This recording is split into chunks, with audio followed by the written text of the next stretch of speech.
Rebels! The rebellion continues on Netflix. What is going on, everybody? Shout out to everyone in the chat. Apologize for the delay. You know, I always say not a YouTuber. And of course, all my stuff when I got in here is kind of messed up. So sorry for the delay, but shout out to everybody in the live chat. If you don't know, this is a Rebel Moon director's cut Netflix engagement event. We will be watching not one, but both of Zack Snyder's epic director's cuts. He has dubbed Rebel Moon the director's cut. Now, that implies to me one movie.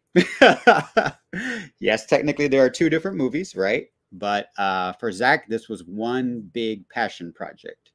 And as we know, as Zack Snyder's Justice League fans, that was a 4-hour epic. It was intended to be, cut up into chapters, but a lot of, behind the scenes drama. So ended up being one long epic. And, I think it's no better time to have a marathon of Zack's powerful art than today. Shout out to Skywalker the Jedi. I'm not sure if he announced, but I sent him something that was happening today, really cool. And he is, I believe, at that. So there was no cartoons and cereal. And because of that, I'm able to do this amazing watch party. So shout out to everybody who's in here. Sorry I'm late. Let's check in with the chat real quick. We got the first comment, Mr. South Cali guy. What's going on, buddy? He says, hey, what's good, y'all? Let's get activated. Let's go, baby. I love South Cali's energy. I'm seeing him not only at the part 2, the Scargiver premiere, when we first got to meet, but also at the Epic Worlds of Zack Snyder culmination event. Got to see him at ZSJL Justice is Gray, Twilight of the Gods, and also the director's cuts. And he says, not to mention, we got the Snyder cut coming to Netflix in Spain by the end of this month. Keep pushing, sell Snyderverse to Netflix. Shout out to South Cali guy. South Cali guy notified the community that, yes, according to Netflix Spain, August 28th, Zack Snyder's Justice League will be on Netflix in España. So, hey, for all you who are not on board with this movement, you have your reasons. That's fine. Hashtag whatever you want. But I'm just saying, Netflix is treating us real good over here, right, South Cali? So shout out to you, homie. Thanks for the heads up on that. We got the Sergeant. What's going on? How's it going, fella? Good to see you. You always change your name, so I'm not sure what you like to be referred as. So let me know in the chat. Good to see you. Curly Ray, just wanted to stop by and say hello. I'm currently watching Rebel Moon Chapter 1, Chalice of Blood, with 2 friends of mine from real life. Remember to keep streaming Rebel Moon Director's Cuts for the King, the Slain King, right? Shout out to a Curly Ray. He is actually in the process of developing his own Rebel Moon YouTube channel called Rebel Moon Theory. I cannot wait for that, Curly Ray. You have so much passion, so much love for Zack Snyder's art, and we value you so much as a community member here. Let's see. We got the good Austin the Flash himself. What's going on? Hashtag sell ZSJL Netflix. Hashtag sell Snyderverse Netflix. That's what it's all about. That's what it's all about, sir. Good to see you, homie. If you're free, maybe you can hop in and give us some of your thoughts on some things, recent developments. What's going on? He says, thanks for taking place for cartoons and cereal today. Hey, pleasure is all mine. Thanks for giving me the runway to just continue the march forward, as we continue to engage with Netflix, because they're doing it for us, right? That other company, I'm sorry, but I see dead people. That's all I'm going to say. That's all I'm going to say. I already did mine with Retro Nerd Girl. I thought I'd stop by and pay. Oh, thank you. Thank you so much. Yes, there's been several watch alongs, but hey, we continue We are rebels. We are continuing the rebellion. So if you participated in one, we appreciate it. But go on and, put it on your device while this is going on. The more numbers, the better. The more Zach, the better. Netflix said it themselves. So thanks for being here for another watch long. I'm about to start my first live stream. All right, on the 20th. Shout out to you. We got another YouTube channel popping up. We got also, I did an unboxing of Rebel Moon Nemesis Deluxe figure yesterday. So feel free to check. All right, that's awesome. I do not have any of the Rebel Moon figures yet. I have them in my cart and I am eyeing them. I was thinking about it. I just made 3 trips to California this year. Just California alone. And I went other places too. So your boy is broke. I will not probably be doing any more traveling the rest of the year. So, but for Zack Snyder art, do what you got to do. You got to rebel against the system. You got to pull up in person. And when Zack Snyder shows you Zack Snyder's Justice League, Justice is Great in a Netflix theater, you show up. You don't complain. Oh, this should be nationwide. No, you pull up, boots on the ground, baby. I know not everyone could, but hey, who knows? Who knows when you're going to be able to see this theatrically? So, your boy had to be there, along with Skywalker the Jedi, Leon of the New Geeks, South Cali Guy, Chris Brown, Hayden Danger, Invictus Prime, Brett Colbert, and some other, amazing people. So shout out to all y'all who pulled up. We got the back channel up in here. Your ears must have been ringing, Trey, because I am halfway through your chapter 2, Curse of Forgiveness watch along. I love the reactions and the commentary. He says, hashtag Rebel Moon Director's Cut, masterpiece. And I said something earlier and I was trying to manifest something. I think I might have done it inadvertently, but we have, I feel like an ominous ship has just appeared above me because we have somebody straight from the mother world, the one. Oh, we have actually, we have 3 individuals from the mother world coming in hot. We not only have the commander of the King's Gaze, we have Mrs. Commander of the King's Gaze, Mrs. Oh, where y'all at? There you are. We have Catherine Colbert and Reese Colbert. How are y'all doing today? What's up? How we doing? Hi. Y'all are looking LA. Just for you. We had to get the hat that matches the Reese. That matches the Reese. How is Reese today? He looks a little scared, but I think he's trying to figure out where you are. I'm like, I hear him. Too excited, Reese. Good to see you, buddy. Thanks for joining us. Your debut on, well, I think he was in the background actually in one of our interviews, Brett. So was he? Yeah, he may have been. But this is Mrs. Commander Colbert's debut on the channel. How are you, Catherine?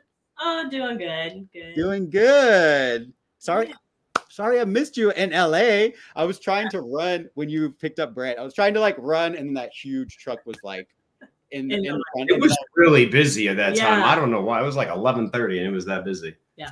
They were trying to get us out of there. I think that truck or whatever was taking stuff from the event. And I was like, oh, Catherine. But hey, we're reunited here on the Rebel Moon Director's Cut watch Reunited. Reunited. It feels so good. For those who don't know, I got to meet Brett and Catherine back in April in person finally and connect with some lovely human beings. And you guys have a unique perspective because you guys have been kind of in theater and the entertainment space for a minute, haven't y'all? Yeah. Her and I actually met all the way back in college. We both went to Kansas State University.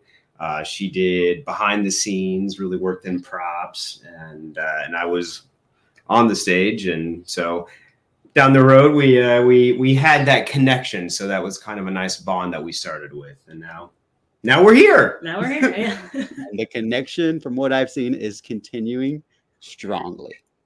I mean, this is Commander. You got to have a commander, I think, to go through all this craziness that you've gone through recently, living in LA since I believe 2021, right? Is that correct? I believe so. Yeah. So, Catherine, tell me what it's been like for you living in LA and kind of having that experience. Well, it's been different. I think the biggest change for me has just been riding this roller coaster of Brett's career and seeing it go from oh man, it's just 2 lines, but it's a Zack Snyder movie, to it being much bigger and more wonderful than we ever expected. So, yeah. Yeah. Fire! I bet that was, amazing just to see Brett, back in April, get to say, these iconic lines. I know you got to see part 1 together, the Chinese. Was that the Chinese or that was at the Egyptian? I can't remember. It was at the Egyptian. Everything was at the Egyptian theater. It was at the Egyptian. Yeah, it's so strange because they give you, like this much. You don't have plot or anything.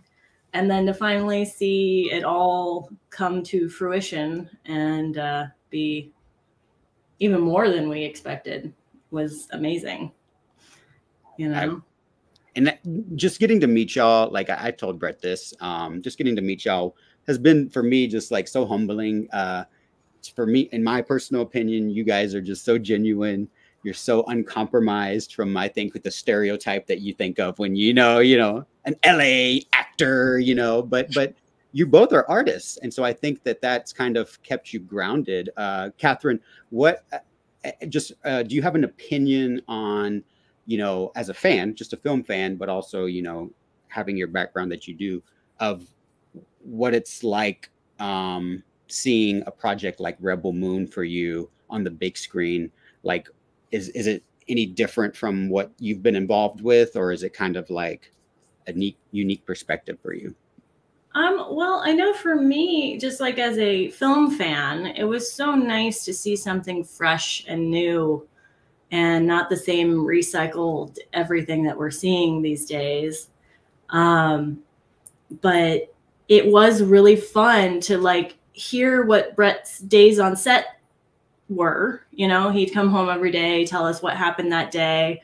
And then to, see all the post work that went into it, especially with these R-rated cuts, to see all the fun explosions and gore and all the stuff that, wasn't there when he was filming. So it's nice to see all the hard work that went into the special effects and everything.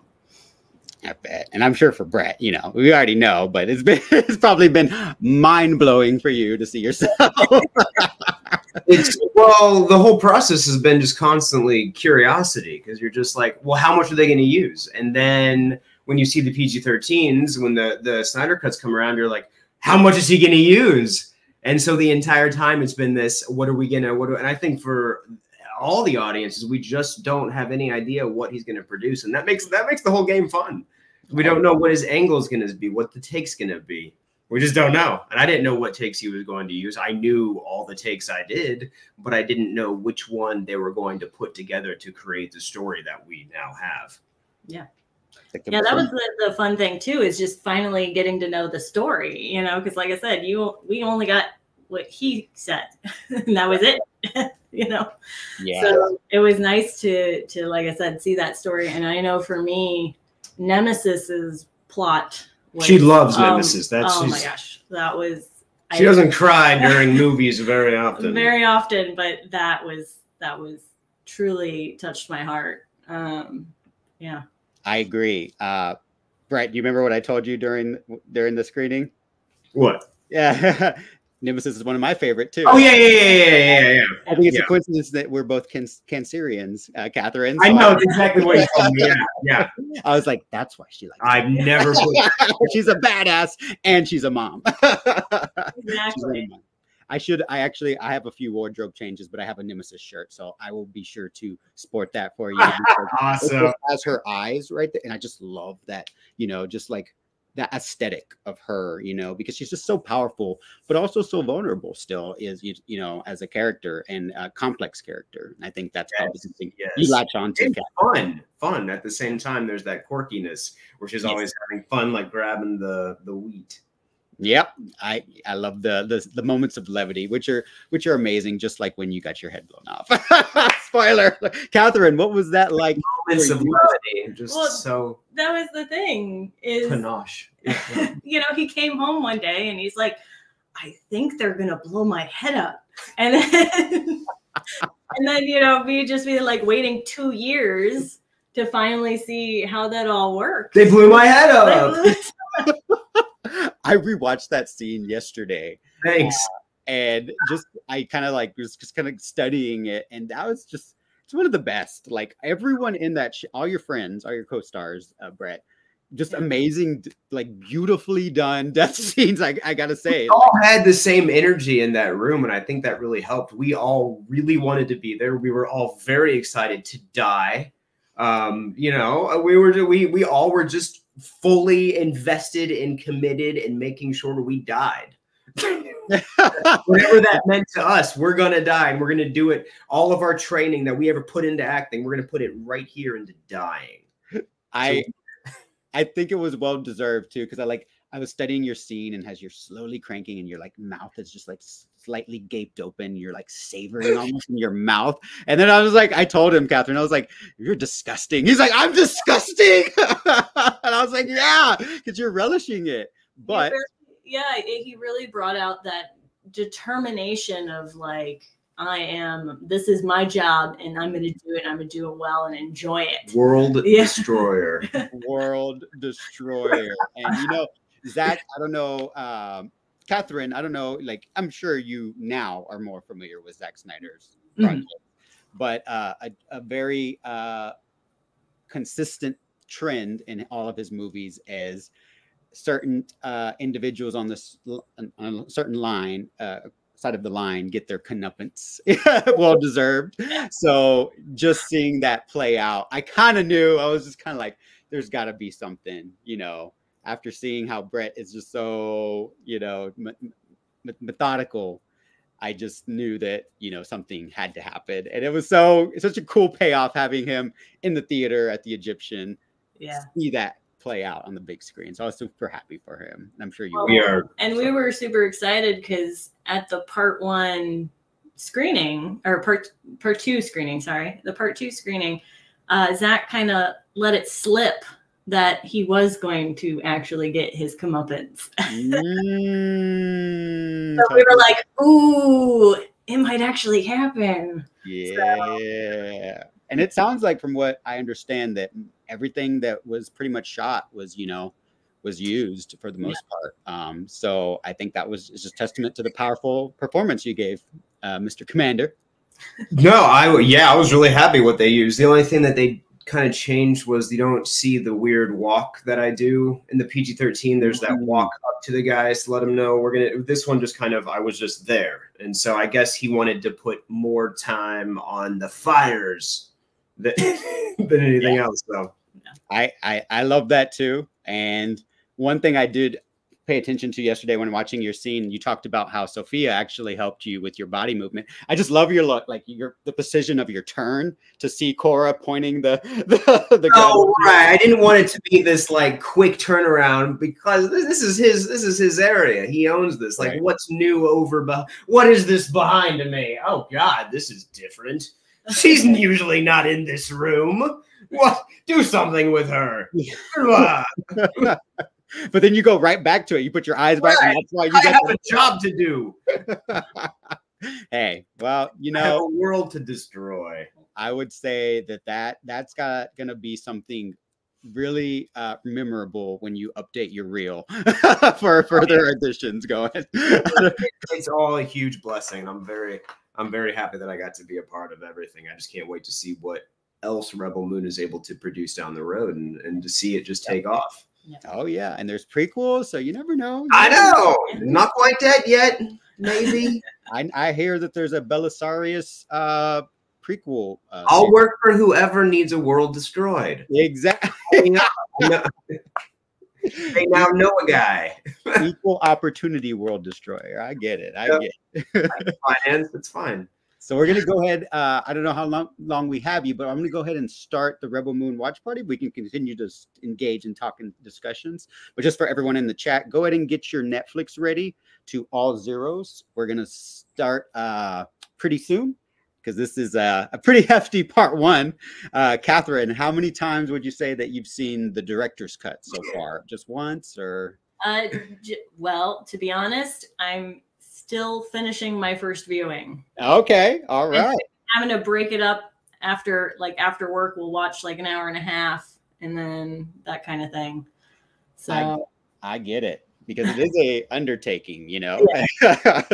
Zack and his director's cuts, they're all the meat on the bone, essentially. And I could tell from the Q&A that we all attended back in April that he was very anxious for everyone to see like his whole, you know, vision on screen. And it was a pleasure. And thank you, Catherine. Catherine actually knew a lot about the Egyptian theater history, little details.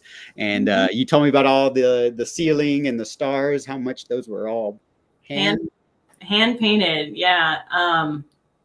Before we went, watched a video about their I guess reconstruction of the Egyptian theater, and they really wanted to make it look the way it looked when it opened in 1920 something. So not only did we get to view a movie Brett's in, which was amazing, but to be in that historic setting was just, for a theater geek like me, was just, you know, such a wonderful experience to kind of see history, be able to experience history. I mean, that's where the first movie premiere ever happened in Hollywood. Was the yeah. Whoa, that's crazy. And it doesn't look dilapidated or broken down at all. They restored it a few times. They did a really awesome job restoring it. So and I love that. Thank you for all that that background, because it makes me appreciate, you know, the community experience of theater so much. You know, I know Brett obviously you both have backgrounds in actual stage, you know, performance in theater. And from what I've seen, Brett is still involved with that. So I'm sure that kind of, you know, helps bring out the passion. Oh my gosh. I mean, I grew up on the theater, and nothing will ever fulfill what it's like to smell the backstage of the theater or in the wings. And so being in the Egyptian theater, not only how many actors or movies have been into that screen, but just the fact that it's an older theater, that there's history behind it. You can feel it when you walk in there. I think you could feel it too, Josh, right? Oh yeah. You can feel that there's this almost ghostly haunting, I think, a little bit. And also a sense of like tranquility at the same time, like, you know, and so yes, a sense of peace, I would say. You know, you're there for something important, is what I would say. And something like Zack Snyder art is, I think it's great that you were cast in this movie, Brett, because from what we understand as fans, you know, he does like to pull individuals from stage acting into these big Hollywood performances, because he likes what you as an actor can bring when you're able to just be free. And from what I understand, that's what Zack was like on set with you. Very free. Yep. He understood that he had a job to do, and he understood that I had a job to do as well. And there was no real hierarchy. It was just, okay, well, this is what I'm thinking. Okay, this is what I'm thinking. And then you work together and you both paint your picture. With your, you know, we each have our own type of brush, and then we look at the painting from far away and go, what do you think? And then you walk away. I mean, it's a collaboration at the end of the day. It always is. And that's what's beautiful about it, is being able to collaborate with other artists that have a like-minded vision as yourself. So it's beautiful. It's really fun. That's awesome. And I'm so glad that you had this major production that you. Hold on. Shout out to Josh. Shout out to Costello's Way. He's a huge fan. He has a YouTube channel called The Lethal Geeks, and they will be doing a stream later on tonight with somebody y'all both know, Mr. Apex Leon of the New Geeks. Apex Leon, shout out! Leon, he was in the chat. I saw him. He's got some stuff going on, but they will be doing a YouTube interview with him tonight. So shout out to Costello's Way and the Lethal Geeks. Awesome. Sorry, I didn't interrupt you. No, you're fine. You're fine. I'm going to go ahead and get started real quick. So everyone in the chat, now that you're on all zeros, I don't know if you guys are going to be watching along or not, but we're going to go ahead and play coming up here on Netflix. This is chapter 1. Aptly titled Chalice of Blood, Rebel Moon director's cut. So make sure you're on that version, not the 2-hour version. We're going for the version with all the meat, all the Zack Snyder steak on it. Alrighty, so we're gonna start playing here in 5, 4, 3, 2, 1. Fire! Perfect, Commander. So, Catherine, I don't know if you said you didn't finish it. So, but have you, based on the Netflix versions of, and that's really my fault. You got to understand, we don't really watch it without us being together. So if we're busy, then, so it's more of like, do we have that extra hour to watch another chunk together? So, because she watched the other ones, the PG-13s, multiple times with me. Yeah. And she just gets tired of watching me too. Just get off the screen. But I was going to say, do you have, based on the part 1, Child of Fire, and part 2, Scargiver, would you say you have a favorite prop that is used within the film? Ooh, a favorite prop. That's a good one. That's a good. I think my favorite prop is gotta be Cora's gun. So unique and detailed.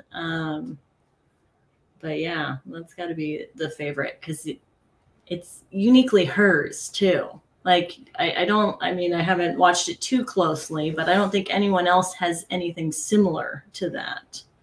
Yeah.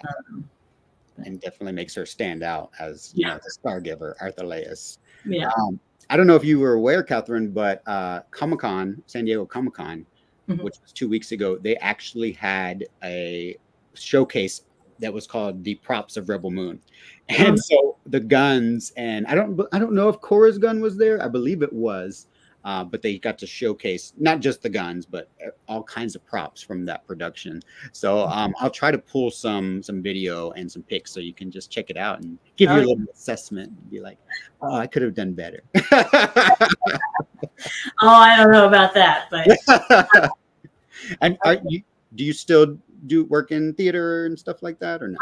I haven't had the opportunity since we moved to LA, but for a good long time I was actually set and props instructor for several theater camps, so kind of sharing the passion with youngins. Awesome. You got to spread the love, right, and ignite that spark. I know from what I've talked with Brett, you know, that happened at a young age for him in high school, and he had somebody who believed in him and pushed him into this path, and ultimately look at him now, getting his head blown off by the gorgeous Sofia Boutella. Yep. So that's all it takes. So thank you for doing that. We have a question from the good Austin for Brett. Have you ever done a role like this? I'm curious how the experience with Zack differs from other directors, if at all. First of all, shout out Josh to be able to multitask so well. You were talking to her and you read that at the same time. Then you were able to ask it to me. That's impressive. Getting better. I have played menacing roles before. So that's kind of in this wheelhouse, but not one where I blew up other worlds. So there's a little bit of psychology in there as well. So not 100% like this, but I have played other villains that lacked a certain empathy, if you will. But working with Zack was so freeing. It went from being very nervous to being free within 45 seconds. Yeah. I hadn't met him yet. Then I meet him and I feel very free. Because I went, oh, he is focused but relaxed. And that's a nice combination to have. When you're focused and nervous, it makes your actors focused and nervous. You know what I mean? Like, we're going to do it. But because he was so relaxed, it made me feel that all of his decisions had reason, were convicted, and he was leaning on his decisions that he made. And so because he was leaning on them, I too trusted those decisions. And we were all relaxed in that room trying to make the best movie we can make. So that's what I liked about Zack, is just that camaraderie that you immediately feel when you're in the room with him. Oh yeah. And from what I understand, he does that. Like Zack is just a cool guy. And yeah, that's what it is. He's a cool guy, and he makes you feel cool. He makes the whole situation feel cool. When you're cool and you're calm, you're collected, you can make anything. And we have a group here that Leon is a part of with Austin, Sky, and our friend El Necron called the Cool Table. And it appears that you guys are so cool that they are now basically dubbed you part of the Cool Table. Man, we're part of the Cool Table. I knew we were going places. I told you. Stick with him, Catherine. Stick with him. He's cool. He's cool. He's cool. He's cool. Oh, lots of tables. Square tables, rectangle tables. Catherine, did you know before Brett had this audition? Did you know the name Zack Snyder at all? Did you? Yeah. I mean, I had definitely gone to see several of his films. You know, I obviously had seen 300, Sucker Punch, Justice League. But I guess I didn't realize until he started kind of working on this film that his own kind of style and brand that he kind of puts into each film. Right. You know, it's like once you start really paying attention, you go, oh, he has his own little flavor of directing and editing. And I think that's something, from what I understand, just from the actors who, the performers, even the people in production, you know, VFX and stuff, he gives a lot more. There's like, I guess, a stereotype of a director, right? And he gives a lot of runway for his performers, but also collaboration is what we're talking about, right? And so, for you, coming from the theater, like you would, in props and stuff, you would have to, who is your like main point of contact? Is it the director, the stage director, or? Well, normally when you're doing props for like stage, you actually start out with kind of group meetings, and it's going to be with the director, any of the other designers, costume, set, props. And then you're also going to have the lighting guy, the sound guy. And it's all just kind of these like meetings where you talk and collab.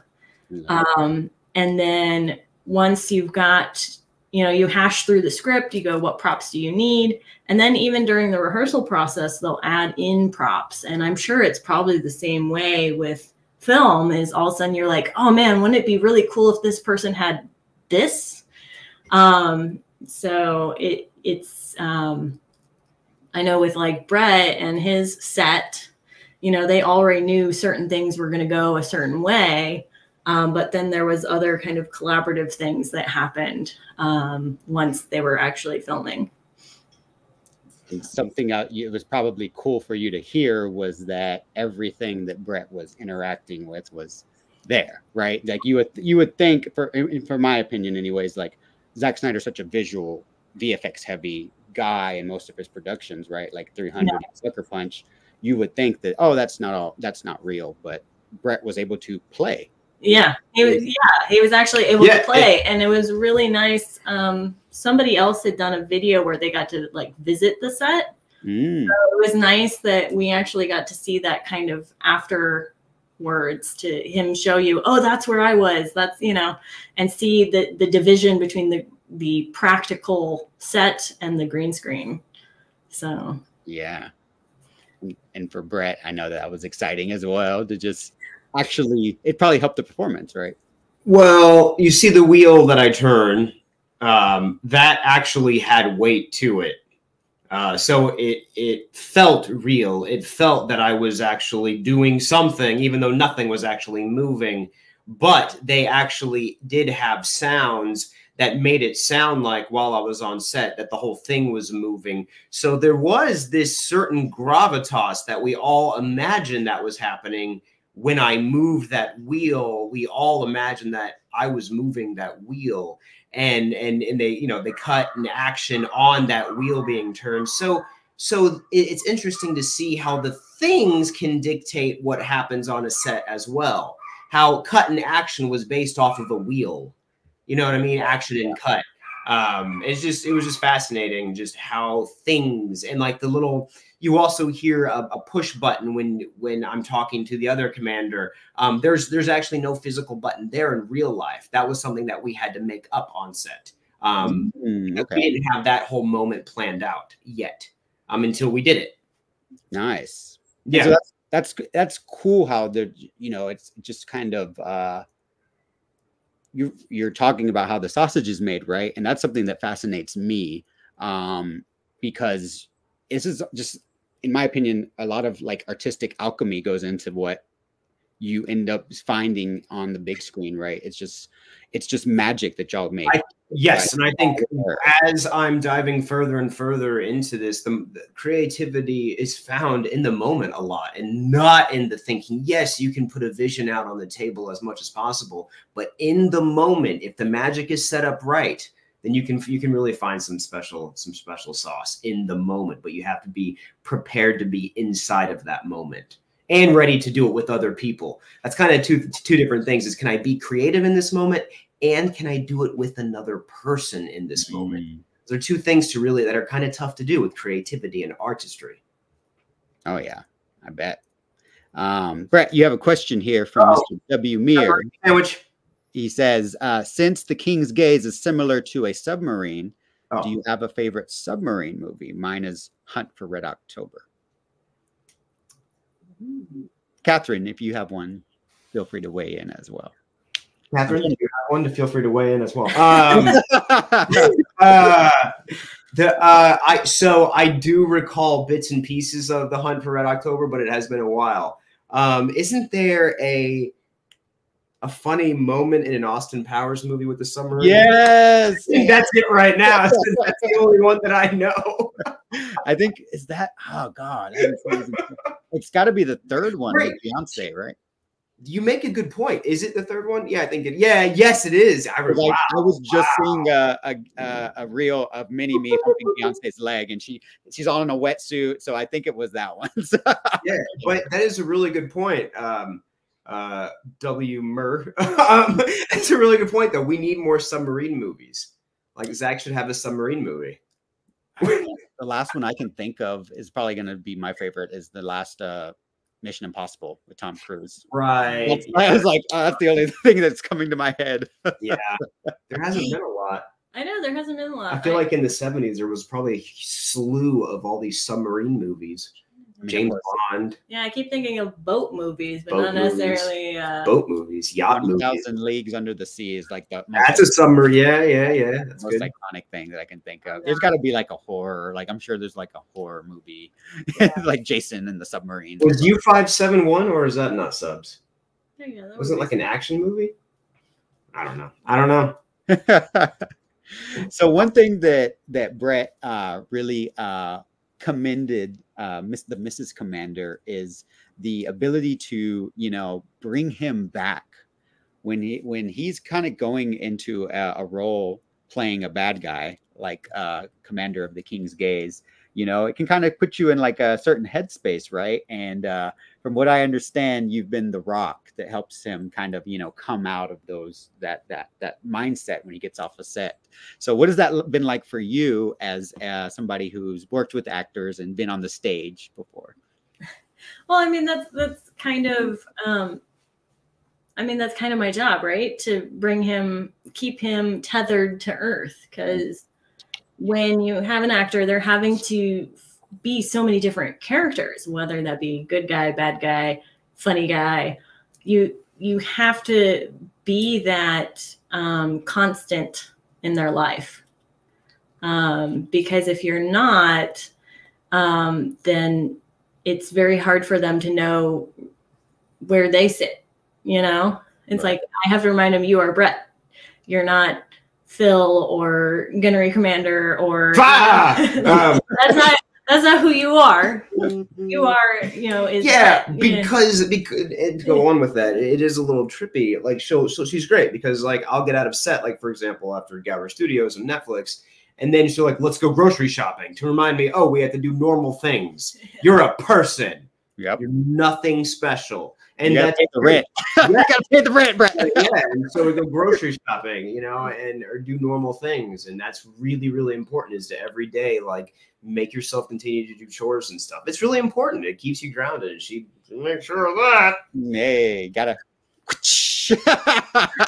Hey, we know. I don't know if Catherine, you've made it to the tentacle scene in part 1. Yeah. We got all the way through part 1. Yeah. We just have a little bit of the last. We got my part watched, and then we had to go to sleep. So that's kind of where we are. Yeah, unfortunately, with my work schedule, it's all over the place. So sometimes we have to go. We want to finish the last 30 minutes, but. From what I understand, y'all have a very similar relationship to Zack and Debbie Snyder, because they do the same thing, you know, watching streaming content. They're just like, hey, you ready? And they're like, oh, I got to go to bed. And they're like, okay, fine. Yeah. So you get to, you know. We try to be responsible just so we can keep doing it, you know? Yeah. Catherine, did you get to meet Debbie Snyder at all? Unfortunately, I did not. I only got to kind of say hi a little bit to Zack during the, I think it was the part 2. We were able to he was so at that. Like I remember like seeing y'all, and I was like trying to get close to him, and I think y'all were actually ended up getting closer to him or had a better angle. He was kind of walking out of the theater, and I was able to be like, oh, hi. And that was a little bit more compared to what me, Brett, and some other people in this community got to go to a few weeks ago. That was a little bit more, like, I would say, like, it was for fans, right? But it was also just kind of seemed more of a bigger premiere. The thing we went to was just like really open, really relaxed, really intimate with Zack. And Brett got to actually see the man himself. And I think Zack was like, oh, you're here. What are you doing here? From what I understand, right? Oh, you were blowing up a planet somewhere. Yeah, I mean, I actually never had an opportunity to talk to him outside of being the gunnery commander. So I think he was even like, he speaks English. He's normal. Like I could see it in his, like, he was like, oh, he's a normal person. I think he actually thought I was a world destroyer, and that's what they hired. Well, and I don't know Zack as a director, but I know a lot of directors will even just call their actors the character name while on set. Mm-hmm. They won't even like kind of acknowledge them as, oh, you're Brett, the gunnery commander. You're just gunnery commander. No, I was just here. Commander to him. Commander. But yeah, so I mean, so it I'm sure it was a very unique experience to see him, and without the military haircut and all that. So because I saw him in person, you know, when he came home at night, and he still had the makeup on and the haircut and everything, and he looked totally different, you know, because they had done some very pale makeup on him and stuff. So. And from what I understood, Brett, because I think you were going through a lot of auditions with your scruff, and when you shaved, I don't know if Catherine suggested that or anything, but you got a lot more villain roles apparently, based on being clean shaven. From what I understand, is that true? It's kind of hit or miss with his auditions. It's I think it just depends on what they're looking for, on whether we decide whether he's going to have the scruff or not. Yeah. See, I mean, you had said in an interview that I'd watched before we had our interview that you were just getting a lot of villain roles, and that's interesting to me. I'm not a casting director or anything, but I just love, from the stuff I've seen that's available in public, like, Brett's a great comedian. I don't know if that's something that you would agree with, Catherine, but I love some of his comedic stuff. Yeah, but unfortunately, aesthetics do play kind of a part, and if you're not overly funny looking, you know. You gotta look the funny part. You gotta look funny, and sometimes I don't look funny. I look mean. Oh. And so, since I look so mean, they make me world destroyers. But hey, no, I very much enjoy both villains and playing comedic roles. I think I'm a better person to be around when I'm doing like a comedic love story or something of that nature. You know, I'm nicer to her. I don't want to destroy planets. So there's that. But sorry? I was going to ask Catherine if she's ever had to kind of, you know, be like, you're scary right now. You know, hey, Brett, like, you're channeling too much gunnery. There was that one audition that we did where There was one audition. He was supposed to be what, a Satan worshiper? Oh, okay. That one was like afterwards. We were just kind of like, okay, we're gonna take a minute. We're gonna just shake this off and move on. Well, no, yeah. But no, I've never really had any instances where I told him he was doing too much, unless it was something where it was more of the let's just pull it back. But you know, I'm there for most of his auditions as his reader, so I have to give that feedback though, because I stamp for people watching along. But yeah, I mean, that's part of the job of the reader, is to give that feedback. But I don't think I've ever had one where I was like, ooh, you're too scary. That's good. That's good. You, whatever tactics you're using to bring him back down to earth are working. well, you can't go too far. Yeah. Like, you always have to be a little bit likable. There always has to be that lining of you somewhere inside that character. Yeah. You know what I mean? Oh, yeah. And it's different from stage in that sense. In stage, you can go big and be huge and whatnot. But with film, you have to have subtleness, because if you're not subtle, it's going to come off comedic if you're trying to be serious and big. From what I understand, a lot of actors have that problem transitioning from the stage to movies or TV, because you have to emote more, right? You have to shout to the back of the auditorium can hear you, right? And with all these mics everywhere, they're like, hey, tone it down a little bit. So you had that experience, right, Brett? You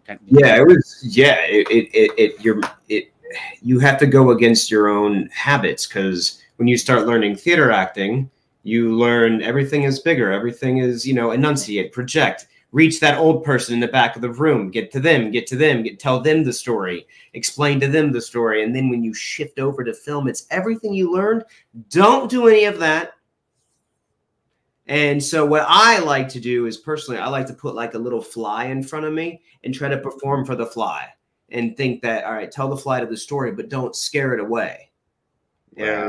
So if you kind of do that and practice like that, then you can learn to tell a small story, because really you're playing for a lens, and that lens captures so much more than what Granny does in the back, right? Bro, he's cute. But like when you see everything, when your eye flicker can tell a story, when a glance the right way can make, it makes you feel something. So you got to learn that little is everything. And I tell her, like, God, you're going to say something. Oh, no, it was just, we'll even just watch, because we'll take a take of his audition and we'll just watch it. And sometimes we'll be like, ooh, too much eyebrow movement. But in the moment, we didn't see it. We had no idea what it was. But then we look back at it and just go, wow, we don't like that. So, and that's why it's hard to do on screen in the moment, because you don't get to see it. When you're doing it, for example, Zack Snyder, you have to rely on all that work that you did in the past, and go, okay, we know that we can't do that there. Why? Because we remember what it looks like on camera. It doesn't translate well here, and that's why it's tough. That's why it's tough. From what I understand, you seem to have, I guess, most of your shots here in Rebel Moon. I know he did multiple takes, but were you given instructions like do it like this or do it angrily, or you just were allowed to just have that freedom? Yep. Because of the way that they set the situation up, they left it open intentionally, I think. Because if you look at it, all that I'm doing in my scenes is just advancement of the plot. Okay. Right? Yeah, you're right. That's it. I'm hearing data, I'm hearing information, and I'm taking it and I'm giving it off to other people, or I'm actually the one advancing somewhere else. So that's all I'm doing. So when that is your sole job and you do it every single day, it's going to be repetitive a little bit, right? So then you become, then once you learn that repetition and you get that done, then you think about what's different about today with these men. And then you start really creating. Does that make sense? Yeah, no, I don't want 100%. And you know, it's great that you were given that latitude to play. And someone else has come to play actually here on the panel. Somebody who, you know, Brett, Catherine, I don't think you've been able to meet this individual, but he's excited to meet you. There is a fan by the name of Danger who is joining us. Danger! He's a powerlifting champion, 5 million. What's going on, Hayden? What's up, brother? How you doing, man? Oh, you're muted, I think. Or really quiet. We good? Yeah. Okay, perfect. How you guys doing? Good. How are you? Great to see you. Good. I thought I'd join with some shades on because I saw the cool guys were wearing sunglasses right now. Yeah, see, I knew Josh would be like, all right, I gotta join too. All right, there's a story though. He's gonna go get shades, isn't he? So her and I both woke up feeling a little bit under the weather, and so I was like, I still wanna go on the stream. And so I'm gonna wear shades. And then I go, Catherine, I'm not wearing shades alone. You're wearing shades. Hey, so she goes, no, I'm not doing it. I go, yeah, you are. So right before we sat down, I put it right on her. Hey, don't worry about it being inside, man. When you're that cool, the sun always shines. Just remember that. The sun always shines. Right behind. We have the sun. By the way, we're at the 25-27 mark. Wonderful. Commander. Yes, we are. For those watching along. Yeah, so Hayden, how are you doing, man? Wonderful. How are you feeling knowing that Brett is a part of a movie that is you know, getting so much praise, and from what I understand, it's in the top 10 originals that were streamed in its debut weekend. So how are you feeling about all that? I don't think anyone deserves the success or this credit more than Brett. Brett's been so phenomenal, so awesome to everybody. Like, I've said it numerous times how much it meant for him to just hang out with us after the after party, the event, and everything. So if there's one person who I'm so happy all the success is going to, is my man Brett, because he's the guy, right? I wouldn't be sitting here if it wasn't for her. So that's how the trickle down effect works. That's right. That's right. And we have to apologize, Catherine, because I know like you were calling him and we were like holding him up. We were like, no, we gotta like do this, we gotta do that. But yeah, all of you. Sorry. Well, it was so hard because it was so busy down there by the Egyptian theater that I'm like, well, there's no even like street parking, even on the back streets. I tried like going around back, and horrible. I felt bad pulling them away, but it was like, I'm gonna be blocking 5 cars if I don't. Yeah. No, that was very sweet of you. But on the flip side, there was nothing like coming out of that theater after 82 hours of being after being in there and being able to just chill on the street. And what do we talk about? The movie. Mm-hmm. Like, what a cool nostalgic feeling. Like I talked about, like when you were a kid and you run out and you saw that badass movie and you're just like, bro, remember when this happened and that happened and that happened? I forgot that I was in the movie. I was like, that's cool, right? So I thank you guys for bringing that warm sensation that you did bring. So thank you. Yes. Yeah, and it helped having, you know, someone like you. There were other performers there as well. Eris, Sky Yang was in attendance. E. Duffy Milius was there that I saw. Got to see DJ, the visual effects. Breezy was there too. Who's that? Breezy. He forgot his last name, but I wanted to shout out Breezy. Breezy. He's in the film. I forgot what his character name is confusing. I forgot it, but Breezy. Shout out to Breezy. Yeah. The lore. Yeah, sorry. No.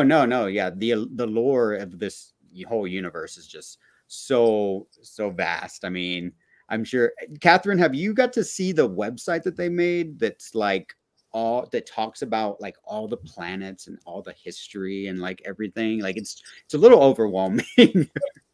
No, I haven't gotten to yet, but I'm sure after this we'll probably go and check it out. But Is that the fandom one? I think so. The one that I last visited, I don't know if you've seen it, Hayden. It was on the Tadam. It was like a Tadam extension, but it's just so well done. The like that's what I was gonna say is like after we've you fully watch the director's cuts, I would like do some spyglass investigating because I think there's little tidbits about the history of maybe the King's Gaze and how maybe Brett became its gunnery commander. That hey, there could be potential story that needs to be told about all that. This little boy popping bubbles. his ascent into darkness from popping bubbles to blowing up villages. I see great things for you, boy. Popping heads very soon in the future. That's what Belisarius probably did the same thing. It's like, yeah, this guy. Well, dude, Josh, like what you said, that whole page, like when you said it's overwhelming, it's insane how much they have written about that universe and world that like we haven't seen or we still don't know a lot about. Like I can't imagine like when Zack just like sat down and was like, hey, I'm free to create whatever I want to. And he could just go hog wild with all that. Like it's page after page, just insane how much content he's made. Well, I mean, that's just it. Didn't Debbie during one of the Q&As talk about it's been like 20 plus years that they've been talking about doing this? And so he's got how many years of just imagination written down that I'm sure we're going to see more and more of. So. Oh, yeah. And from what I understand, I don't know if y'all have gotten the novelizations, but the books for part 1 and part 2 are all based on the director's cut. But there are scenes and things that happen within those novels that actually still don't happen within the director's cut. So there's so much more to the story that we actually haven't seen, and who knows if that's gonna come in the form, those tidbits will play out in a sequel, or if there's going to be, Zack has done something crazy with his Watchmen film where he put the ultimate cut. He had a director's cut, but then he put the ultimate cut, which is like a 4-hour movie, which is we're familiar with, Hayden. Right. Fans. So who knows? We could see more content. I don't know, Brett, if there was anything on the cutting room floor from your scenes, but or anything that you're aware of, but I know nothing. You know nothing. I really, and if I did know something, I also couldn't tell you either way. But I don't know. In a perfect world, they would just make a prequel and give me my own ship and maybe like 2 episodes, call it good. And never, just kidding. Your own spin-off series, like merchandise, planets. That's it.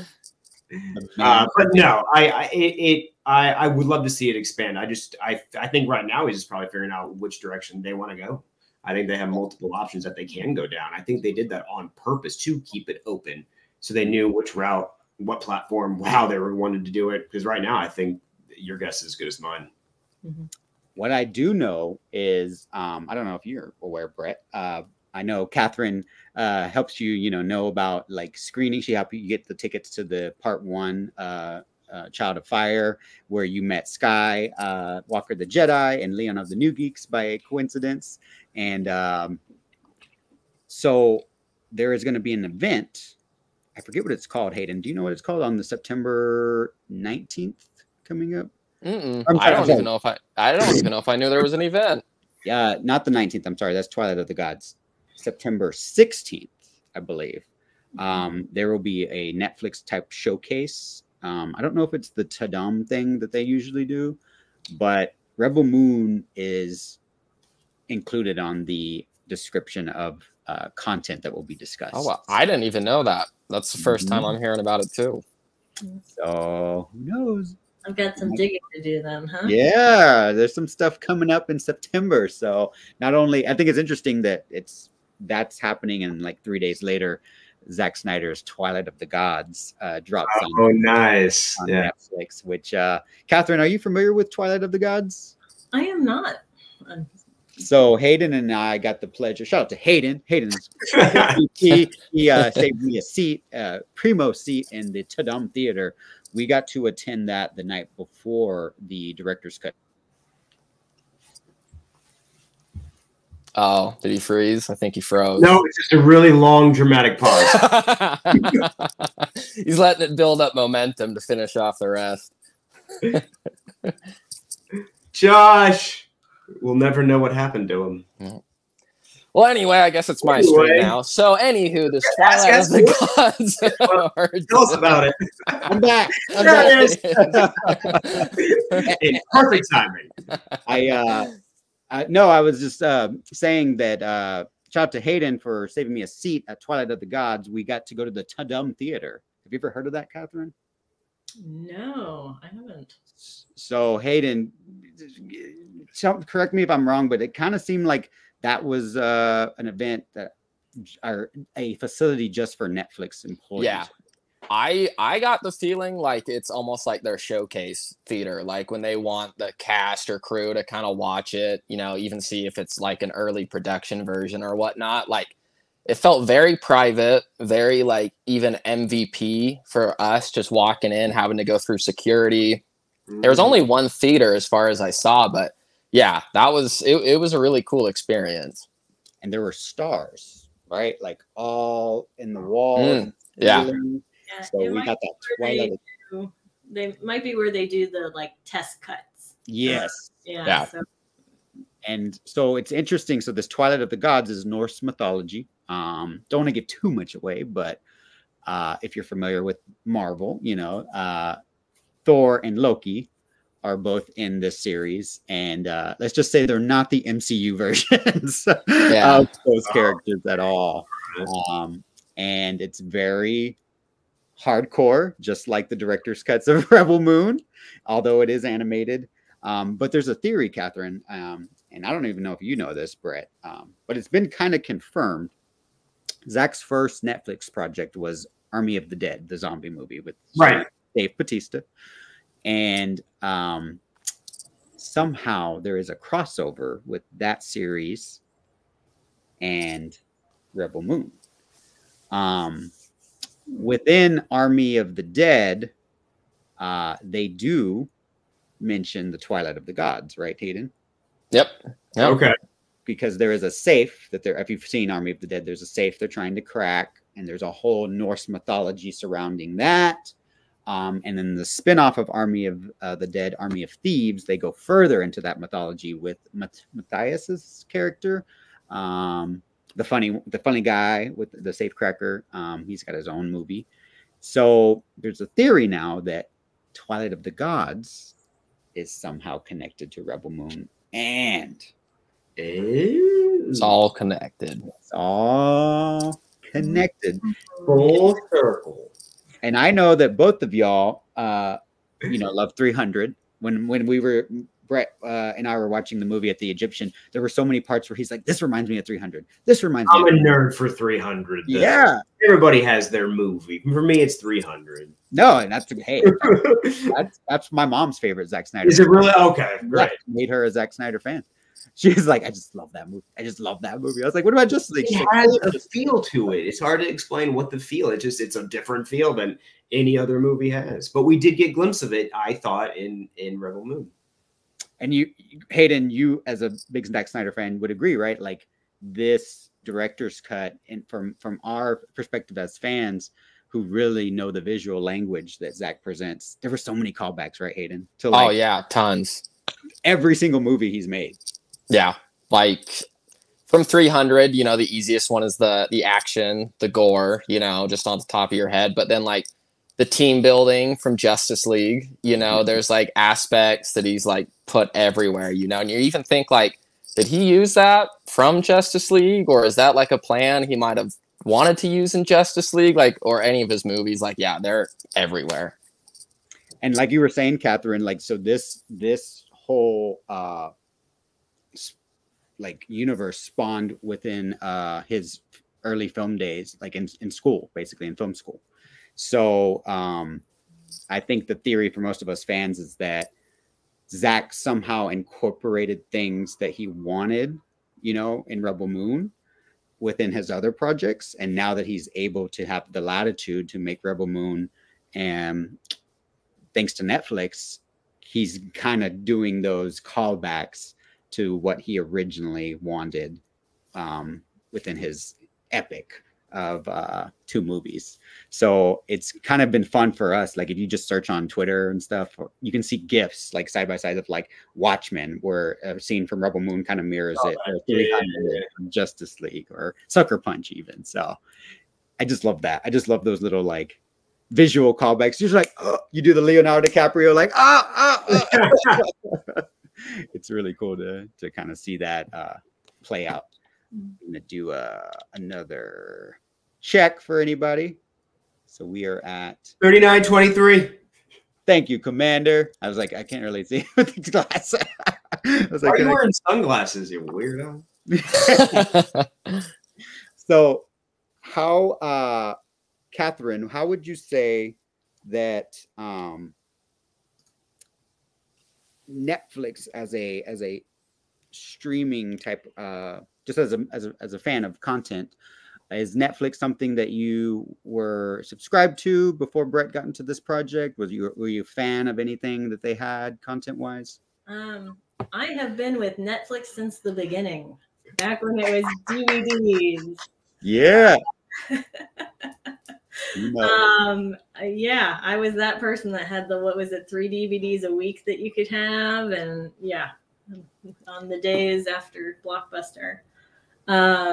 But yeah, I personally, for me, one of the reasons why I started with Netflix was the fact that I could watch, like I started with AFI's top 100 movies of all time, and I went through the list.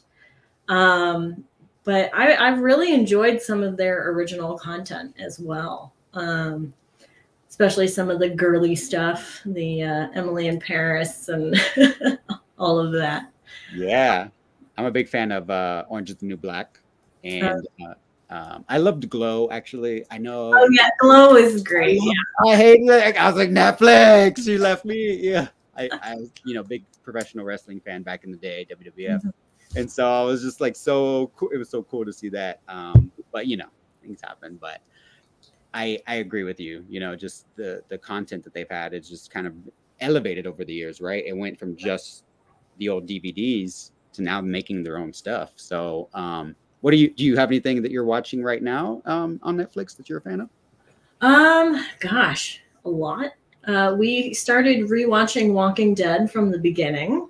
Oh, nice. That's been our lately. That's an undertaking. 11 seasons. Yeah, that's a lot. It's a big commitment. Although we've kind of decided we're not going to wait to see Glenn die again. I don't know if we can make it past Glenn dying. Is that what made you stop the first time? Because I know a lot of people. Yep, a lot of people jumped off that after that.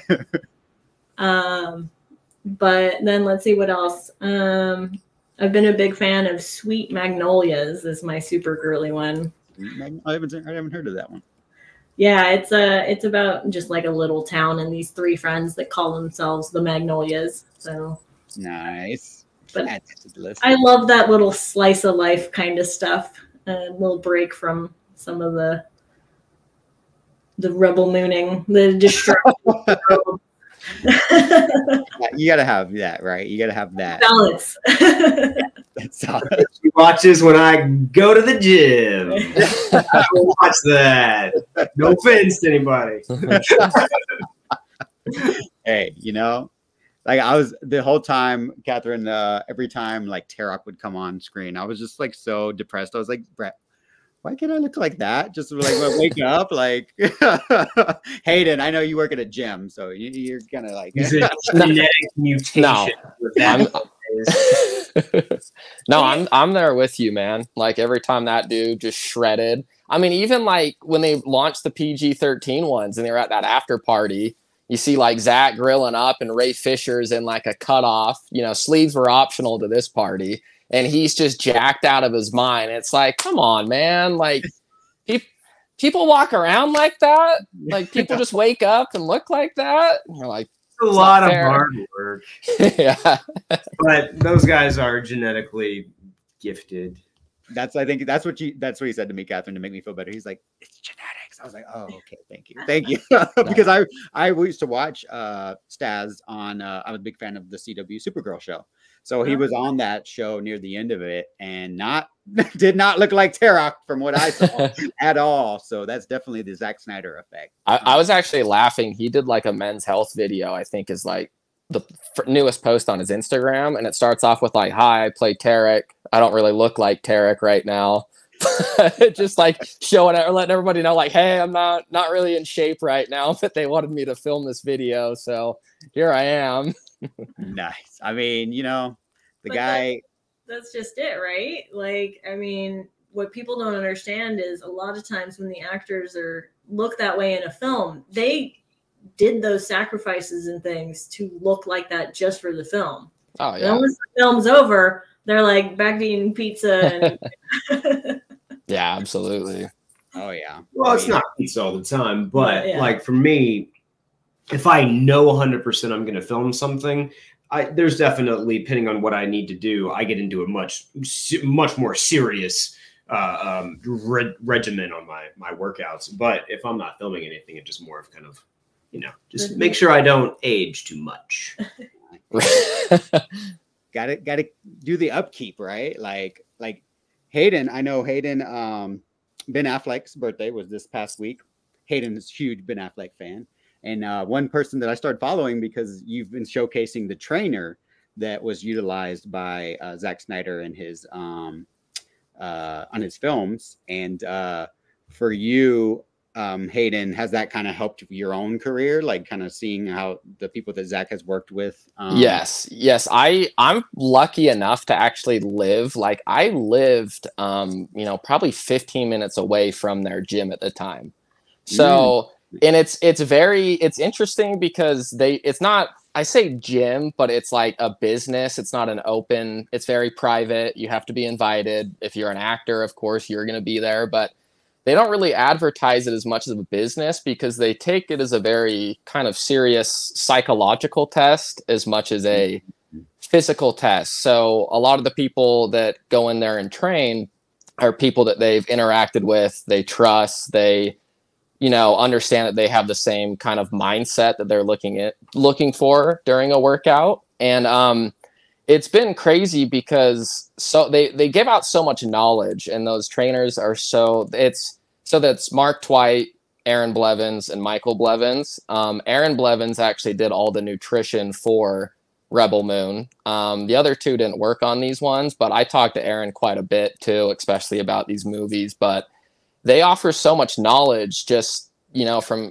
going in and just asking them questions. You know, a lot of those people, if you message them or reach out to them, which is understandable, but they're not so willingly to just have a full length conversation with someone. But I can't tell you a single instance where I haven't like messaged one of them and, you know, within a few minutes, they've always answered me back, you know, and it's not always just about workouts per se, but it's about that industry, how it works, you know, different ideas I can get from them or see how they've had more success in it. So I've actually kind of gotten, which has been really fortunate, but like a really good friendship with a lot of them through this, like just through Zack and finding out how close they were to me. Like it's been just another phenomenal things that's come from being a fan of his that like, you know, I can now say that a lot of them are my friends, and like learning from them through movies or just workouts have been like phenomenal. And you said this on my last YouTube stream, Catherine. You remember that part in in Zack Snyder's Justice League when the Amazons, when Steppenwolf, the villain, is attacking, and the Amazons are helping the Queen escape. There is one Amazon who stops the stone wall, and you see her just ripped. That is your coworker, right, Hayden? Yeah, her name's Brooke Entz. She's I can't remember how many years ago now, but she was like one of the first like CrossFit champions when CrossFit was really getting it like very popular. So It's just fortunately enough that the gym I was managing, she happened to film all of her content for her own business and her own like workout apps and everything at that place. And where I live too in Utah, like that whole fitness community is very like everyone knows everybody at some point. Okay. So they all got into business with her, and I just happened to be lucky enough to be managing that place at the time. So it was probably, I still think about this because it was probably so awkward, but like the first time I met her, she walks in and it was just, the Snyder Cut hadn't been released yet, but it was like the big day when everyone was tweeting the hashtag, and she posted about it, and she walks in and she's like, and I'm like, I want to say thank you for something. And she kind of looks at me like, what? Thank you for tweeting that hashtag so much. And she was like, what the hell are you talking about? And I was like, the Snyder Cut hashtag. She's like, oh yeah. And we down to like a huge rabbit hole of like her telling me stories about him and like how cool it was. You know, apparently he has a very undisclosed phone number, you know, if you're working with him or he needs to get in contact with you. It's not going to say Zack Snyder, obviously, but she was like, you know, I was just out hiking one day and I get a call that just says unknown, right? Don't even know how, I don't even have service up here, but somehow he manages to get service up here. You answer it and it's just Zach wanting like, hey, are you free to work? You know, stuff like that. So I get to pick her brain a lot about stories like that. But yeah, I still see her. I've been actually meaning to ask her because I'm pretty sure it's confirmed that she is in, she makes a cameo when they go to the Coliseum and everyone's like, oh yeah, it's that buff Amazon chick, you know, flexing. I keep meaning to text her and ask, and I need to. So when I find that out, I'll let you all know. Cause I'm report back. Yeah, I'm like 95% sure it is her. Yeah, it's gotta be. Cause Zach likes to work with the same, I don't know if you know this, he loves working with the same actors once he has a rapport. So who knows what's in the future. Be ready, Brett. You're gonna get that unknown call any minute. Working. I didn't know about that, Hayden, and now I'm gonna like I literally get like 7 calls a day. So I'm gonna start answering. I was like, funny you say that, Hayden, because like when they asked me to come back they called me back on set, and Catherine and I were literally in the middle of an audition. Like, we were on. I said, all right, we'll do another take once I get. He left, but I was like, yeah, once I get back from the bathroom. So I go use the bathroom, my phone rang, and they're like, hi, can you come back to set? And I'm just, can I finish my audition? It was just a weird off because I wanted to go, but like I also want to book this other thing. So I'm just, can I come in a little bit? So I didn't know, but they were all like waiting. Like everything while I'm auditioning, and I felt horrible, but it's like, this is my job. Yeah, like perfect timing, right? Like, hey, every minute you could have called, it's right now. Right, because I don't want that casting to be mad at me at the same time. So it's just like, I'm sorry, guys, I will go do it all. I have to get it all done, but I will be there, and I will be there, and I will do it all. But it was just I was actually just laughing. Someone in the chat just wrote, because we were talking about you getting a spinoff series, and someone said, can you imagine Brett, like them filming an early scene of Brett's character being in like the HR department for the Imperiums, like doing an interview, just like, hey. Office space. Doing this. Would you fire? No. No. Okay, good. Next. Like, what about my gun? What about my gun? My stapler. There he is. Netflix froze up, so I'm trying to get it back safe. So, if you don't know, this is our Brett. You want to go ahead and give the people 52, 16, 50. We're 52 something. 52-20. Sorry about that. Multitasking over here. So actually, no, Catherine and I have to go. We are expecting a delivery, so we need to set everything up in the front of our place. No worries. I appreciate it. It has been wonderful being on. Yes, Catherine, it's a pleasure. Thanks for making your debut on the channel. I know, Brett, I don't know what you can say, but I know you have a few projects coming up. Shout out to you. You're on one of my aunt's favorite series, General Hospital, that came out. And so it was cool to see you on that. Do you have anything coming up that you would like to plug? So General Hospital is currently on Hulu. That was on ABC. I'm the Toronto cop. Episodes of that. And then Beyond Belief, we're still waiting on that to release. Did it release in Germany yet or not? I think we're released. It will release in Germany. I'm a lawyer on that show. And then in the works, Curbside Services and The Gotaways are 2 feature films that I'm on deck for right now, from Kristen Van Slyke. She's the writer of that. And so that's just what I have in the mix. And then I have my own projects that I'm slowly putting together as well, because you want to work, you got to create at the same time. So that's awesome, man. It sounds like you're pretty busy. That's good to hear. I've got to take care of this one. So, you know what I mean? So Gotta pay the love rent. what you do, it'll love you back. So, and I love creating things. I love different characters. So I get to work in some comedy now coming up too. So now that I've gone through this bad guy, but I still want to play bad guys. So Zach, if you're listening, just anytime. Call me maybe. Call me maybe. Well, Catherine, thank you so much for, it's a team effort. Thanks for supporting our commander of the King's Gaze. Always. It was a joy for us fans to interact with him. Thanks for letting him experience that with us. Like Hayden said, it was truly, I think, it made the event, right, Hayden? Just to know that somebody so cool like Zack Snyder was involved in this movie and interacting with fans. So we really appreciate you. Yeah. At the same time, that would have been a very empty theater without you guys. You know what I'm saying? So just know that. I wish you would have heard the ovation when Brett's head got blown off, Catherine. Wonderful. Everybody loved it. Ovation, screaming, just like popcorn was thrown everywhere. Reenactments of his head. Yeah. Don't show Reese, though. Don't show Reese. But thank you both for being here. I really appreciate it. I hope you guys feel better. Thanks for being you and being a part of powerful art, because we need it now more than ever. Thank you so much for having us on, guys. Great seeing both of you. Hey, yes, we'll have you more. See you guys too. Enjoy the movie, everybody. Yes, we wish you well. Thanks, Commander, for stopping by. Thanks. Bye. See ya. Later. Thank you, guys. See you later. But yeah. All right. You know, someone needs to go out to the Egyptian and build like a beautiful like memoriam of Brett's character, like an RIP, like outside the theater. They do with like the flowers and the candle lights and everything like that, just in remembrance. I love your ideas. Like, you got the response from the Egyptian theater about possibly framing that. Yeah. I mean, I always do stuff like that because it's like, now are they probably gonna do it?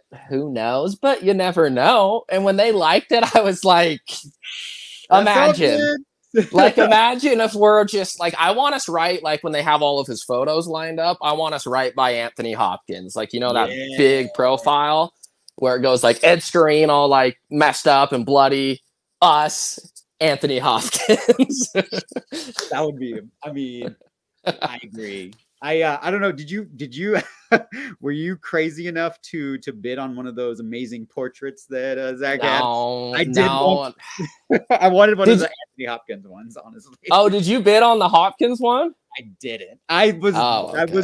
I thought about it. I had them all pulled up, and they kind of like went off of auction like at different times, and I think that one, like ended, and I was like, wait, I thought it was supposed to end, and so I didn't. I was kind of like, okay, that's probably good because I'm pretty broke right now. I honestly too, like when Zach said, if you remember, he's like, some of them people haven't bid it on yet, so someone's gonna get it for like $1 or something. I was like, well, I'm gonna get an easy $5 bid in there and see what happens. But I think the minimum ended up being like the minimum bid was like $500 or something like that. Did you see that? I think after Zach said that, they probably like, man, we gotta like, oh shit.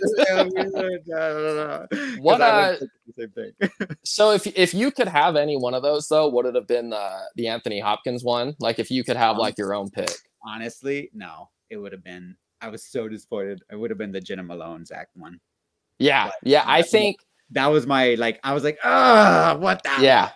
I think everyone knew that was like the centerpiece because it was like the first one too. Like everyone knows like that was like the good one, which they gave that one away. Did they not? I was like, man, could you imagine being the lucky bastard who wins that thing?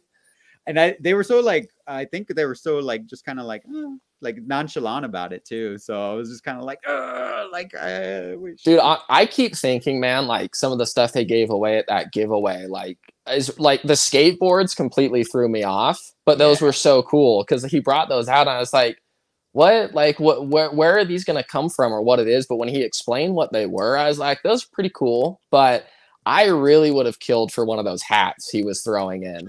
Like, you know, because I didn't even get to see what they looked like. Like, I don't know if you did, but he just said they're laying around my office and was chucking them out. And I was like, that was the thing that I wanted. But where were you? Where were you? Like, what row were you in? The left, the middle, the right?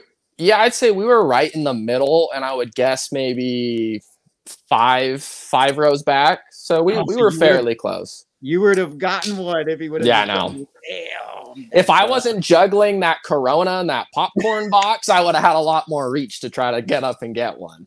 But so I gotta say, man, Hayden, shout out to you. I saw your little framed memorabilia. I was a screenshot of that. I was like, look at this, man. Like you had let me think. It's in my photo row somewhere actually. Yeah, it was it's one of those shadow frames. Like someone gave me an idea because you can like put stuff in it because they're a little bit wider, but the backdrop is the popcorn box that I kind of had to fold and like manipulate. And then I saved the little popcorn bucket they gave us from the Twilight of the Gods that said Netflix on it.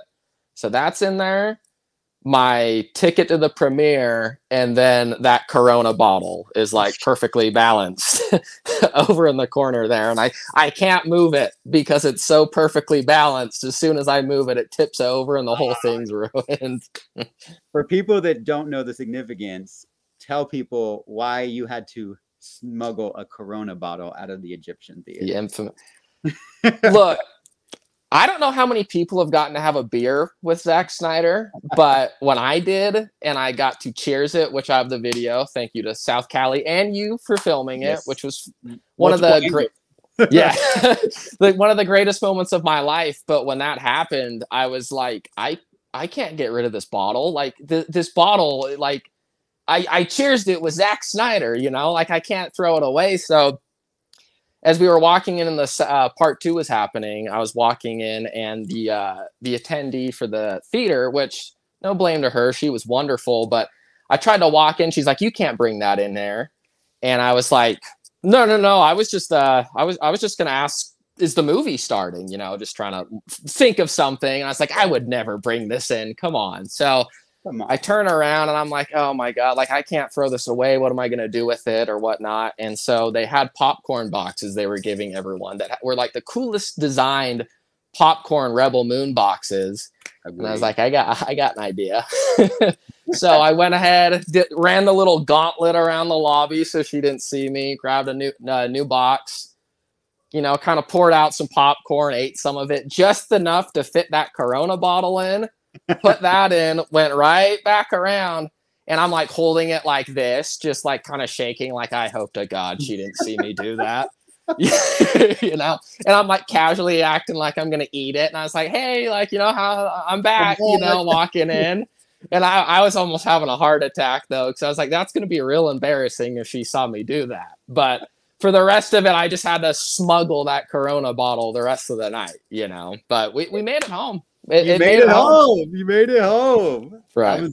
Hey, you were just like we're seeing with Cora. I'm seeing Cora right now in the barn scene. But you were a rebel. So I think it was, you know, you were being inspired by the art that Zack had. That's right. Yes, that beautiful Corona bottle was too precious to get thrown away, you know. So, and that kind of reminds me, I don't know if you saw the video of me I took where Zack's signing my shirt, my Rebel Moon shirt.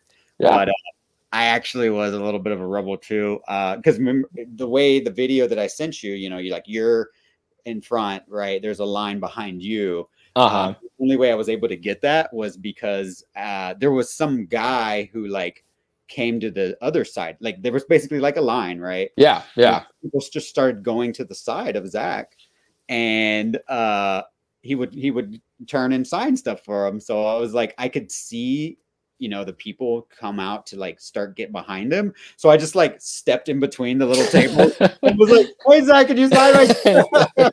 Good for you. And you could see in my video, she's like tapping him, like, "Come on, we gotta go." But I could tell. I was like, "This is my chance. Sign my shirt, Zach, please." So, you got to do what you got to do. I get it. You got to do. I get it. Hey, it happened. It happened for us, right? Like that's right. And you, I love your shirt. So I had to. I was gonna say, yeah. When you hopped on, I was like, "This guy, what? Like he's premiering with the shirt. Like, come on, like." It's honestly one of my favorites. Like, of course, really? Okay. I'm partial to the back flick runs on Duncan, but out of all the Rebel Moon shirts, I just love what it says. I love the back. Thank you. That Ray, I don't see a ton of Blood Axe on here, so I had to sport this, and it's also benefiting AFSP. So, yeah. I keep thinking. I think I might throw that shirt back up. Like I might relaunch it for a little bit and see if if I can anyone wants to grab it or anything like that. Because when you wear it, and it's one of my favorite ones that I made, and it was kind of just me randomly thinking of something up on the spot. But I keep kicking myself though that I wish I would have brought one to give Zach, just like I did the Batfleck one. But hey, there'll be more opportunities. You never know. Yeah. Speaking of Batfleck, you are the legend known for the Batfleck runs on Duncan campaign, and you did get R.I.P. R.I.P. Duncan gave Hayden a cease and desist. But I have another Batfleck fan in the back here who baby. Just so happens to have Mr. Batfleck as his avatar. He was in the chat earlier. Let's welcome one member of the Lethal Geeks podcast, the one, the only, Castellos. Way, what's going on, homie? Hey guys, what's up? You hear me? Yes, you're loud and clear, sir. Cool. We are 1 hour, 5 minutes. We just saw Cora eliminate some Motherworld MFers right in the head in the barn. Okay, I'm a little behind. The barn scene is just starting. So okay, you're not too far. As long as you're playing, not too far. You're good. Yeah, I know. I'm playing it to. We gotta get those numbers up, dude. We gotta get those numbers up. That's right. For sure. Are you familiar with Costello's Way, Hayden? Oh yeah, I see him in the chat all the time. When you said the other Batfleck guys, like I think I know who this is. I know who it is.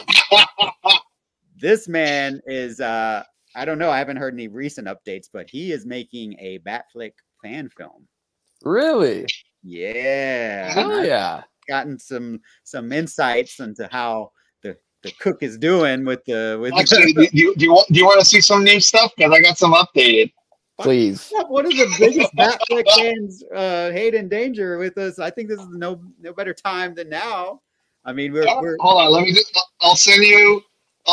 Dude, Josh, always with you. Always the exclusive. You get the exclusive scoops with my shit, man. That's awesome. All right, hold on. I'll send it to you right now. This was just delivered to me. Yes. So we said it Thursday. This was just delivered to me Thursday. Okay. Where is it? So.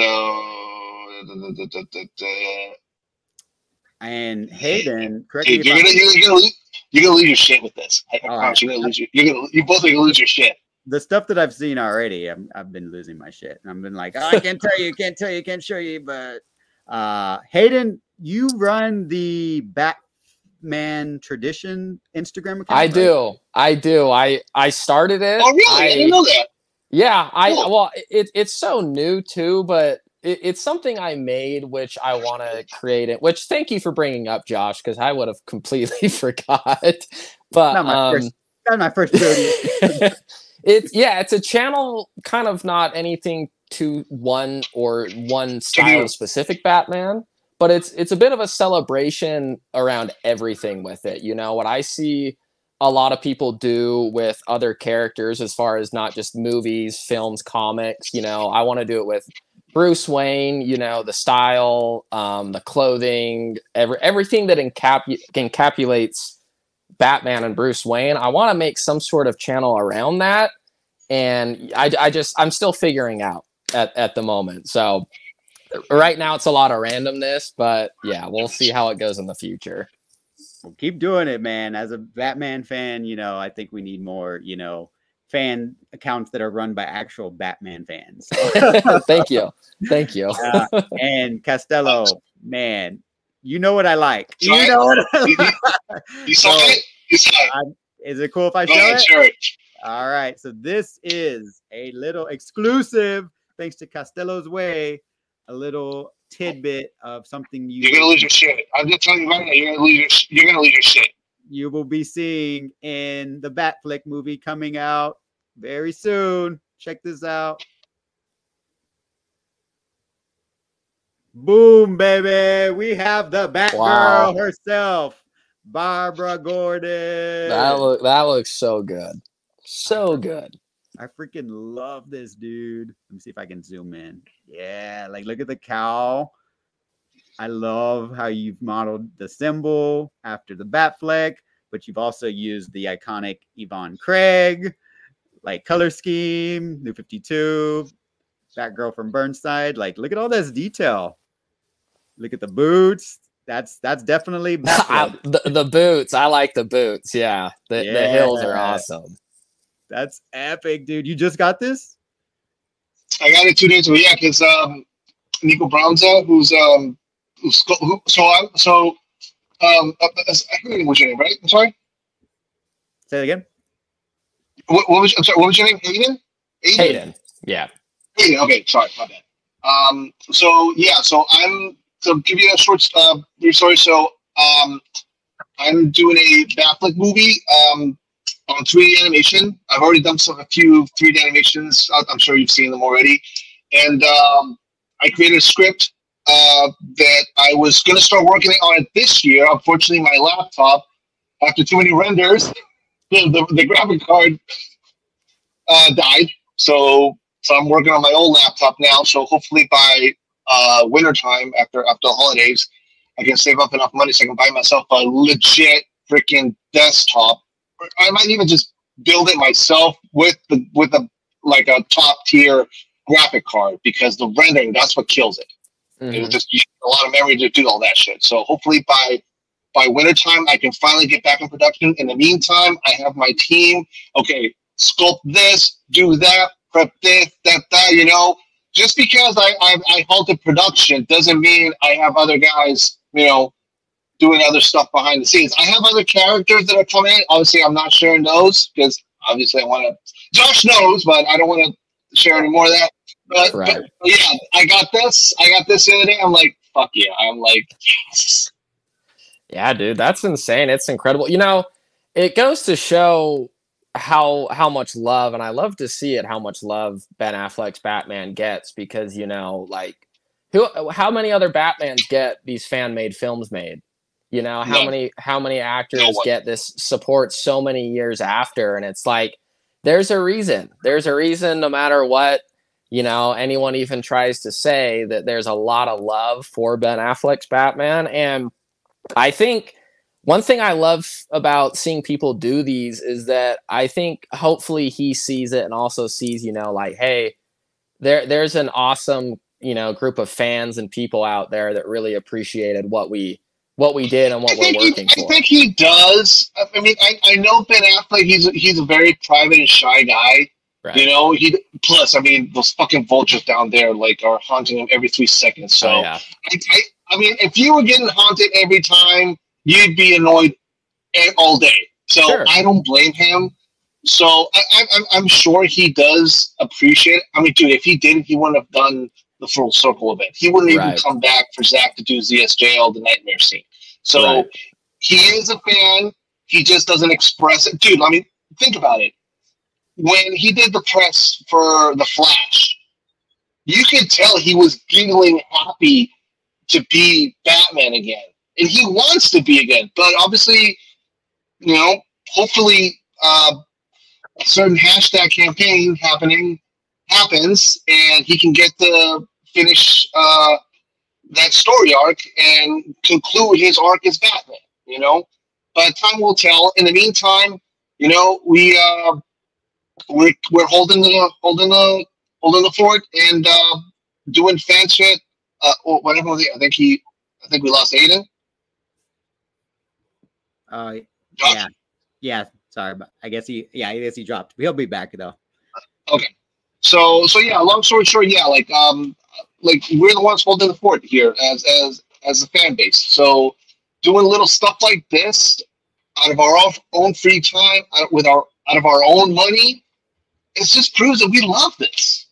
You know, and we're not. I'm not getting anything out of this. I'm not getting any. Excuse me. I'm not getting any money out of this shit. I'm not interested. I just want to keep the flame going, and I want to show my love to Batman. You know, I've always been a Batman fan, and it's a shame that we didn't get. Oh, there you go. Yeah, and sorry, I got kicked. I'm back. Yeah, you're good. You're good. And it's a shame that we didn't get the Batfleck movie. So I was like, fuck it, I'll make it myself. Like that was my attitude. I'm like, if I'm not gonna get it, fuck y'all. I'll make it myself. I'll make it my damn self. And that's what I'm doing. I'd like to hear Ben say that. Be like, you know what? You all aren't going to get it to it. Well, fuck it. I'm going to make it myself. You know he would. Like, oh, yeah. That man, I just love that man. Oh, I just realized. Shout out to the Leos on the panel during Leo season. Happy belated birthday to both of y'all. Thank y'all you. Both recently had a birthday. Ben Affleck, thank you. Leo as well. What you said, Costello, is 100% true. Like, I mean, I understand some people had issues with this version of Batman and the Flash, but you could tell, in my personal opinion, he loved it. Like, he loved it. Was it portrayed the way maybe the fans wanted to see? No, maybe. But Ben loves that character. And that line, I posted it on his birthday. You know, that scene of him talking to Barry about scars, you know, it gets me every single yeah, me too. That scene, that line hit me when because dude, that's in real life. We all have scars. We all have experiences that, you know, we got to learn from our mistakes and from our past and just move forward, you know. And that was what Bruce was trying to inculcate to Barry. Listen, I know you're hurt. I know you have scars. I got them also, but we got to move on. We got to move forward, you know. So I love that line. I mean, it was short and brief. Yeah. But it hit. I think that's one of the best things about that line too, is that, you know, that's a speech that, you know, he gives, but you can definitely kind of bring into your own life. Like, how often or not can you take those advices or those words he says? And it's not just for a film, like, it really resonates, you know, to you in real life about moving on or accepting things like that, or the tragedies, and like moving forward, you know, like it kind of, you know, to me, like what Josh said, like, despite what people say about that film, you know, and I hate that whenever Batman gets talked about in that film, they somehow bring up the bridge scene about him just standing there. But it's like, what about everything else? Like, that speech is one of the best, in my opinion, one of the best Bruce Wayne moments we've ever seen on film. Mm-hmm. Right. And then, you know, I think a lot of fans are getting to a point where they're kind of ready to see where Batman doesn't need to be real anymore, as far as, you know, it doesn't need to be just a guy in a bunch of, you know, plated armor suits, and about like, what would it be like if he was in the real world? And when you look at like that action scene, you get Batman riding around on a motorcycle, you know, going through fighting crime. You see him grappling, flying through the bridge, you know, all these like incredible feats that Batman does in the comics all the time, right? And that's what I love so much about that, is that, you know, we're finally getting that, you know, comic accurate kind of fantasy Batman finally, because, you know, it's everyone who's a Batman fan accepts that he's a real person with no superpowers. But the reason so many people love him is that because he's trained himself so much, because he's pushed himself to the physical and mental limit, he as a human can go up against these people, right? As the gods, as the people with superpowers, right? And that's what I think a lot of people are ready to see. You know, it's not just, you know, we have to think of a way for it all to work in reality.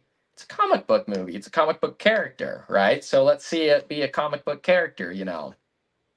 100. Hey, that's a mic drop right there. I love Dude, it. and also, I mean, I love that Ben Affleck's Batman has inspired others. Like I shared the other day on my Twitter feed because I was reading some Tom King Rebirth, and I see the nightmare suit Yep. that he got started.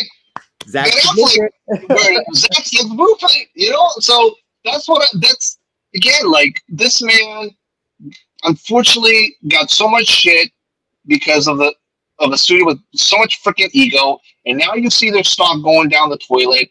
Like we're definitely going to talk about it. So Aiden, if you can, if you have time later in the evening, I don't know if you're Eastern or Pacific, but at 9 p.m. Eastern, we'll be doing the stream on the Lethal Geeks, and we're definitely going to talk about all these subjects. You know, Cool. I just had Leon right now. Leon, unfortunately, he won't be able to be live with us, so I was early recording him, so that's why I had time now to jump in because I got to do some editing here. Well, but I can stop by real quick and chat with you guys. But yeah, dude, like this, it's getting to a point now that like DC is in such bad shape that nobody gives a shit what the current management is doing right now. They just don't care. Yeah. Like right now, you like I saw like the Supergirl movie getting delayed. I don't think it's getting delayed at all. I think it's getting canned. Yeah. I think You know, that stock is hitting rock bottom. And now they're in the blacklist on the creditors. Yeah. For the S&P 500. When you hit that list, you're noticed. It's like when you default on your mortgage. That's when you get that letter. This is your final notice. That's what it feels like for business. When you hit that list, start sweating. So it's so insane.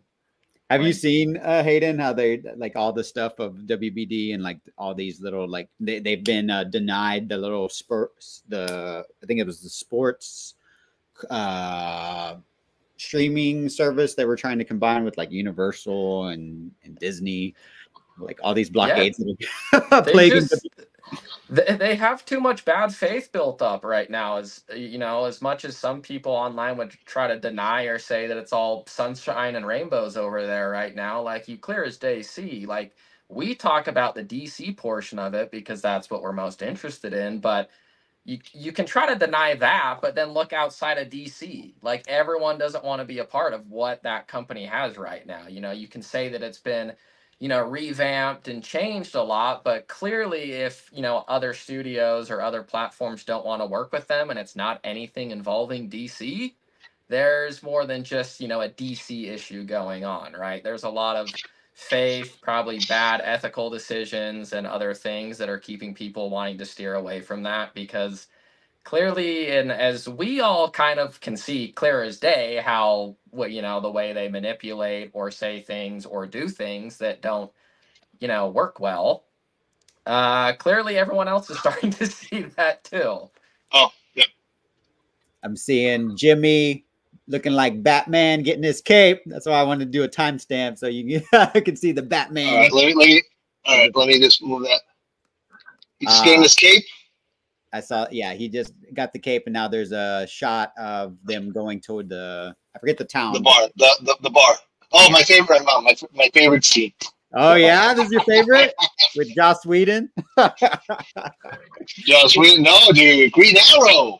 Oh yeah, so Costello's Way is super into Charlie Hunnam as Green Arrow. Oliver Queen. I don't know how you feel about that, Hayden. Oh, I that was such an easy, like, I think if you see Charlie, like, you're like, oh yeah, Green Arrow, like clear as day, like 100%. Like I would even say he's basically the unofficial Green Arrow of the Snyderverse. Like if he was to do a Green Arrow, like, and I still say, you know, when they first see Charlie and he's got that hood, the screen's like, come on, like I think Zach knew, you know, it was a little bit of an inside joke. That was intentional. That was intentional. Zach knows what we want because Zach listens to his fan base. That's the problem with WD. They do not want to listen to their fan base, to their customers, their consumers, to their investors. They just do whatever the fuck they want, and that's where they are now. But when they give us little shit like that, just a simple little hype, boom, we got it. You know, and that went viral. Like when the teaser came out, that went viral. Just that little detail made it go viral. Yep. Well, that goes to show is like even when you see, you know, like they'll launch a picture of Superman sitting in a chair, putting on his boots, and no one really cares. But you know, Zach will drop a little casual, you know, black and white Ben Affleck photo from, you know, 5 to 6 years, and then that's the thing that takes off. Like that's the thing everyone wants to talk about. That's the thing that's getting thrown around so much. So yeah, Zach knows what everyone wants, and he definitely knows how to like post it at the right time to like show everyone like, hey, this is what everyone wants, whether you guys like it or not, because what you got going on right now isn't getting you any traction. Nah, I mean, not only that though, they spoiled they spoiled the whole Superman movie. It got spoiled already. Like we already have an idea where this is going. You know, but like well, for starters, I have a feeling they went to Cleveland to film it just for tax purposes. That's it, just for that. Oh, yeah. You know, and like, okay, you want to have this movie be like the one that jumps back to DC brand, the Messiah, or what have you. Okay, then keep it hush hush. So build the momentum, build the excitement. But no. Because fucking Colonel Sanders is all about him. That's what we call in textbook narcissist. Right. Me. That while he was filming, it was all about him. That's it. Right. So you know what? I think it's going to be interesting too, because you know one thing he's definitely trying to take advantage of, because you know everyone knows by now that Henry's entire arc was understanding and seeing and going through those issues and those crucibles to become Superman, right? And it was so funny, right? It was in a journey. And it's so funny because we finally got to a point where between Man of Steel, BVS, and then Justice League, where he finally, you know, starts to show or get a glimpse of that.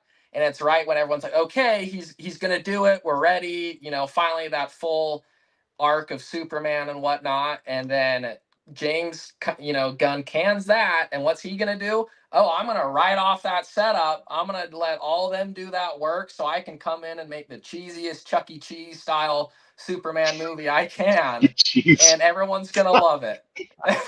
Everyone's gonna love it. Yep. I mean, I'll give y'all just my own perspective. I went to the WB Studios tour on Sunday. I saw that. And before I left LA, right? Because I told Sky and some of the cool table, I was like, you know, I don't know how much longer this company is going to be around, so I'm going to enjoy while I can. And I wore one of the sales shirts, right? I got a lot of attention from employees, including one guy. So they take you to the Friends Fountain, and he was like, dude. He whispered to me, "Is like, that's the most badass shirt I've ever seen. Way to go, dude!" And I was like, the freaking WB employees were noticing because they saw the hashtags, so that you could just tell. Like, he was the only one that actually said something, but I think a lot of people were just kind of like, "Oh yeah," you know, like, and they had, you know, I was kind of worried because I was like, "Okay, I'm going to the DC section. That's where you end." And I was like, are they going to freaking show that suit? Oh my God, I'm going to be so freaking mad. Luckily, no. All of Zach's stuff was there. Even the Batman was there. His Batmobile was there with Catwoman. So I was just so happy. I was like, okay, this is what I want my last WB experience store to be, you know, just not tainted, you know. And so it's kind of interesting to me. Because normally what I understand is WB will always, whatever they have, they're going to start pushing, right? So normally before, like Zack Snyder's stuff would come out, they showed the costume. They had a replica of the costume to say, this is going to be the new Superman. I just found it interesting that they didn't have that new suit on display, but they did have the Man of Steel. I wonder why. And Zack Snyder's Justice League suits. I just thought it was and no merchandise. of changing Superman. No, zero. I looked everything. Nope. I did see ZSJL and the Batman stuff, but no Gunverse at all. Coincidence. The way things are going now, because they're running out of time. They're literally running out of time. Not the DC part, the company itself. Because, like I said, they're on notice. So all you need is one, let's say a Nelson Peltz type, to come in, make a freaking offer, and boom, hostile takeover. If that stock hits $5, stay tuned because something will happen. Because I've been tracking that stock. Yeah. I've been it's like during when I'm not working, I day trade once in a while. So I've been tracking that stock all week, and like it's hard to get in and try to invest because there's a lot of shorts going down through that stock because people like investors, retail investors like that. They not only they obviously look at the charts and all that, but also follow the news, the catalyst, what's going on the company because that's how the money people make decisions. So I got in on about like maybe 2 or 3 stocks just to, like to feel the waters, you know. Dude, I lost I won like $100, but then I lost like 80 because it's moving too fast, but go down. So it's just, dude, on Monday, because this article from the Hollywood Reporter came now yesterday, the market was already closed. So let's see what happens on Monday. Yeah, because that's going to be the kicker. Netflix. Netflix. Dude, like, arrow right there, Netflix. My TV's over there. Sorry. No, you're fine. I have it on mute, but it's playing because we need the view. Dude, did you see that article from Variety? Oh yeah.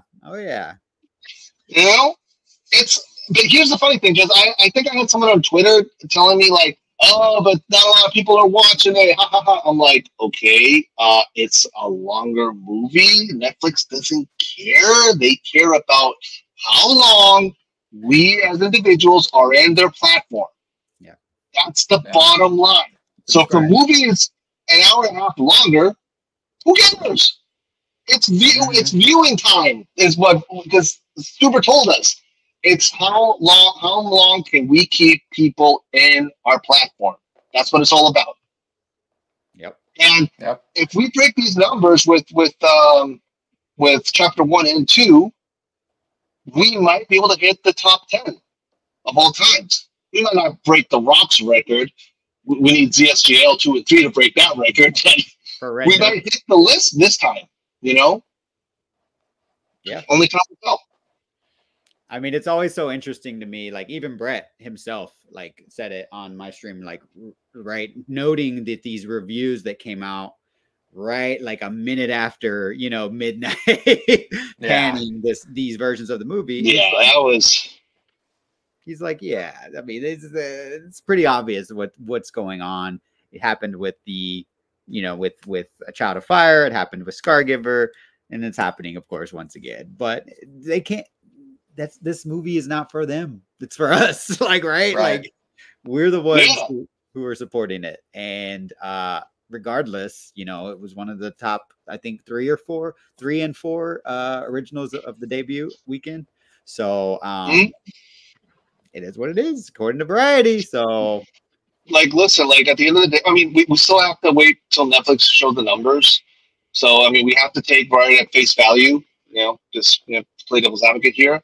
But it's already a good sign that, okay, we're winning the message, because at the end of the day, like I said, Netflix doesn't care about ecos. Listen, their stock is, because I'll share all this information tonight on the show, but it's part of my material getting ready for the show tonight. But their stock, I think it's like in the 670s now. You don't get to 670 per stock just like that. Yeah. You know, you don't.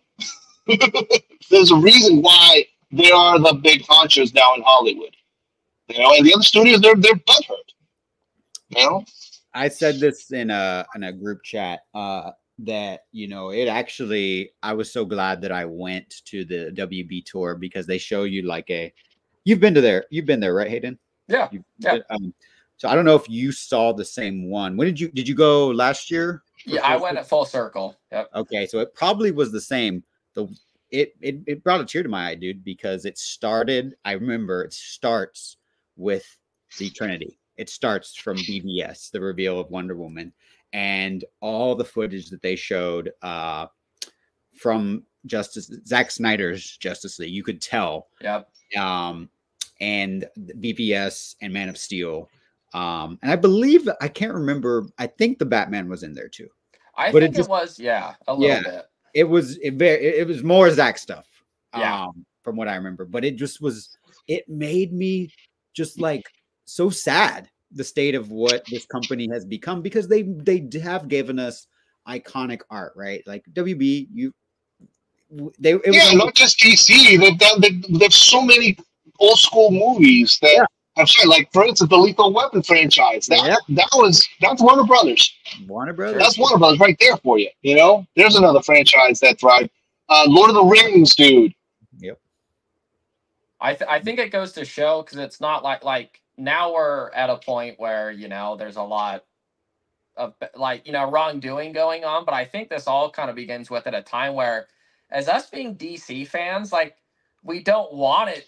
You know, like if they would have treated everything how it should have and with respect, it's not like we wanted it to go bad. You know, it's not like we were hoping that they would go out of business. Like, it's their own decision, right? They made that bet of like, now you're like having to deal with it. But like what you said, when you said it kind of makes you sad, is that like, I don't think any of us just, you know, were born with some grudge against WB, of course. It's just, it's a management. Yeah. It's a management that dude, look, we buy the merch and the toys for all the things that we love, the t-shirts, everything. I mean, none of us wants to see DC in this shape. It pisses us off that it's in this shape. Yeah. But that's the reality that we're in. So we just gotta, you know, wait and see what happens now. Like, dude, like if these guys go bankrupt, because that merger, Comcast is not going to they're not going to buy WBD now the way they are. And their stock is also not that strong. I'll share that later tonight as well. So I got the whole breakdown for you guys tonight. You know what, Phil? I'm kind of scared now. Isn't Lethal Weapon 5 supposed to be in production? It's not in production. It's not in production yet, but I think Mel is still fine tuning the script. So will it? I mean, obviously, if WBD goes under, that's what I'm saying. Yeah, maybe that'll be the end of it. Me personally, this is just me. I would just leave it as is. Really? You know, I would just leave it as is. You know, because we're in the phase now that so many movies, so many franchises are getting like the nostalgia effect. Like now we're gonna get next month Beetlejuice, which I'm not gonna lie, I'm excited for it. You know, but it comes a point that you need to. This is the problem with Hollywood right now. They are, and I've said this to you many times. We've spoken about this many times, Josh. Like they are creatively bankrupt. They're just rehashing, recycling old material. They cannot and will not think outside the box, come up with something original, because they're fucking brain dead. And this is why we had the strikes with the AI issue, because they want to litigate everything to AI. You know, we don't want to hire any writers or scripts or anything. No, let's just let the AI do it, and that way we can charge more money and pay less money to the actors and blah blah blah and be done with it. No, that's not how it should work. You should not depend on AI. AI is a tool that you can use to perfect and, you know, fine tune a script if you want. But to have it completely do the thing by yourself, no, dude, that's not art. That is not cinema. You know, like actually, I found something out yesterday, because we know that Zach went to art school, and he does his storyboards, right? Guess who else does his storyboards as well? Who's that? Ridley Scott. Alien. He also went to art school. The man who created Alien and Gladiator, he also, just like Zack, he does his own storyboards. So these auteur I didn't know directors that. have a style, right? They all have the similar type of, So if you can think about it, okay, so you go to art school, you have a different mindset when it comes to, because you're looking at it as a picture frame, as art. So when you compare, because I like Ridley Scott, I get it, his movies have flopped lately, but I've always liked he's more of a biopic storyteller per se, Right. But yeah, now that I heard that, and I'm looking at these videos, and I'm like, holy shit, and that's where it hit me. There's a pattern here. That's why, okay, I like Zack because they both do it themselves. And I'd be interested to find out what other director does their own storyboards, because that's a pattern, dude, that needs to be noted. Oh yeah. I mean, you're onto something, right? Like all the iconic franchises that were noted in the little highlight reel, like they're all from people like I think it's interesting that like Zack said his two biggest friends are Christopher Nolan, right? And Todd Phillips. Nolan and Phillips, yeah. Yeah. His Hollywood friends. But then also like James Cameron has, praised him. And I know Clint Eastwood has a good, relationship with him, like all these like iconic people in Hollywood. And it's just very interesting how this filmmaker in particular is treated in the mainstream media when he's just such, like we just heard from two people who, who have firsthand worked with him experience, right? Of how great he is as a person. So, I mean, Phil, like, thanks for giving us that insight, because we need like Skywalker is always saying, like, we need these perspectives. Like, that's something unique. I don't know anything about really the stock market or anything. So you interpreting all that, for me, is really helpful. Hayden, I don't know if you want to mention this. From what I understand, there's something coming on Spotify, maybe. Is that your thing? For the Batman Tradition podcast? Yeah, you know what it is? Yeah. I doing something coming up with that. Yeah, I'm still working on that. Like I said, I'm still trying to figure out everything I'm gonna do. But essentially, it'll be a podcast about Batman, but a lot of it is going to be everything evolving it. Like I imagine it'll literally be me waking up and being like, what do I want to talk about today? Or what do I feel like is going on that I'd like to discuss? Or something like, we do even with Zack Snyder a lot. Like right now, obviously the Caped Crusader show is like one of the newest things coming out with that. And a lot of people have not liked it. You're right? Yeah. I finished it. I finished it this week, and it's. We're gonna review it tonight. I want to avoid. I don't want to spoil it, but yeah, it's 50-50. Yeah, and that's exactly how I feel too. What is y'all's opinion? Because I had an interesting. Me and Hayden talked about it a little bit at the event. I don't think I told you this, Hayden, but I kind of like when I first heard the review of Batman, I was like, ugh. But then like more clips started coming out, and I was like, okay, it's fine. But overall, now that I think y'all both finished it, right? Yeah. So, well, how was he? Just as Batman, was he good? Of course, no one's going to replace Conroy. But how was he? Was he serviceable? What would your opinion be?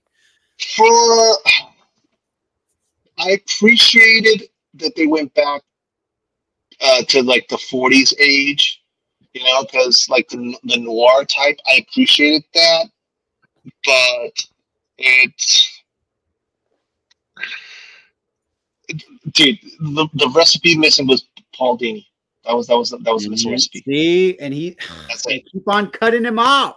They keep on cutting him out. Yeah. Bruce, I don't know what Bruce's problem is with him. I guess they had some kind I'm thinking, like, I could be wrong, but I think Bruce is having the same issue that what was this guy's name? Fuck. I'm having a brain fart here. Flashpoint. The guy who wrote Flashpoint. Jeff Johns. Oh shit. Thank you, Jeff Johns. I think he's having Jeff Johns syndrome. Me. I could see that. You know. Hayden, Yeah, And you know, when you have I think just from the Batman point of it, and I'd say like even the performance of it and whatnot.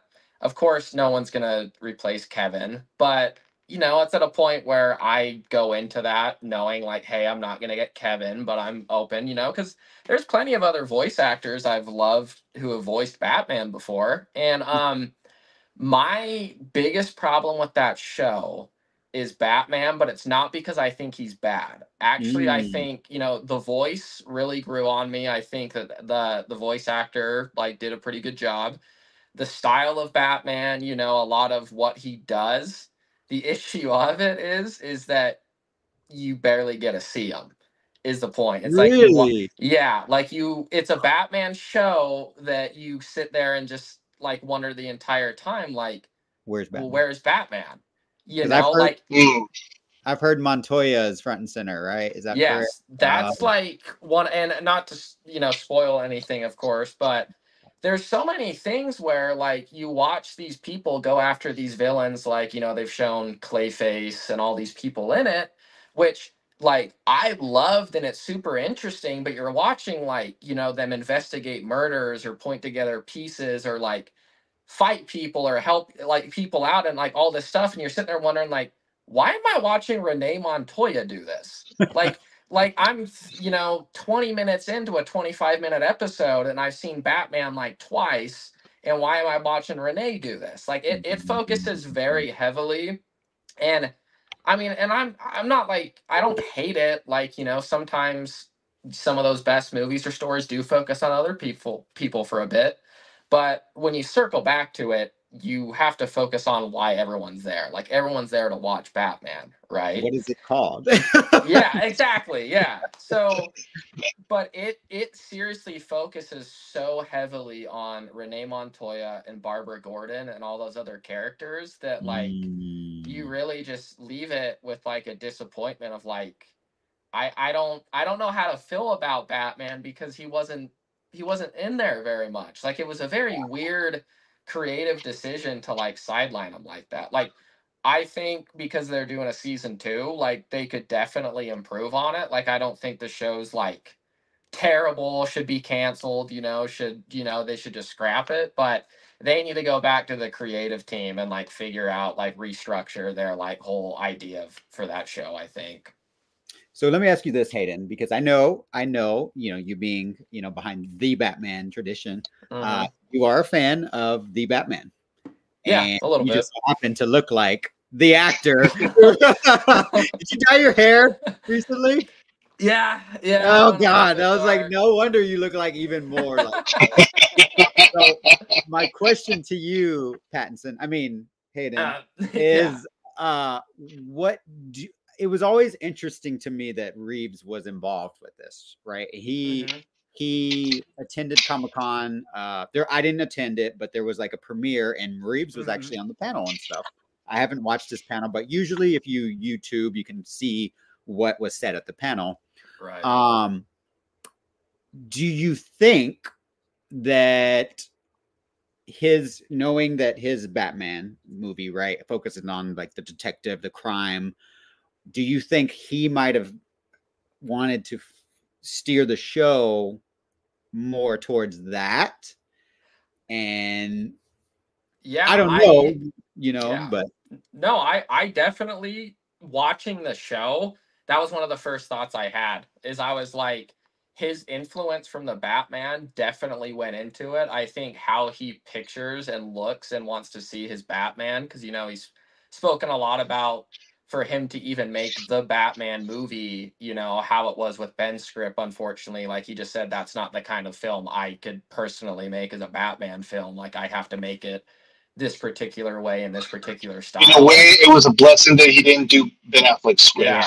Yeah, I agree. I agree. Absolutely. And that definitely resonates over because who knows why, if it's something like he doesn't feel comfortable getting more into the fantasy element of it, because there is a little bit in the show. Like there's definitely more than the Batman had, but I think he definitely dropped back to like that safety net he has of like, hey, this is what I've done with Batman already, so I feel a little bit more comfortable in this world and how it acts. Because like, I'll even be honest, even though it's a cartoon, cartoon animation fight scenes can get pretty crazy now, and even in that show, it's not that they're bad, but if you remember just like the Batman, there's not a whole ton of like, there's no scenes like the warehouse scene, there's not a lot of crazy action scenes. It's very quick, one and done little essence, and like that's the same type of action you even get in this show a lot. Like it's not him really doing anything like you'd see reading it, like looking through a comic book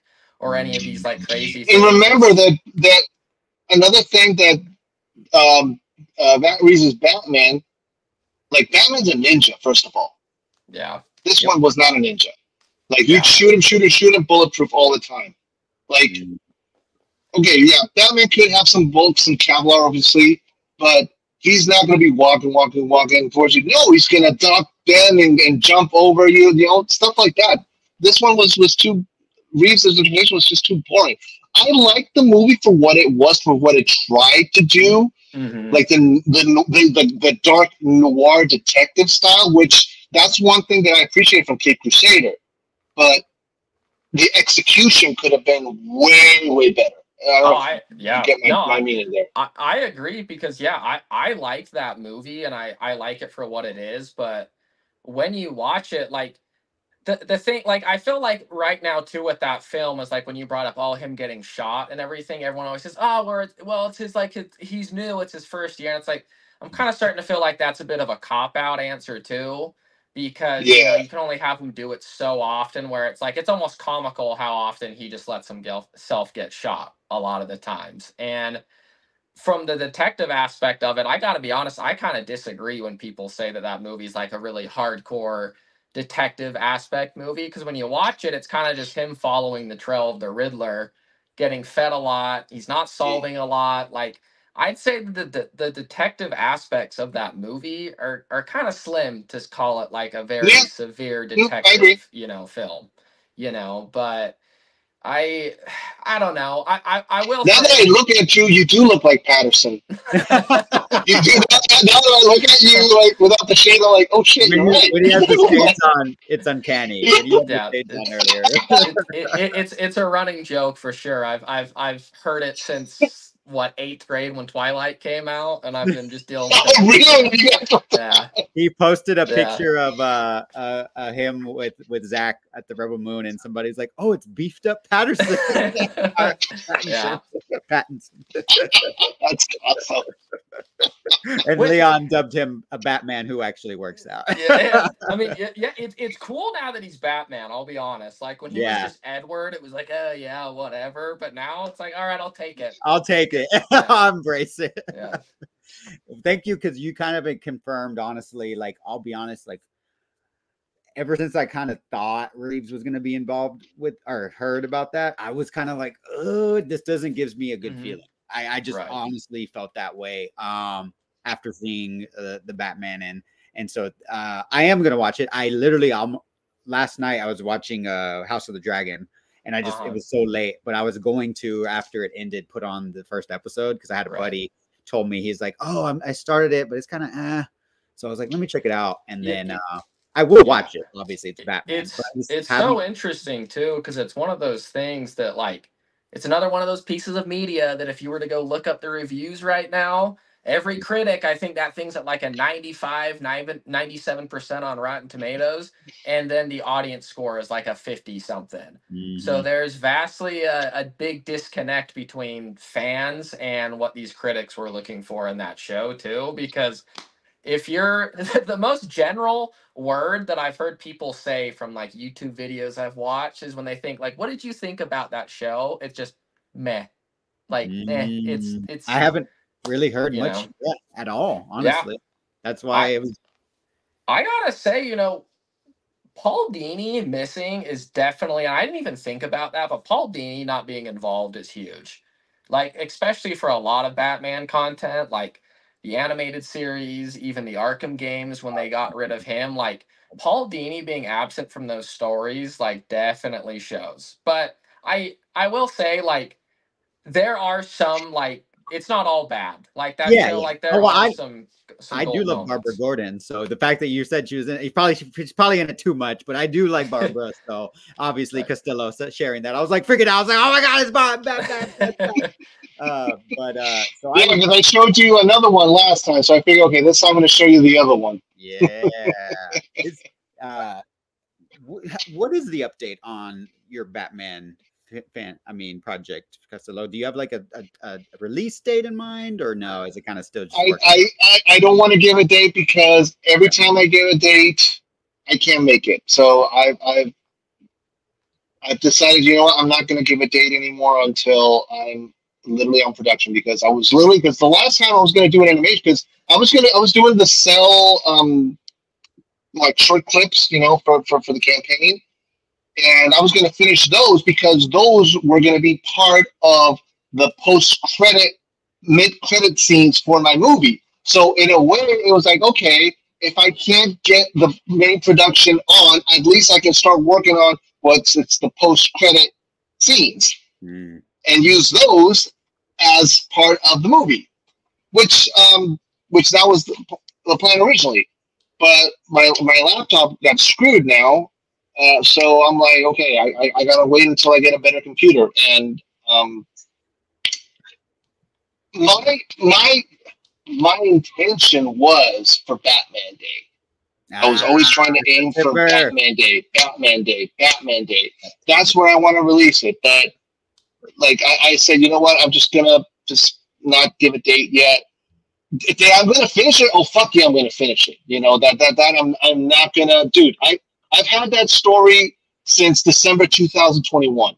Yeah, I was smoking a very fat one while I was watching ZSJL, and I see Batfleck going out on the Batmobile from the Flying Fox, and boom, that's when it hit me. Actually, I'll show you what inspired it. Hold on. I love it. Oh, you got a full circle shirt on, don't you? I think I saw the logo in the back. Yeah. Where'd you get that? I was watching them. I'm sorry, who? Where'd you get that? Oh, this is Dustin Lee Macy. He's the artist who did this. Yep. And I was like high as hell watching, and I see Batfleck with the Batmobile, and I see this, and then boom, I wrote it on a piece of paper, the basic ideas, and ever since then I've been fine tuning it. It's been looking great. But it's gonna happen, dude. It's gonna happen. It's gonna happen sooner or later, but it's gonna happen. I'm not gonna. There's too much work already been put to it, so it'd be a crime to not tell that story to the world. Because again, I have a group of friends that are helping me with this also. So because it's gonna be it's mostly gonna be on 3D, but it's also gonna be mixed with comic. So let's say the actor is going to be in 3D, like blended, like all the scenes that I've shown you guys already with my animations, and like the dialogue, like some of the important stuff will be like comic books. So it'll be like a mix. It's like, if you ever played Metal Gear Solid Peace Walker? Yep. Oh, Phenomenal game. Phenomenal game.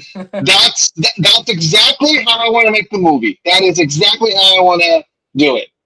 So you got the idea. I didn't know you were a gamer, Hayden. Oh, dude, I'm a huge gamer. I'm not gonna Xbox, lie. console.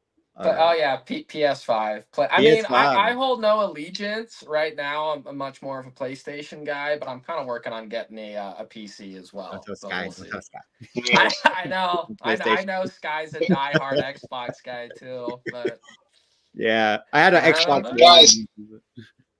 Guys, I'm gonna have to let you go because I gotta get ready for the show tonight. So, Aiden, very nice to meet you. If you have time tonight, join us in the show. Okay. Cool. Yeah. Thanks for stopping by, Phil, and thanks for dropping that bomb, that Babs bomb. Really appreciate it. All right, guys. Take care, man. Take it easy.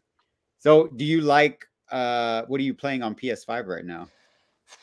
Bro, it's so hard because I play it all. Like, right? Yeah? I mean, I'm not gonna lie. Right now, I feel like I'm in a dry spell because I've played everything. Like, I'm waiting for something to come out right now. But when he said like Metal Gear Solid, though, like Metal Gear might be my favorite game series of all time. Like Metal Gear Solid is like phenomenal, but I could jump from anything. Like, what did I play? I can't even remember the last new thing I played, but like I'm waiting right now for that Black Myth Wuhan game to come out, or the Yeah.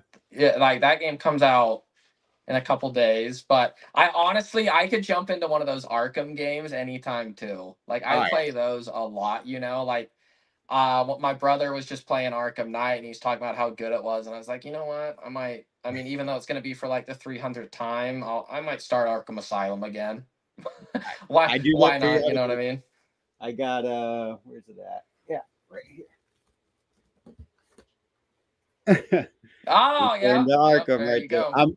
I'm a dinosaur. I still have the PS4, unfortunately. I got a PS4 Pro, but I'm Yeah. still behind. Well, I'll be honest, man. I mean, this newest console generation, as much as I was giddy to go get one, and I'm saying this for the Series X or the PS5, I feel like it hasn't been. I honestly don't know if looking back, I'd say it was worth even getting one. You know, like a lot of the games coming out, you can play on either or. You know, I feel like this was kind of like an in between because they're already looking to like release like a PS5 Pro or like pushing those new ones. I honestly almost feel like they should have waited a little bit because right now it's like, yeah, we release like 2 or 3 like exclusive games, and then that's kind of be it a little bit for now. So I don't know. It wasn't as big of a jump as it was from like, you know, the 360 to the Xbox One or the PS3 to the PS4 at the time, you Okay. know, but it Yeah, that was my thing. The only reason I actually upgraded to my Pro was in order to play PSVR because of Arkham VR.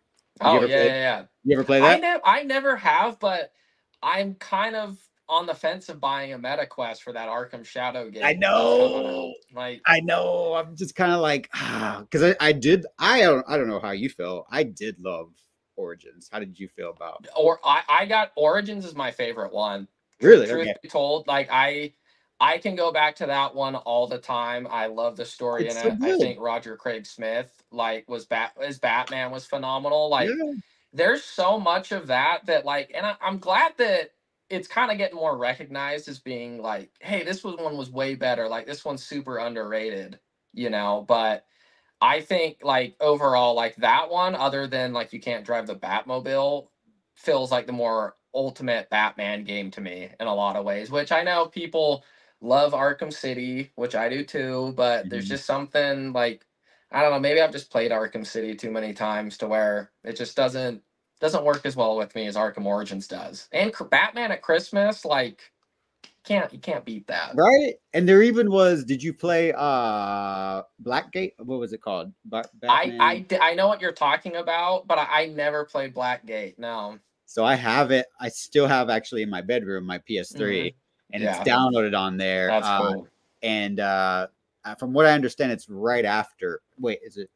It's right No, after. yeah, you're right. I think it's right after. Yeah, Yeah. like right after, and so that's why like Two-Face I think is Mhm. involved, and I think it's Two-Face. Yeah. Catwoman, of course, and then Right. Waller is somehow. Hey, I mean, Origins 2, you got to give it its shine. That was going to be, pulled a lot from for Ben Affleck's Batman. Yep. Right? Yep. Like, Exactly. that Which iconic. I mean, dude, if you're an Arkham fan and when you hear them say like, "Oh yeah, the Deathstroke fight was like a big influence of us," like whether you like Origins or not, like everybody loves that fight. Like that Mhm. fight is so badass that when you hear that, you're just like, "Come on, man." Like it's And you just saw how interestingly both Zach was posting about Ben, right? yep. And Yep. Jay Oliva. Did you see what Yep. Jay Oliva Yeah, posted? about the Deathstroke Nightwing fight. Yeah.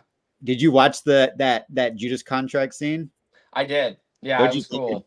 What'd you think It of it? it was cool. I can't say I've actually watched the movie, so that was the only piece. But like you start to when he says like that was a little taste of what I was gonna do in the Affleck movie. I kind of started to try to picture like what Nightwing was doing. I was trying to picture Ben doing it, and seeing how Mhm. that would correlate. And I was like, you know, when I was just giving that speech about that full fantasy style Batman doing that, it's like, yeah, this is what I'm talking about. Like grappling, like moving around, fighting like this. It's like, yeah, I think that's what we're all ready for, you know, now. And I'm just like, who knows when we'll get it? I do not see at all, in my opinion, I do not see a Batman coming out from the Gunverse. I just don't. Yeah. But like with everything happening right now, like I know people are trying to like, oh, Andy's gonna do. It's just like nothing. I think is happening with that. I think they're gonna try with this Superman, and like Costello was saying, like Phil was saying, the Supergirl movie being pushed back. I was just like, it's not gonna happen. Like I don't think it's gonna happen with the stocks the way they are.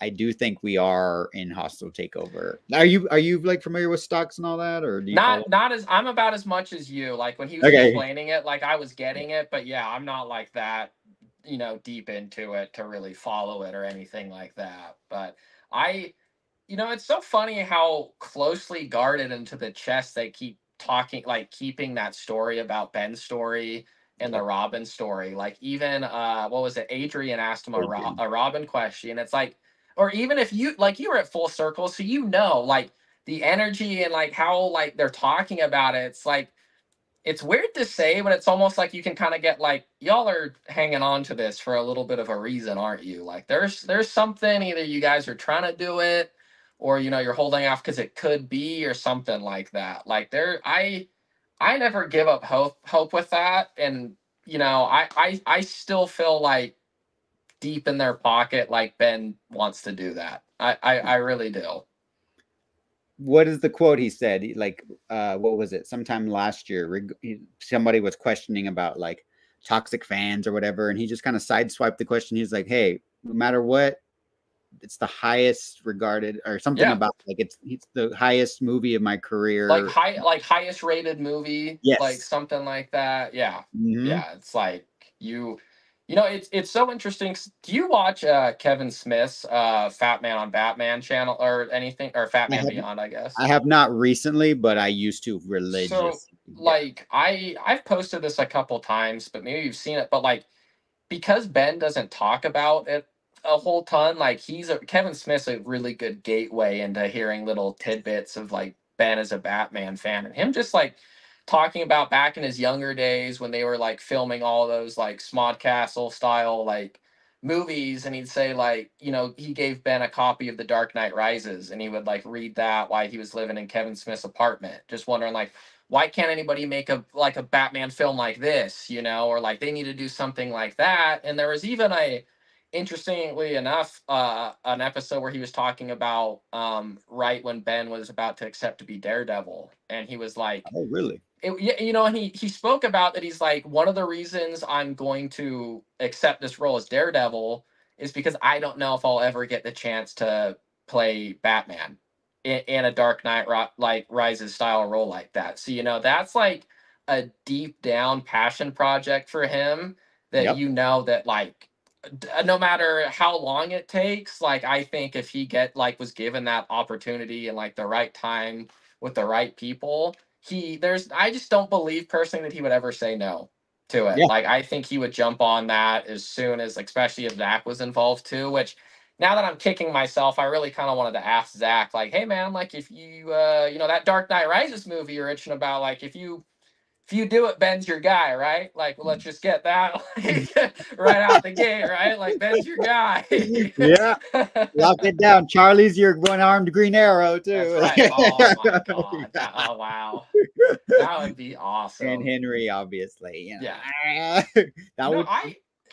I truthfully too, like I don't know how you'd feel about it, because some people say like I wouldn't want it to be them because it would mess with like the you know, the Justice League continuity a little bit, but I'm at a point where either he'll find a way to weave it in, or if it's like way in the future, no matter what, I'm sorry, I'm taking the best casted people that has ever been for this role for that movie. You know, like I don't need it to be anybody else, because I don't see it as anybody else. Like when I watch the animated series, like I'm sorry, but I see Henry and Ben in those shows a lot, you know, like it's just I don't think there has ever been a better cast for that. And like, I'll respect any actor who gets cast as Batman, but Ben's just the guy.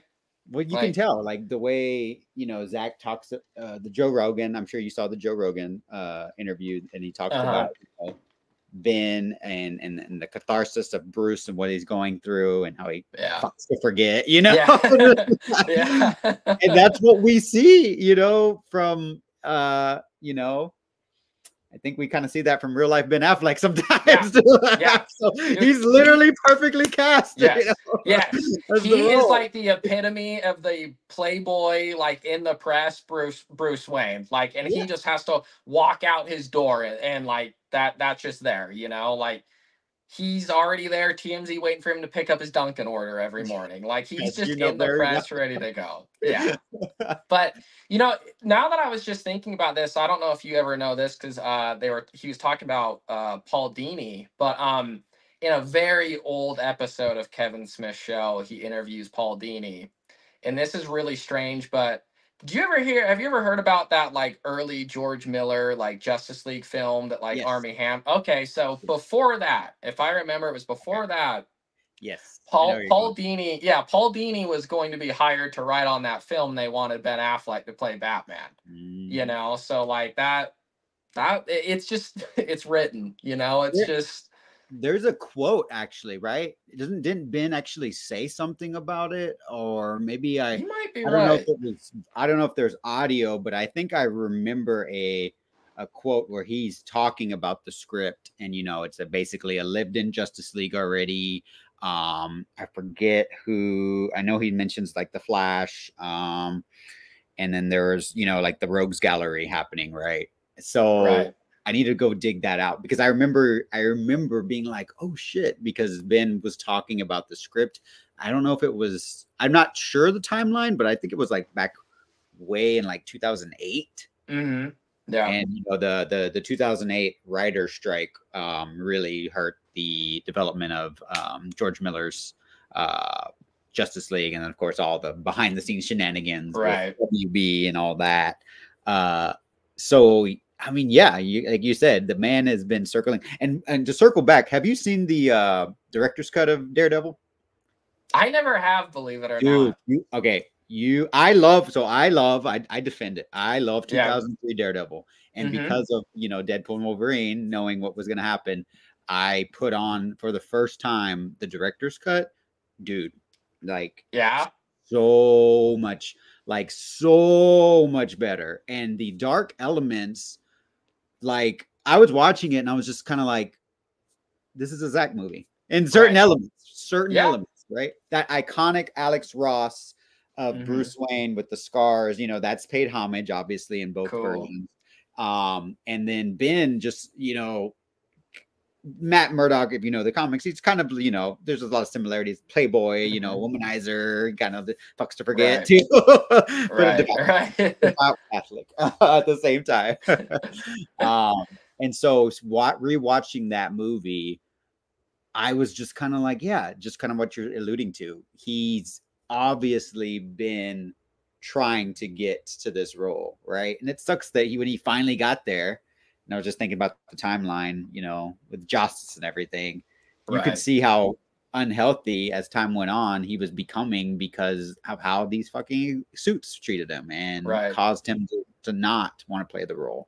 So it was probably hard for him, like, from that point. It was probably so much stressful too, because like if you care about a character that much, you're probably in the back of your mind, you're constantly thinking like, how do I make this work? Like, how do I keep going, or how do I keep at this? It's like, obviously I don't want to be done, or I don't want this to be happen, but it's happening. So how do I, I'm sure there is that instinct of like, I can't give this up, but I think I'm going to have to, and I think that shows a lot too, where like, even, the few times he said he might be done or whatnot, like look at how many times he came back, and how many times he wanted to come back, or even from what we know of all the future plans they were going to do too, especially even with the Flash or with Zach's plans, like he was itching at any moment to come back, or at any good reason to continue on that character, so like he has a lot, I think, a lot left in the tank for that character. You know, I'd love to have him.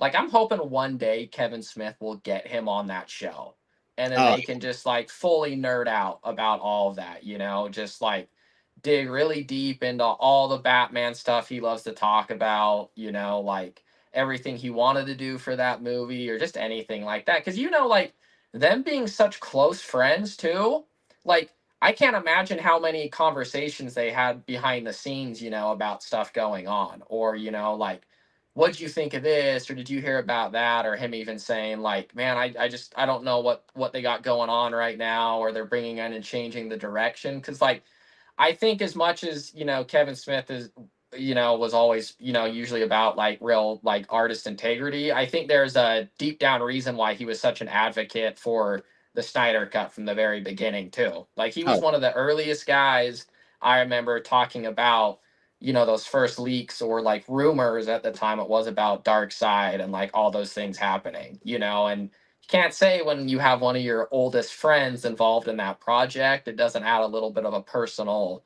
uh, you know, urge to get to, you know, keep it going, you know. 100%. And I remember I'm sure you watched the live premiere that they did for the Yeah. Snyder Cut with him hosting. Yeah. And then Yep. do you remember, like, I'll never forget, like, I guess there was like some fuckery happening on the behind the scenes. You remember he's like, dude, what's going on? Yeah. Like, Yeah. like, Yep. and he was so pissed, like he was like, Yeah. get it the fucking Yeah. together. And Yeah. sometimes, like, I do think, I don't know if you've, I don't know, there's certain reasons why, but I do feel like sometimes there's certain sabotage from within happening to in certain aspects when it comes around this particular filmmaker. And so I was kind of like, I remember that because I was like, oh, it just kind of makes sense, like, you know, that people always want to try to, I think, not present some powerful art in the way it should be based Right. on how they feel about a certain person.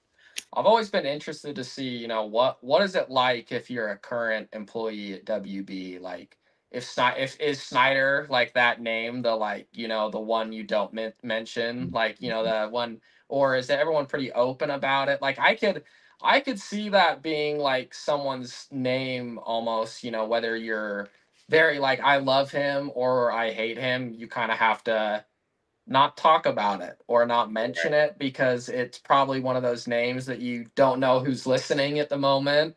So I'm sure a lot of people try to, you know. I found it very interesting to that employee, because there was like a line, right, to take a picture in front of the Friends fountain in the couch. Yeah. Then he was yelling. He was like, very, okay, everyone, you're going to take a picture right here. After you take the picture, you're going to stand over here. And then when he came up to me, dude, that's a badass shirt.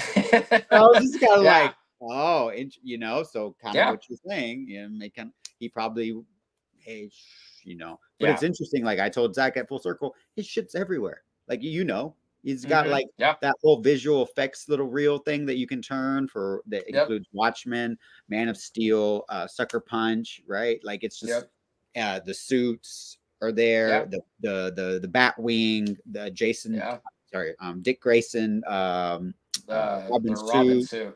Man of Steel has its own section. Wonder Woman's got her own section.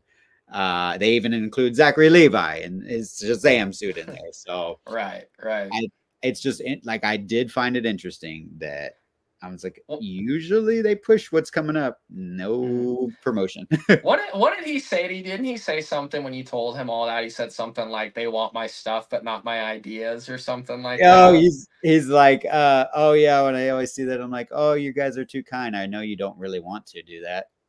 Or something like that, because he was talking as somebody's like taking a picture. So Zach was always, this always happens, like this happened at the event too. We're talking and we're like we're trying to like have a conversation, but we're also posing to not hold up the line. So yeah, he made me laugh, because I was just kind of like, he knows, like, I know that he has friends still, right? We know that he still has people that are fond of him behind the scenes there. So he's got to get like tidbits about what's happening. And the man knows his fan base, right? And so he's going to know what's happening behind the scenes too. I think all this like merger and stuff, the last thing he said is like, oh, let's see what happens with Warner Bros. Discovery, right? Right. He just knows it's a long game, right? Yeah. And if you remember at that Q&A, I think I mentioned this to you when you were on my stream last time, he had a line talking about how he believes in the happy ending, right? Mm-hmm. He said a quote, and he's just like, it might not seem like I believe in the happy ending, right? But as time goes on, there will be a happy ending. And I think that was very choice words he was saying, right? He was based, in my opinion, maybe I'm reading too much into it. Maybe I'm making an educated wish. I don't know. But it seemed to me like he was trying to say, look, I have no doubt, Hayden, like maybe we might not get ZSJO to, the time we want it, but there will be more Zack DC from the Snyderverse. Oh, one for sure. way or another. It may be 10 years from now. The man might still be as old as, Ridley Scott or, George Miller or them, right? But he's an artist. He's going to want to create as his catharsis, right? So I just know it's going to happen. One way or another. So hopefully sooner rather than later with the way things are going. No, but I'd love to see too, because like you said, he's still got some friends over there too. Like some big names too, like Jim Lee's still over there, and like Jim Lee keeps pretty quiet, obviously, when he talks about like he says like, yeah, I drew for this person, or I did this, but like he's done quite a lot of work for like Jim Lee doing that artwork for the first Full Circle T-shirt says a lot. Oh yeah. It really does say a lot about like some people who are in his corner, I think really support, and are aware of what happened to him and want to see that come to life. And I think, like I said, I think a lot of people just don't want to push it too much at the moment because they have to play the long game with everything. But yeah, no, I've always had full faith. I don't think what did Henry say? Henry said this when he came back as Superman. He says like he said something along the lines of like, if I didn't have faith in coming back, maybe I didn't deserve to wear the cape in the first place. And it's something like that where it's like we've all been here long enough and dealt with the best, dealt with the worst, and been through everything imaginable, heard everything imaginable, especially being told no, that like none of it really phases us anymore, I don't think. Like this fandom more than anything has probably been a massive showcase of the difference between critic and audience opinion on a lot of things, because like it's funny now, as I was going to mention this when you guys were talking about the review scores and what Brett said, but like there used to be a time, I think, when Snyder's content would come out and everyone would get super defensive about, the poor reviews, which is fair and like it's to be expected because it's something we all love. But I think it's now for the pack where it's like, oh wow, the Rotten Tomatoes score is low. Like, why do we care? Like that's so surprising to us that it's getting review bombed or something. It's like no one cares about that anymore. Like we were just in a room with hundreds of people at a theater celebrating this guy, and it was all diehard fans there who loved every single one of his works and wanted to travel, pay money, and do everything possible so they could go and spend a weekend with this guy just talking about his film. So like we see what goes on in the real world. It's one thing for a bunch of bot accounts or people to make little like random tweets because those are meaningless because we're seeing what's happening in the real world with everything. Mm-hmm. Yeah. I mean, everything is, everything's manipulated, everything's skewed, right? And so this fan base, of course, when you call out the shit, you're gonna get labeled toxic or so personal question for you, if you don't mind. Do you wear the fact that you were a Snyder fan on your sleeve, like at work and out and about? I mean, I imagine being the dunking bat flip guy that you wear the shirt, right? So people know that you're. Do you get because of that? Yeah. So first of all, everyone I work with are like I don't especially if you see my Instagram too. Like I don't hide that I'm a fan whatsoever, and that definitely I don't hide it at work too. I have a lot of I'm fortunate with because a lot of the people I work with are movie fans themselves, and so it's not like a super foreign conversation to talk about films. But they first and foremost always know that I'm a Zack Snyder guy, and so like do I get teased about it? Yeah, but it's kind of more in like a playful way. Like no one's there like super negative about it or like anything like that. So yeah, there's not at any point that I hide that like I am a fan. Like I wear the t-shirts, like I let everyone know when I'm going to those events or that I'm every like it's usually when I tell people at work I'm going to be missing work or going to be gone, the joke is always like, "Oh, you're gonna go hang out with Zack Snyder again?" Like it's always What of it? Yeah, something yeah. like that. It's always or I kid you not, the joke literally when I dyed my hair, the first thing someone said was like, "Oh, you dyed your hair? Oh, did Zack Snyder dye his hair? Is that why he did it?" Yeah. So yeah. What about it? No, but it's not hidden to me at all. It's I wear my Zack Snyder flag, with pride. That's my man right there. Somebody else wears something with pride. Somebody who is a huge Rebel Moon fan has been joining us just in time for the rebellion to start. If you don't know, here is our timestamp. We are at 2 hours, 24 minutes, 37 seconds.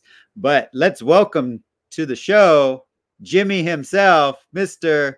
Curly Ray. What's going on, buddy? Yo, what's up, y'all? What's going on? How are y'all doing today? Good. Good, man. Good. Seeing Mr. Ray Fisher, Cyborg himself, Blood Axe, talk with his sister, Devra Blood Axe, about going against Brett's King's gaze. Yo, what's the Rebel Moon Director's Cuts watch on without Jimmy on the panel? You know what I'm talking about? Yeah. That's right. And correct me if I'm wrong, a fellow Leo, right? Are you a Leo? Oh, excuse me? Are you a Leo?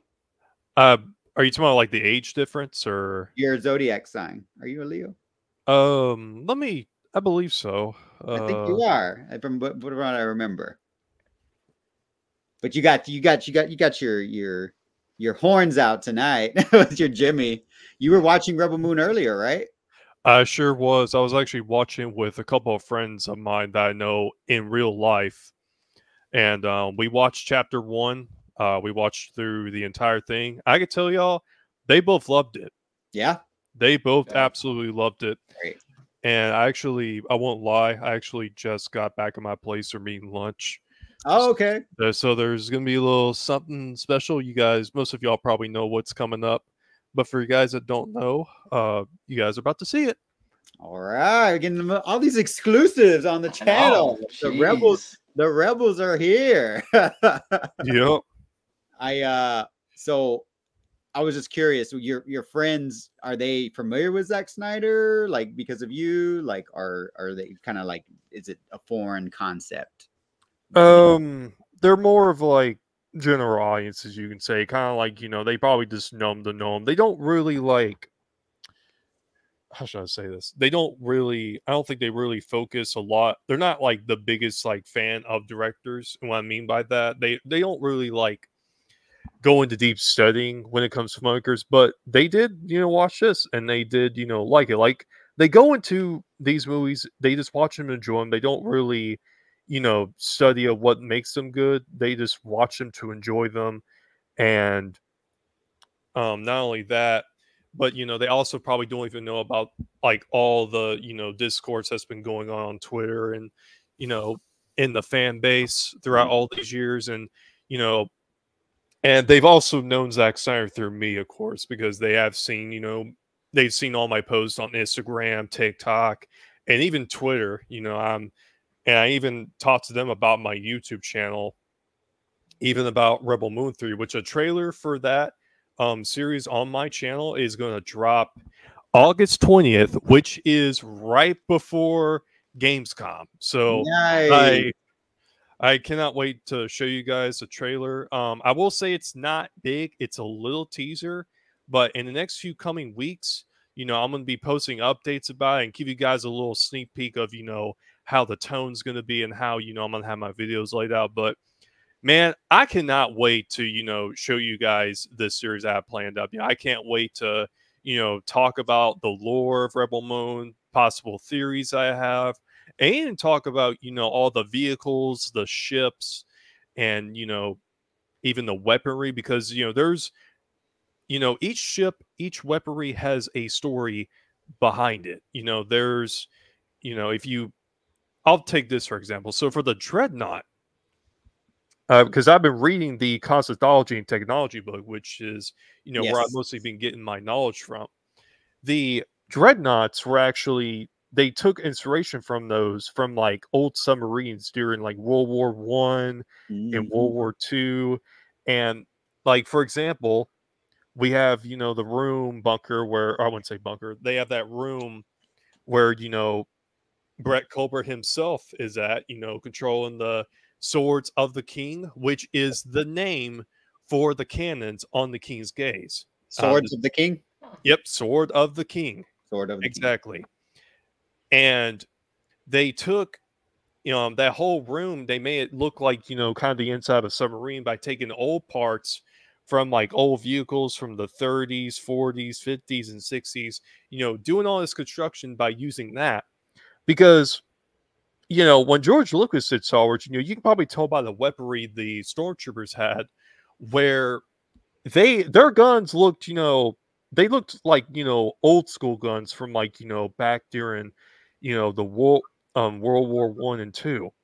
So, but with Rebel Moon, on the other hand, it's basically like that, but you kind of make it look more modernized, especially with like the Motherworld soldiers or the troops, because they look like, modern day spec ops you would see of today.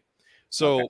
the goals for my channel, or for Rebel Moon Theory, is to, it's to deliver all this, information, and deliver all this, news about Rebel Moon, and, bring in more of an audience than there is right now. Because look, the Rebel Moon, like there are so many audiences dragged into Rebel Moon right now, and I've witnessed this through, talking to people in real life, going out to conventions, and, just meeting all of these people that are just, loving it. And, each and every single one of them that I've talked to, they've loved it.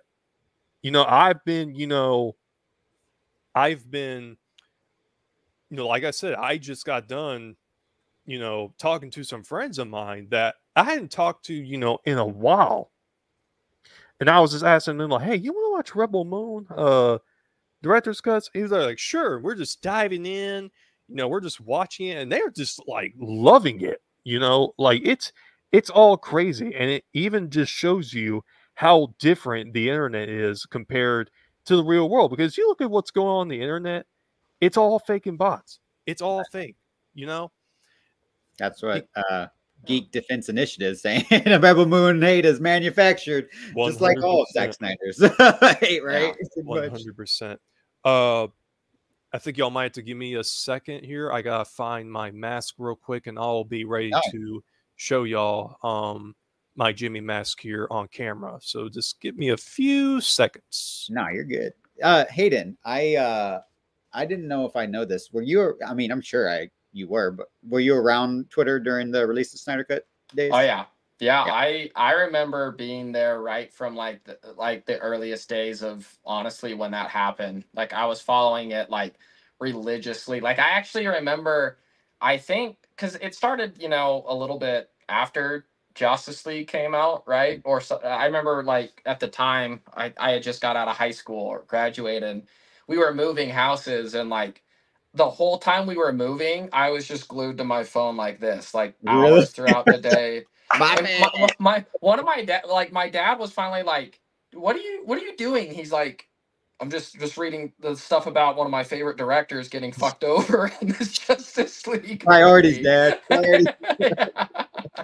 But yeah, and then from there, like that's the whole reason I like use Twitter as much as I do, because it was all like, and I'm sure you might have been the same way. It was even like every day you'd wake up and just look there to see like, oh, did something new get posted? Is there like a new theory? Is there a new rumor? Did Zach say something? You know, like for those years, it was constantly hopping in there, just looking to see like, you know, searching up that hashtag or something, just hoping, or like something was being said or something was going on, you know. And it was, yeah, I've been there just since the beginning, I'd say. That's what's up. So that's why the reason I asked is because I assumed you would, but just, you know, we're seeing this right constantly. Skywalker did a stream with Leon on his channel analyzing the hero's journey, and in their opinion, it kind of really, after Sucker Punch, I guess, I think that was 2011, I believe, right before Man of Steel, right? That's when the narrative of Zach and the type of person, right, that he was started to kind of formulate. And in my opinion, my theory is my own Rebel Moon theory is that by that time, think about it, he had done Dawn of the Dead, right? He had done Watchmen. What was after that? And then he did so he had done several studio movies is what I'm trying to get at. Right. And the type of person he is, when he came to Austin to do Rebel Moon Part 1 and Dawn of the Dead 20th anniversary, he talked about meeting with Scott Stuber at Universal and getting studio notes.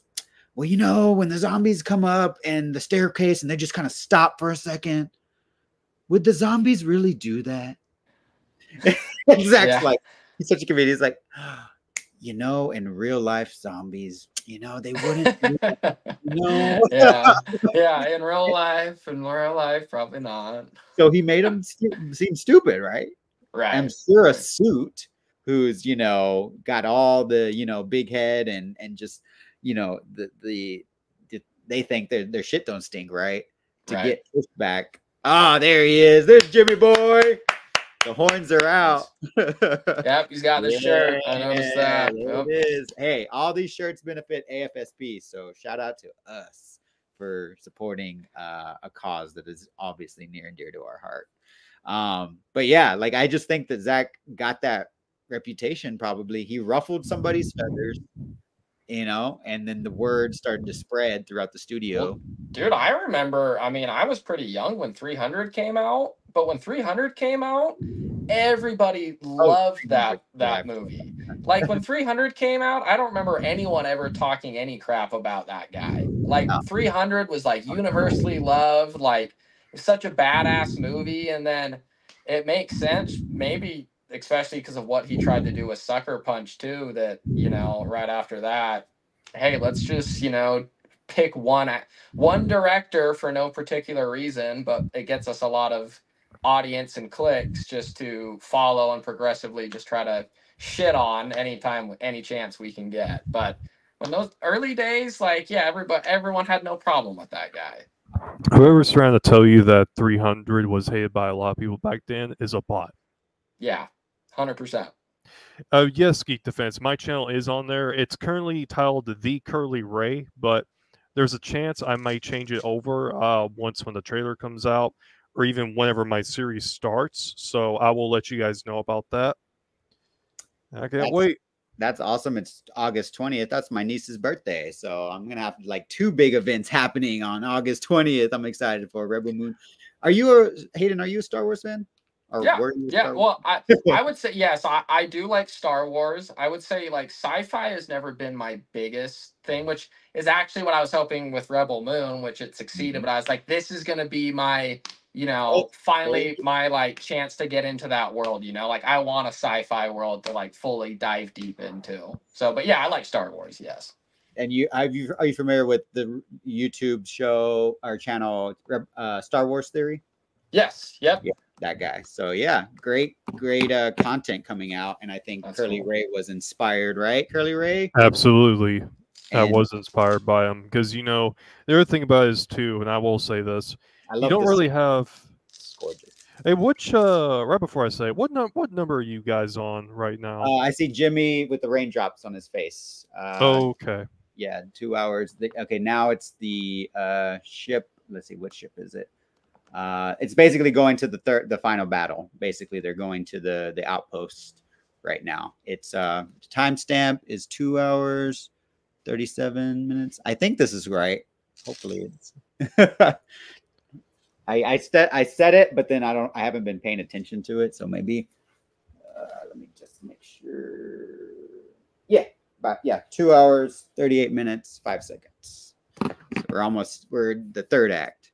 But yeah, that dude put some amazing fan films out himself for Star Wars. He was just like, and that's what I love about this community. Like, we're getting to the point now, like Zod Rider, if you're familiar with Zod Rider from the community, he's doing his own little fan project, showcasing people in the community.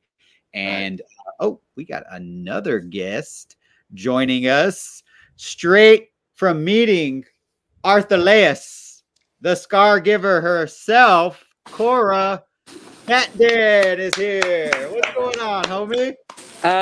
Nothing. Just got to show something real quick. So, Show it. Yo, show it.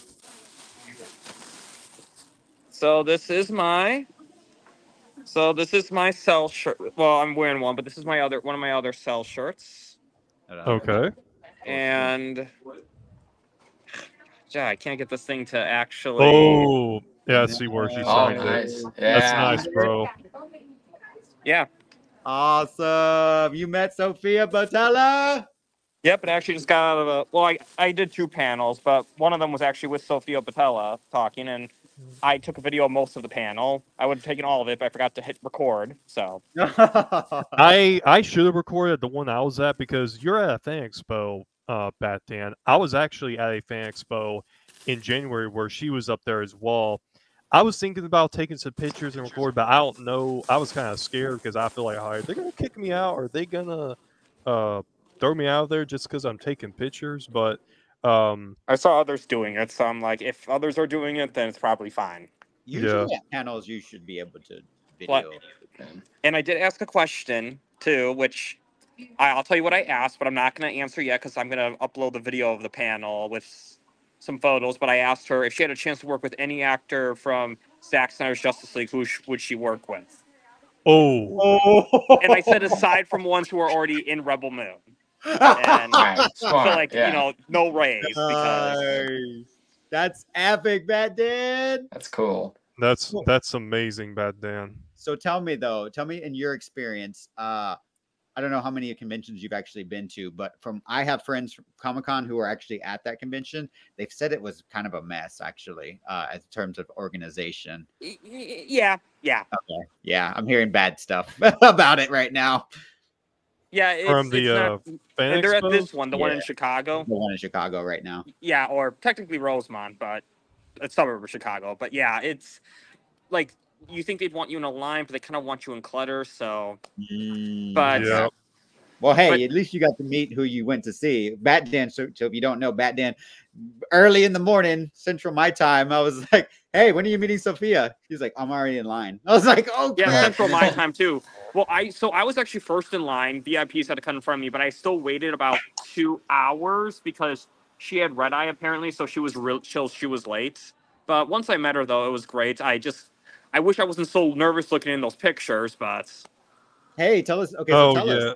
I haven't seen It's it. all right, man. she's really nice. She's a really nice person. I told her about the Cell shirt, and and she actually gave me a fist bump for being a hardcore Zack Snyder fan. Nice. But Was it a very like rush setting, or was it kind of relaxed? How was their energy? It was really relaxed, honestly. They didn't really rush people out too much. I mean, if it were like Mark Hamill, I'm sure like that one's kind of like take the photo, leave. But I actually got to talk for a little bit, and as she was signing my shirt, and gave her a little gift to a card game I invented with my grandma, so she really liked that. Oh, you did. You talked about that. You were talking about trying to do that.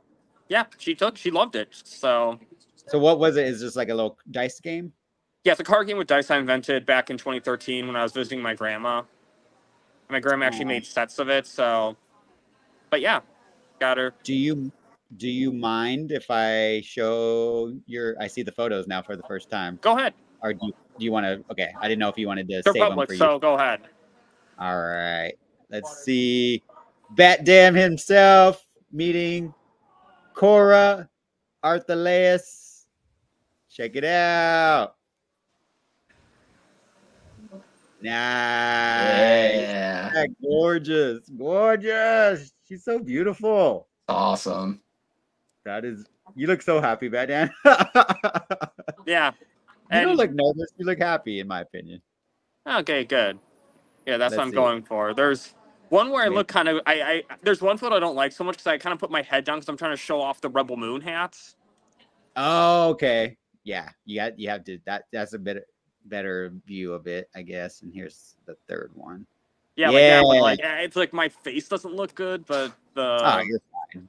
You're good. Hey, she's feeling it. She's all up on you. Look at her. Look at her. She got her shoulder all up on you.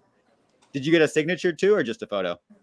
well, yeah, I just showed you the signature. Yeah, he just sent. She sent the Okay. shirt. I didn't know if you paid for like an actual like headshot. You can get like combos for the. Yeah, for I got a both combo. picture. Okay, cool. Yeah. So and like the signed shirt, that's what I had her sign. Like I could have gotten a photo, but I'm like, no, I want to get that some cell representation for ZS for Zack Snyder's Justice League. And I did ask her any more Rebel Moon. Of course, she said no, she didn't know yet. So or any Rebel Moon announcements. So nothing yet, but you know,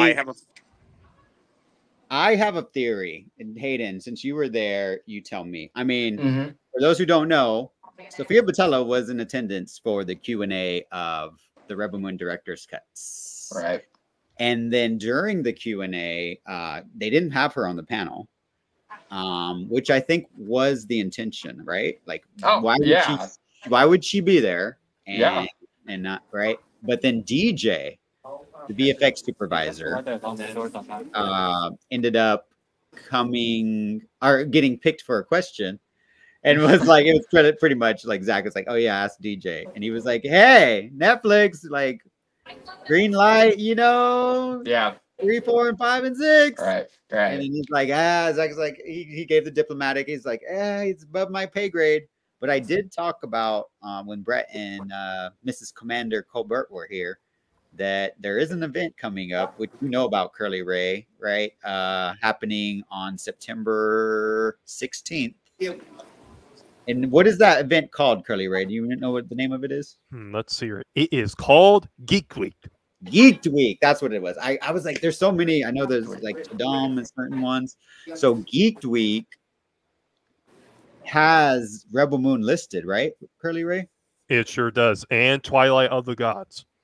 And Twilight of the Gods. Cool. Very interesting. So I don't know if maybe like Zach wanted to try to, you know, hey, have Sophia Boutella, you know, make the announcement, but maybe they were kind of like, hey, we have like something else coming up. You know, that makes so much sense because, I've sat there and wondered, like, I mean, I guess she could have just been there to kind of be in the background and see what it was like. But I was like, I feel like everyone was like, no, she's probably going to go up and say something, right? Or do something. Didn't. And I was like, that makes so much sense because I've honestly been wondering that since that event. Like, what was the deal? It was interesting, right? Because why the star of your movie, and then Zach even like, hey, she's here, she's a snare, you know. Yeah.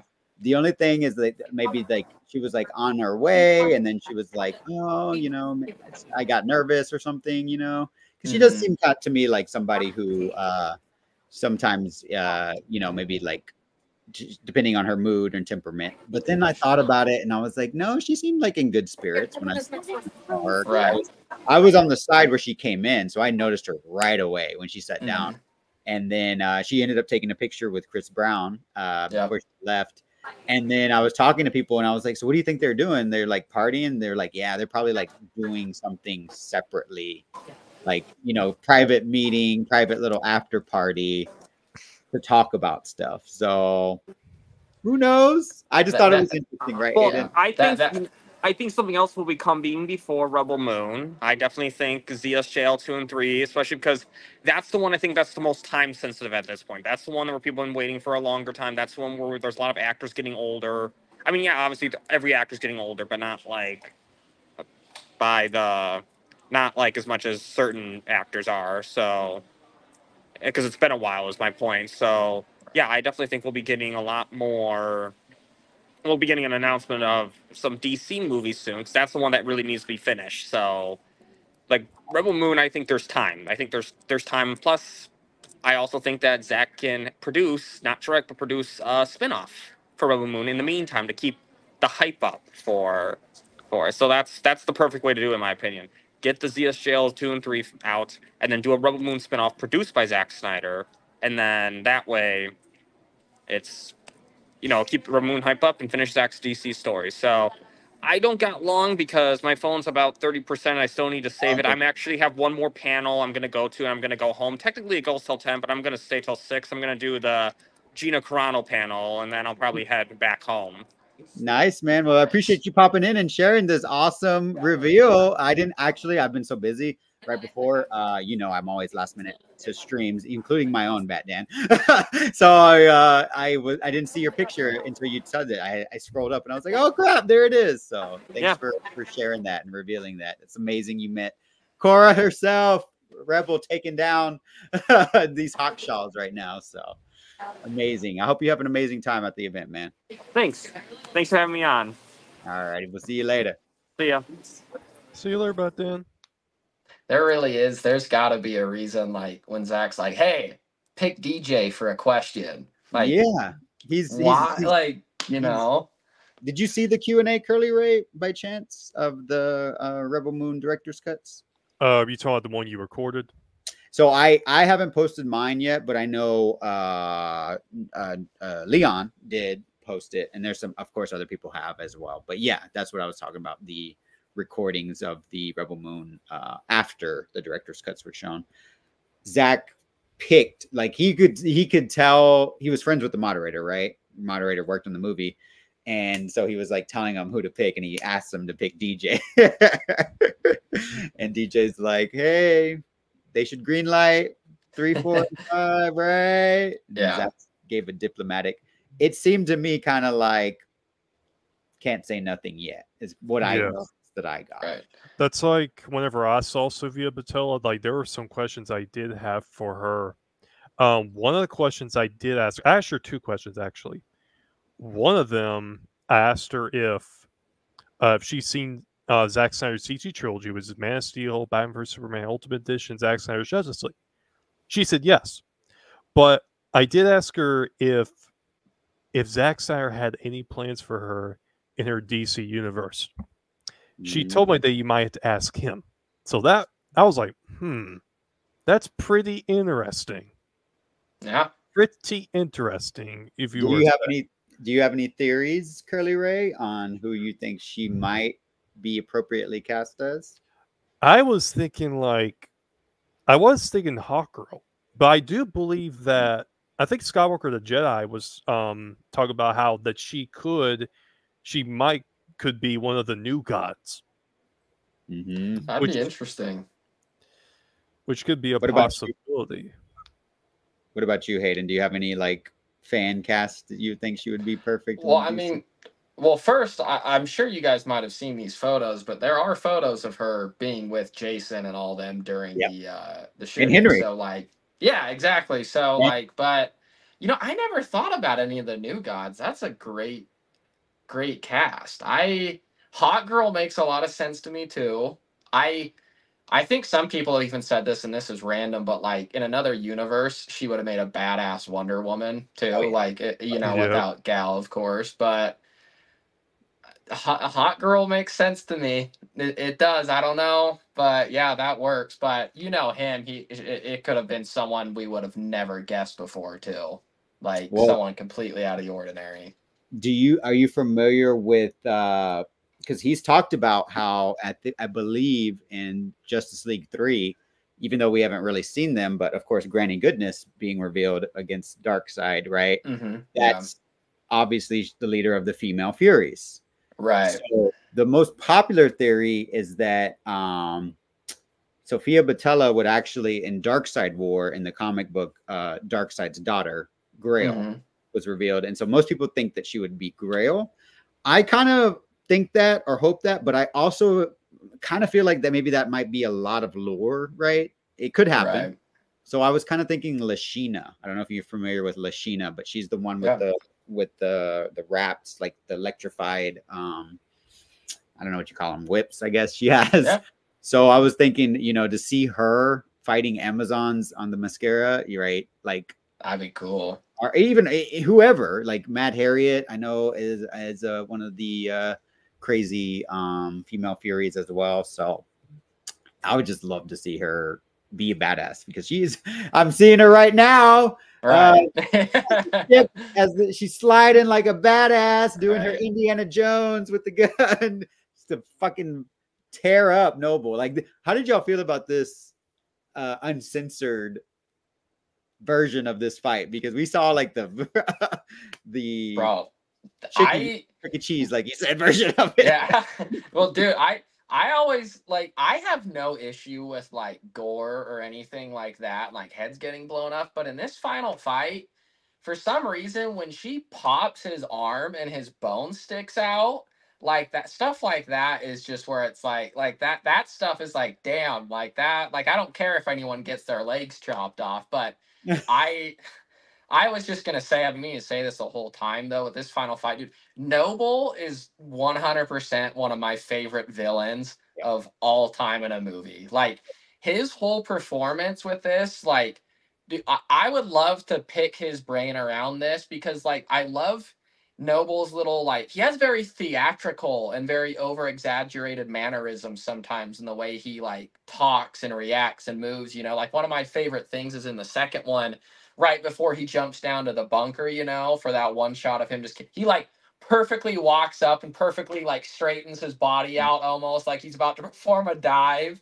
and then just takes one step in, you know, like it's weird that he this might sound crazy to everyone else, but like he has a very over exaggerated kind of theatrical performance that reminds me of the Joker in a way, but in a very serious and very, you know, honestly more frightening like essence too. But like I just love like even watching him just walk with that massive pip coat on and his hat and his cane, you know, towards everyone is just like just gets me, man. Like as sinister as that bastard is, I love him. he's a sick motherfucker for sure. But and seeing it always was kind of weird to me, like when she is breaking the bones, right? It's coming up. She's got the whips right now. She's doing a little Lashina. I think this is what made me think of her as Lashina, as the female Fury. But it always was kind of weird in the Netflix version, right? And so now when you see what Zack intended for actually to happen, I'm like, oh, okay, right here. Oh, there it is. But you know, like I will say this, like I have a friend who actually saw part one with me, and he cannot watch like the Deadpool movies or anything rated R where he knows he has this phobia about bones breaking. So when I told him, I was like, this is the PG version. He's like, oh, thank God. So I told him, I was like, now you need to watch the rated R cuts. He's like, no, he's just like, just tell me the parts. He said, I'll watch it. Just tell me the parts where I need to skip because he knows. This part right here, it just happened where like she almost takes his arm with that bone sticking out. She kind of straightens it, breaks it. I swear when it was sticking out like that, I thought she was going to turn his arm and push it in and like stab him with his own bone. Like I was sitting there thinking like, oh my God, like, is that really, I swear. And I was like, Zack Snyder, you punk rock son of a bitch. I love it. And you can tell like, right. Like it's a different, it's a different filter, right, on this movie. Like you can just see everything more vividly. It's just more gritty, I think. This is the version, the universe that he wants. Like there it is. Boom! Teeth. There's your teeth. That's just so needed after that like horrible opening that we see where Eris, you know, gets pulled into the mother world. But this fight, man, it's so good. It's just. Do you guys like, as of right now, with seeing both of these so much, do you guys have, you know, one that you kind of gravitate to more as like your favorite, or between part one and part two right now? It's kind of a hard choice, bro. For me, My answer would be I consider part 1 and 2 as one movie because if I'm not wrong, I think Zack Snyder intended this movie to be like this, one main story. So you're Right. technically having one 6-hour movie, but you have it, divided into 2 movies and then divided again with the PG-13 cuts because if we didn't have the PG-13 cuts, there would be no Rebel Moon. Right. Right. For me, that's a great answer, Curly Ray. For me, I'm gonna answer for you, Hayden, now, but I reserve the right to change my answer because I have Fair not, enough. like Catherine was saying, I've had these constantly playing, obviously, on my devices, but Right. to have the time, I feel like you need to digest them back to back, in my opinion. And I think Zach Yeah. would agree, right? That's the way. It's just hard to set aside 6 hours in a normal Sure. time. So Sure. I want to dive into these more. I'm going to default to my answer that I had for the PG-13 cuts. That I would say this version is a little bit more favorable to me because a lot of the elements, there's just a lot more of this world mythology showcased in the first part. Obviously, I loved part 2. It is all climax, in my opinion, though. It's basically this huge climax, which is great.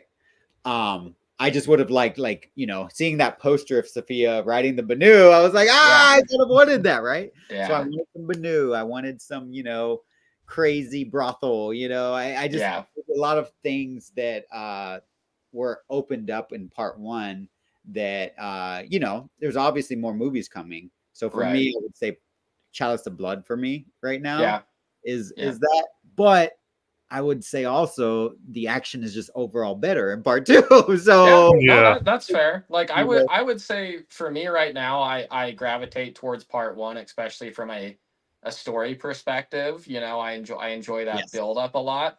But I would say part 2 a lot though. Like if I'm going to casually put one on or watch a few scenes or let it play a lot, I might lean towards part 2 a bit just because you said it's like a lot of action. It's a lot of like content like that. It's a lot of popcorn action and whatnot. So yeah, part 2 is would be one I could see myself rewatching or flipping through a little bit more. But like, part 1 is probably still I will say the Kryptonian molten swords go a long way for me too. Just seeing, I don't know what it was, but for me, I don't know if y'all agree, but I do think the reason that we got less Jimmy in the PG-13 cuts was a VFX thing, right? They needed more time to refine that gorgeous CGI of Jimmy, right?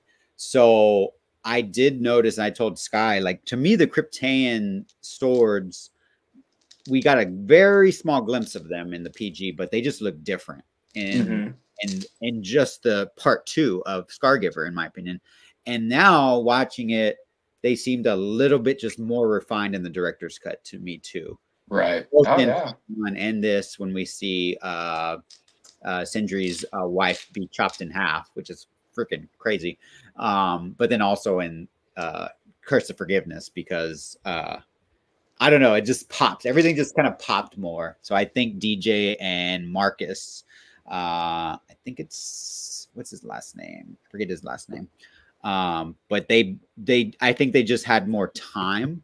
And Zach even joked about it, right? When he went up to present the movie for us, Hayden, this didn't take long at all to finish. And I think that was because there was a lot that they had to do. And we know, because of this writer strike and because of COVID, VFX companies are over. They're extended way too much.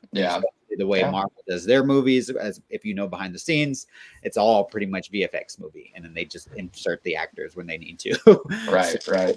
I think that was just my own little you know what I think is going to be fun for you, Curly Ray, and your channel too, is because this is such a brand new IP and there's not a lot established, or it's all still working out. You're going to be able to get so much content because we don't really know what the future holds for everything, like movies, spin-off shows, the video games, anything like that, man. There's just so much crazy potential for everything in this universe right now, that like that channel, like you could have endless, you know, content and ideas coming out. Like I'm ready for a Rebel Moon video game, you know, like I'd love Yep. that. You Yeah. know, like, We are getting an upcoming game from Super Evil Megacorp. In fact, That's they right. actually commented on one of my posts about how which game are you know, most excited for to see at the Game Awards, and I said the Rebel Moon game from the Game Awards, if they do show that. And they said, "Hey, Curly Ray, we just want you to know, we're still working on it, but you know, we kind of been, you know, quiet at the moment." So that if they reveal that game at the Gamescom on Tuesday, that's gonna be crazy. And that'd be this really comment, cool. and this comment, by the way, dropped the day when the director's cuts trailer came out. So that was very interesting. So, and the other thing about it, like you just said, you know, Danger or Hayden, was that Batman. oh, my bad. Robert. All right. Joke. It's a Um, joke. all right. So the thing about, like you just said, like how it can get crazy content. The thing about, you know, making a Star Wars channel is that like you gotta know a whole lot of Star Wars, and Star Wars has been out for a very long time, you know, and there's so much to there to where if you really want to build to it, you have to pretty much read every single thing, and that takes up so much time. Like it takes up a lots of time. But the thing about Rebel Moon is like it just came out. This is a whole new IP that just came out. Yeah. You got the movies out, you got the director's cuts out, you got the comics out for House of the Blacks, even though there's like, you know, one comic series. You got the Cinescale or the Initial that's out. You can listen to on Spotify. You got, you know, you got the Rebel Moon Roblox game mode, which is actually really fun. If you guys go to my channel, I have 2 videos playing that game mode actually. One on PC, one on both PC and mobile. And you know, all this coverage that's been, you know, coming out, and even reading, you know, the novels, the X material books, which is like the cosmetology and technology book, and we do also have a new one coming out, which is the Heroes and Monsters. You get to learn more about the monsters, the characters. When you read the cosmetology and technology book, you learn more about the plants, the guns, you know, what gave them inspiration for this weapon, and how much does it weigh, how big is it. Like the dreadnought is about 1.5 miles long, and the reason why in the inside of the dreadnoughts, you know, reason why it looks like hell and they don't really clean it up is because it's not meant to be, you know, you can't relax in these places. Like, you know, it's the dreadnoughts in the inside is literally hell itself. That's how they, you know, Wow. wanted to make it to be. Man, And yeah. and just gaining up all this knowledge about Rebel Moon, about all these, you know, about all the ships, the characters, and what there is to come, and possible theories that, you know, that you can just think about and that you can talk about on the channel and break it down. You know, just stuff like that, you know, brings in a lot of viewership. And the Rebel Moon fan base is going to get bigger than it is right now, you know, and they're going, once, you know, when more people come in and they see, you know, Rebel Moon, they're going to want to find someone like, hey, I want to see if there's anybody you talk about this. They're going to find me, and they're going to be like, yo, I want to, you know, I'm going to subscribe to this guy's channel. It seems like he knows what he's fully talking about. And not only will I have Rebel Moon Theory, I'm going to still have Saturday afternoon gaming, my little gaming. They're not really streams. They're just like these videos I upload of me playing games because I can't really, not saying I technically can't, but I am new to StreamYard and I do need to kind of, you know, get used to that. But also for now, I've been just taking, you know, clips of, you know, I've been recording using a GeForce Experience where I'll just record myself playing a game and then I'll go edit it here on Microsoft Clipchamp and then, you know, upload, and that's where, you know, you'll see me playing the games. And Nice. And, you know, I'm also doing some other engagement videos, you know, for Netflix itself, where, you know, hey, you know, I want to engage into other properties, you know, other than Zack Snyder's projects. And, you know, not only will I talk about Rebel Moon this channel, I will also be talking about, you know, Zack Snyder related content, where it be his DC movies, 300, you know, all the other films he's done, Army of the Dead, Twilight of the Gods, because those 2 properties are connecting to Rebel Moon as well. Yeah. Like we got Army of the Dead and, you know, Twilight of the Gods.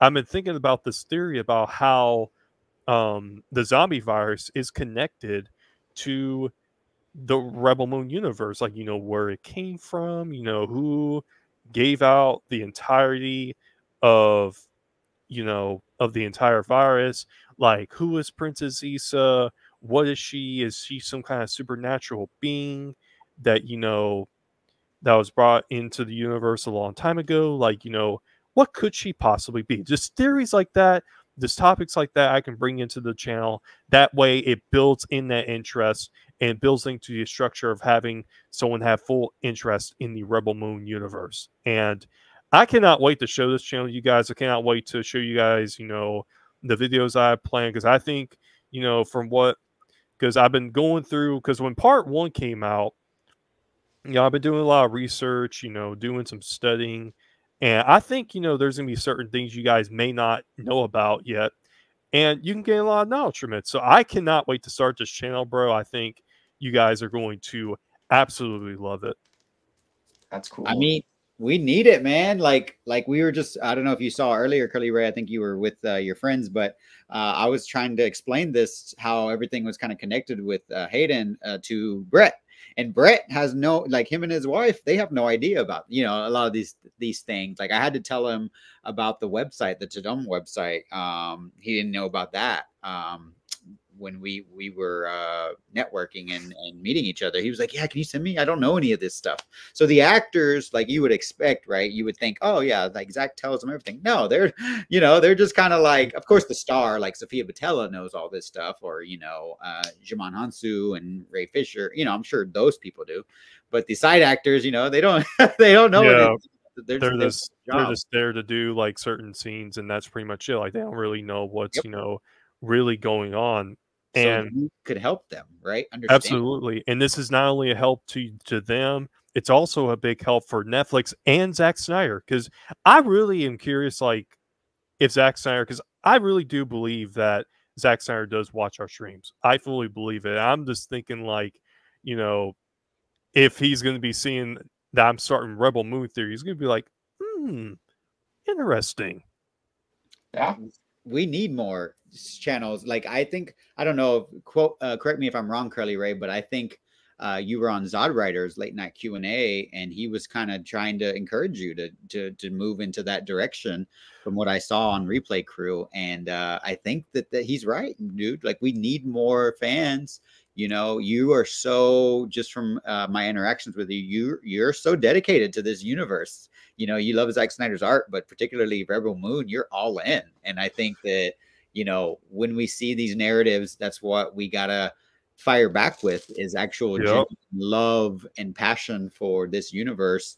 And hey, we need more Rebel Moon channels out there. There's not any that I know of dedicated to exactly. It's just, you got some of these people that will make Rebel Moon videos, but most of them are just a bunch of paid negative reviews for, you know, for a movie, for like reviews that aren't even real. And it's just, like I said, and I think that's what really got me into it, because I do have, I want to say what started off my channel was a review for the action figures, the Jimmy and Nemesis action figures, and then also, you know, the comic book, the House of the Blacks issue 1 covers. Not all the covers for the entire comic series, but just for issue 1. And just bringing in things like that, you know, it gets people attention. Like, I'm just sitting here, I'm just like, why is nobody like talking about this? I'm like, that's crazy. Well, I guess I can do it. Yeah, you gotta do it yourself. Put on that glove like that. I'll do it. And yeah, I'll do it myself. Yep. And that's like, another thing was, for those of you guys that may not know, Netflix Geek is doing a thing where people can submit their art, their cosplay work on Tumblr. So I sent out mine to them to see what they thought about it, and they loved it. And they were like, you know, hey, we love your cosplay, you know, we would like to post it. And they posted it on Tumblr, and, you know, everyone's able to see it right now.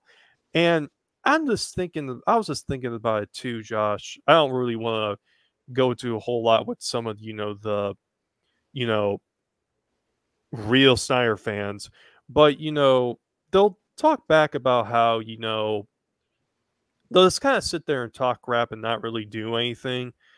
But they're not really sitting here, you know, they're not. They're looking at me and they're like, "Oh, you're cosplay Jimmy School," but they're not thinking like, "Okay, I want to dress up as Tarek. Do I want to dress up as the scribes? Do I want to craft and make some costumes?" Like they're not really want to dedicate themselves to this franchise, and that's why I think has been. That's why I found really upsetting. When it comes to me doing all this stuff, is they're not wanting to dedicate themselves to do things like start channels, talk about it, online. Or I'm not going to say talk about it online, but they don't want to sit there and do something with it more than just, they could do more than to just sitting on Twitter and talking about Rebel Moon because, you got all these narratives going around trying to say like, hey, nobody's liking this. There's people loving it, and I've come across them out here in the real world. Like I've said, at these conventions and also with the two friends I was just watching it with, they're all loving it. And, it's for me being a fan, it is my heart and dedication to want to show people for the properties I love because I'm not doing this channel for the money. I'm not doing it for the reviews. I don't care if a video that I upload has 0 views, 0 likes, or 100 dislikes. I'm still going to be here and uploading all the content. Well, I'm not doing it for the money. I'm doing it because I want to show love for the properties that I love. That's what's up. As we get to the Rebel Moon logo of Chalice of Blood, we made it. That's Curly Ray. Like that's so well said, man. Like I would. Oh, sorry, Josh. Go ahead. Go ahead. No. I was just gonna say to Curly when he was talking about the Geek Week thing. Man, I definitely encourage if they have any Rebel Moon submissions or any events or like fan things like that anymore.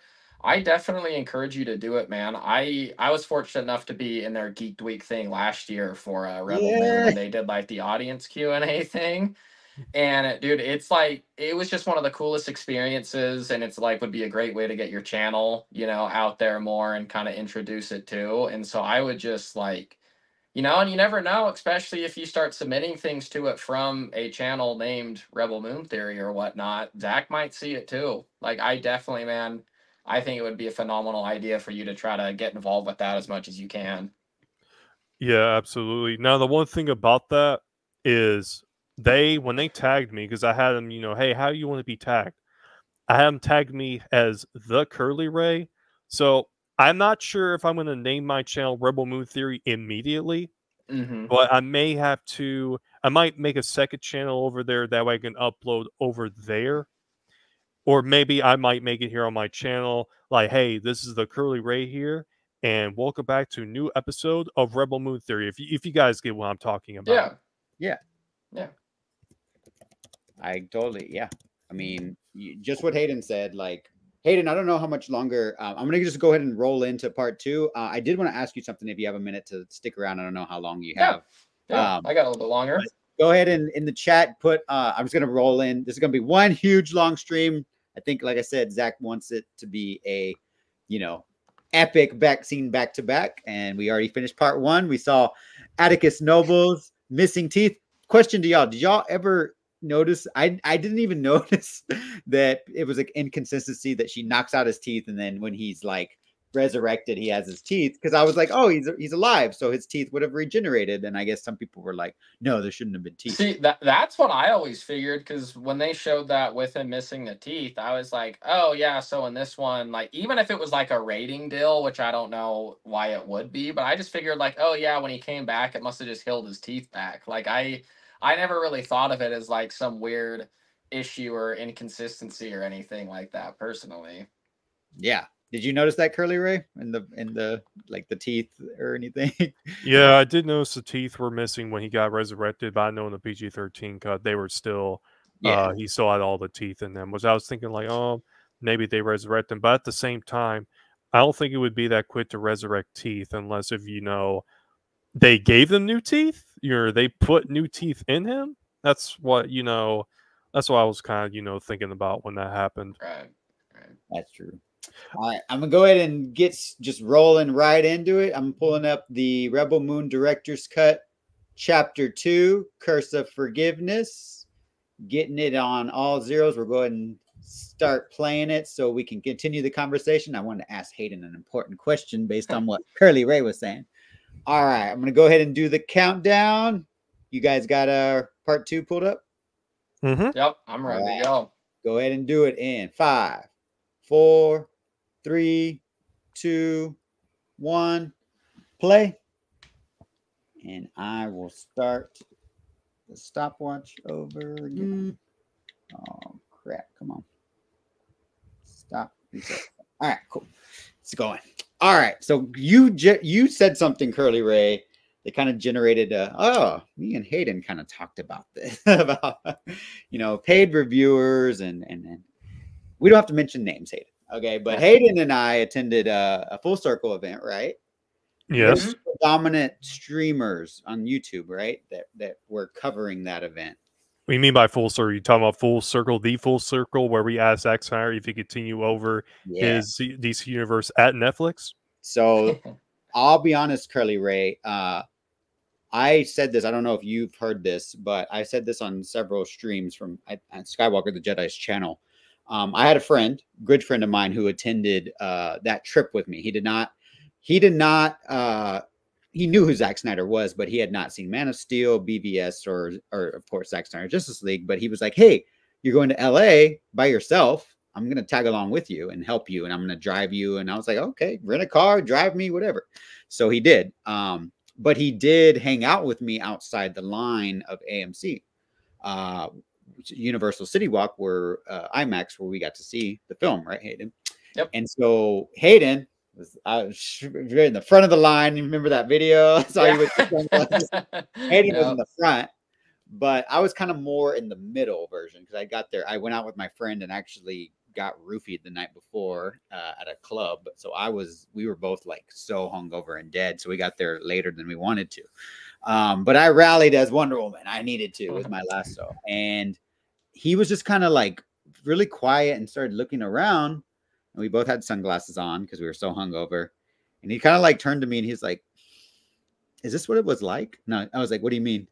Because he picked me up from Pasadena, the Pasadena Art School both nights. And he's like, I don't know. This day kind of seems weird. I was like, what are you talking about? He's like, just see, because he was looking at people in line with us, right? And there were people interacting, and some people who had recognized me from like Twitter. Are you Josh 624? I was like, yeah. Are you like so and so? They're like, yeah. You're the Backflick account. Yeah. Okay. Cool. But he told me, he was like, this seems like it's a day filled with influencers who aren't fans. And I was like, oh, really? And I was just, I was hungover, but I was also, just happy to be there, happy I was going to see. So anyways, I say that because Hayden kind of said the same thing. Well, he said something to me backstage and was just kind of like, why weren't any of those people that were at Full Circle at any of these events, really, right? Majority, right? If you look at who was covering who was invited to cover Full Circle, it was just interesting that none of them attended ZSJL, Justice is Gray, Twilight of the Gods, director's cut of Rebel Moon, but we fans were all picked. And it was not, Curly Ray, if you didn't know, it was not something that we were guaranteed. The only thing that was guaranteed is if you bought the tickets to the Rebel Moon director's cut, right? So you had to pay. Yep. You paid money. Unless you were one of the 50 people who used the free promo code, right? So paid, and it was well worth it because we were treated like kings, right? Right, yeah. Corona, Mr. Corona. Wouldn't you? Yeah. Got free, like all kinds of. We got the free photo book that's over there. We got the amazing. We had a DJ. They had a meet and greet with Zach at that before the event. And so anyways, for ZSJL, it was RSVP. It was free, but we didn't find out. Hayden, I don't know when you found out, but I didn't find out until I think it was the Monday before Comic-Con. So like they said it was going to be a week before, but it was actually like a few days before that. Yeah. So we got picked. I got picked. Hayden got picked. Sky got picked. Leon got picked, right? And then as I was at Comic-Con, I remember I was literally like going upstairs to one of the panels, and then I see Zach post about join me for Twilight of the Gods. I'm like, shit. And I'm like, I hope the internet's good. And RSVP'd, right? And so, but we didn't know. We didn't know until we got an email. I remember I was back. Or no, I was, when was that? Oh, no, that was before Comic-Con, actually. I think I'm getting my timeline wrong. So anyway, Sky told me that we were going to get a meet and greet with Zach. And so we just, so by chance, all got to be picked. What I'm getting at, Hayden, is can you just kind of talk about how you thought it was interesting that we were picked for everything while certain people who were. Well, I think if you guys kind of remember back to, because the announcement of Full Circle was a very big event, because not everyone knew, like, hey, what does this mean? Is this going to lead to anything? What's going on? And for all the build up to that, the information, the Q&As, it was very kind of, there was definitely a particular group of YouTubers, streamers, or Twitter accounts that it was kind of established, like, hey, we're the people who get to interact, we're the people who get like the time with Zach to do everything, and you all kind of have to just wait for us and our content or what's going on to kind of hear secondhand, like it was very established, like, hey, we're the diehard people and we're the ones who are going to be giving you all the information. And so, fast forward after all of that said and done, some of the news and hype has died down, I found it very interesting that come to that Full Circle event where, the people who claim that they're, best friends with the man happened to have the opportunity where they could have attended a week-long event of the guy's films, went to his premiere, met with him, talked with him, got the pictures, got the streaming content and the content for their channels they wanted, yet none of them were there. Not a single one from back in the day were there. Yeah, and that's what I hate to pause you right there, but good. I do believe that there are, people that have infiltrated our fan base. And I mean by infiltrate, I'm talking about like individuals that infiltrated our fan base during the release of Zack Snyder Justice League. And let me tell you why, because this is my theory. They had AT&T, how about to bring, ZSJL, if I'm correct. And we had HBO Max come out, and y'all can quote me if I'm wrong about this, but there wasn't really, HBO Max was not really doing that well, and they needed something that would bring in audiences to that platform. So what they brought in was Zack Snyder's Justice League, which was going to be streaming on HBO Max March 21st, 2021. Okay? So think about that. So before they throw the rug under us, I believe that some of these people that have infiltrated our fan bases and people that we have seen, turn their backs on Zack Snyder and not really show up their engagement are possibly plants that were implemented right before the release of ZSJL. They were basically planted to bring in hype for that film before, they threw the rug under us. And when they threw that rug under us, these people turned out to be regular fans. They either turn out this way. They could turn out to be very, very much toxic fans, the ones that try to make us look bad. Regular people that, try to act like nice, but then talk about how, I don't think Zack Snyder's movies are all that great, all that, trying to let down some hype. And also these people, and also, that are now saying that the Rebel Moon director's cuts were not that great, if you get what I mean. Right. Yeah, and secondly, you also got people like, the True 31 that could have just turned their backs immediately. So that's my possible theory of why we're seeing a lot of discourse, in the server, because, we have because throughout the entire time during Restore, they could have, Restore could have been, they probably known the whole time that Restore was never going to work. They just make it look like it worked and want to continue with it.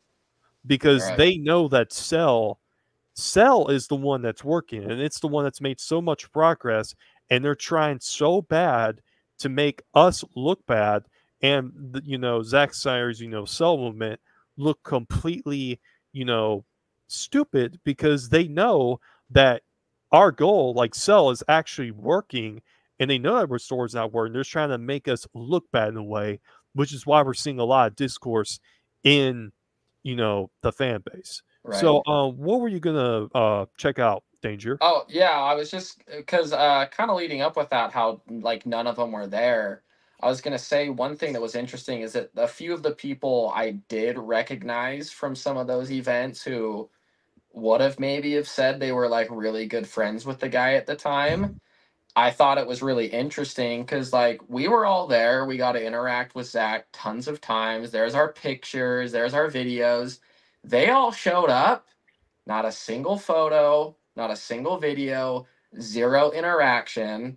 And I think that is kind of an interesting correlation between that and the fact that Zach has not been involved or on those people's channels or, been involved in their content for a Yep. long time. And I think what you said too about some people pretending to be very pro about his films and very involved, but then going behind the scenes on Twitter, they're interacting and being involved with these people who are just absolutely terrible to some people in this fan base. Or, they'll treat everyone like garbage or say something so incredibly horrific on Twitter, yet then hop on a live stream with the guy and act like they're best friends, Oh yeah.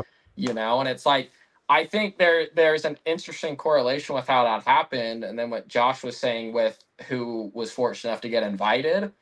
And I'm not saying any of us are, real special, God's gift to, the Snyderverse or anything like that. But I did think it was kind of interesting that when you looked around at who was invited to these events, and if you knew some of them from online, the people who got invited or were a lot of the same people, and they were all had been like very passionate and very productive and involved in the fandom since the beginning, or like very stayed consistent with it. So I just thought it was very interesting. I was like, it seems like maybe something has changed in the dynamics of how they're interacting with fans and like picking and choosing how that works from now on, which I hope stays the same. Yeah. That's like with big platformers, because there used to be I'm not perfect. I used to hang out with a lot of these with some of these people. I hanged out with them for a little bit, and I get it, because I've been through around some of these people that are just very sensitive, or just try to act very childish and mean, and all that stuff. I've experienced that, and that's really where how I kind of grew into knowing that hey, you are the guys that I need to hang out with, and you guys have been so special to Zack Snyder's work. And not only that, but whenever I'm hanging out with everybody that's rocking out with Cell, I'm not saying I'm rocking out with y'all because y'all have a hashtag, but because y'all treat each other with respect. You treat each other with family. But another thing, what I was going to get into, like with our movie news and stuff, because if you look back at what he was making through on the channels and stuff, like you can see mostly like ZSJL stuff, like Zack Snyder stuff. But then slowly after, before Full Circle, he was even rocking out with us with the Soul movement. But then after Full Circle, that's where he really kind of, was starting to call us liars and stuff. And not only that, but he did a review for Rebel Moon, like same thing with Rebel Moon, because he was talking about Rebel Moon still. But after part 2 came out, and even with the director's cuts came out, he hasn't talked about Rebel Moon like not one single bit, outside of Twitter. Like he hasn't talked about the director's cuts on his channel. He's talked about Rebel Moon Part 2, but he's talked about how the numbers are low and how terrible it's doing. Like just plants like that, I feel like these are the kind of people that are really just starting to show their face, like, hey, they're possible plants that they're being used to make us look bad and Rebel Moon look like a failure. And that's why I don't really That's why I don't really technically. It's because even outside of, you know, DC Twitter, or the outside of Twitter, I don't really go on, YouTube and watch a lot of these big YouTubers I used to watch, like even back in high school, because they may not be who you think they are. And I did touch on this during Zodrider's stream, where there was one gaming YouTuber that I used to watch where, he would play games, with his friends or whatever in this group. But then when they were playing Mario Kart, he had literally admitted that he was only playing Mario Kart because, he was getting views out of it. And that just shows you that, hey, he's probably just, doing these videos for the money, or he's getting paid big amounts of money to do what he's trying to do. He doesn't really have a heart and dedication to what he does. And like I told y'all, I'm not doing this, this channel ain't coming out through money or views. It's coming out through this right here, my heart. That's where it needs to come from. Exactly. Not $50. Yep. No, I was just like, and I was just thinking about this. With Zodrider. Oh, sorry. I just saw something. Oh, you're fine. I was just now thinking about this, when you were talking about Zodrider, him doing the One Punch Man movie and how he can do a movie, throughout there as well. Ooh. And how, like, you were talking about Danger, where, people could do, like, how Star Wars Theory does, like, fan-made, or I think it was you, Josh, how Star Wars Theory does, like, fan-made, Star Wars videos. Yep. I'm just curious, like, if I, talked about it with Zodrider, he could probably make a fan-made Rebel Moon video. Like, just think about that for a minute. Like, it could just be me and him working behind the scenes on just a non-canon, like, fan-made story about, about something that could happen in the Rebel Moon universe. It could be really cool, and even Zack Snyder can look at that and be like, hey, I can make this canon. I could, possibly put this in my movie and make it a reality. But at the same time, I was wondering about this, Josh. If we did make, if me and Zodrider made something fan made like that, would Zack still have to get our permission to have that in his movies, or could he just use it however he wants to? I'm sure he would want to, I'm sure you got to avoid, potential issues. So I would say you're onto something, Curly Ray, because did y'all see what Zach posted on Vero? Batflex. I think it was Batflex birthday.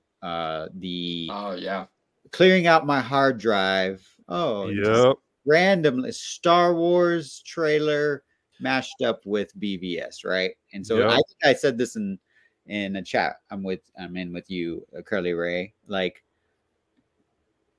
I kind of was hoping that was an indication of, like, because we know how the PG cuts were marketed, right? Mm-hmm. Rebel Moon is Zack Snyder's Star Wars. So to your point, what if you and Zod took out the Star Wars elements of that and cut that trailer? Instead of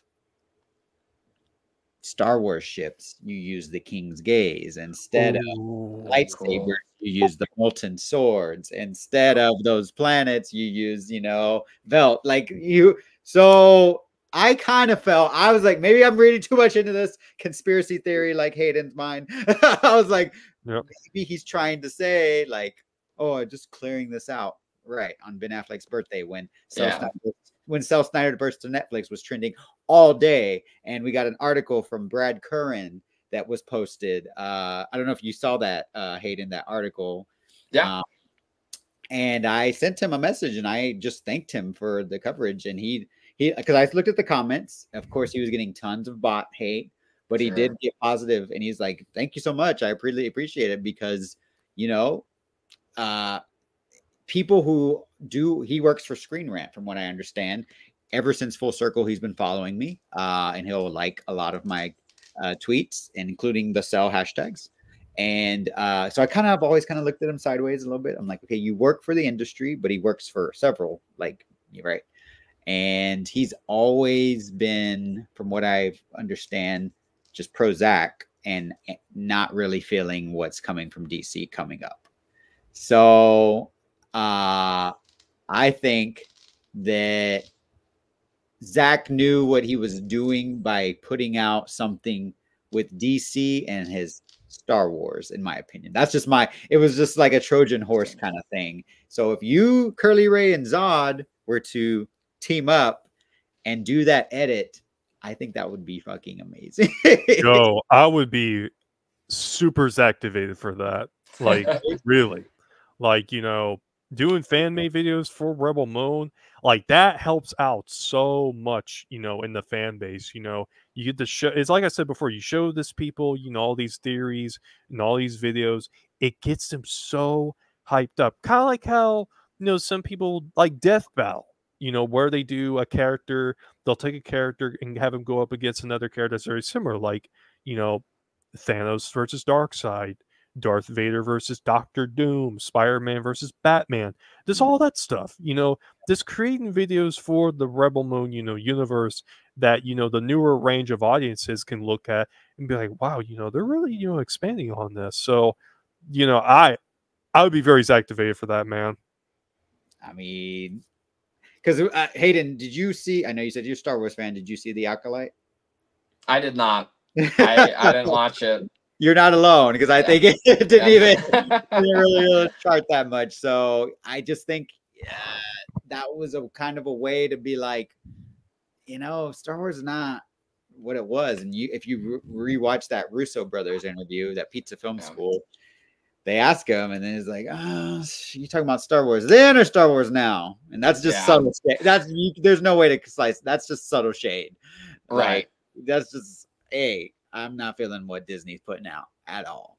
It's what I get. But I did hear that he did watch Obi-Wan and apparently liked it in between filming Rebel Moon. He did like Obi-Wan Kenobi. So he is a Star Wars fan, right?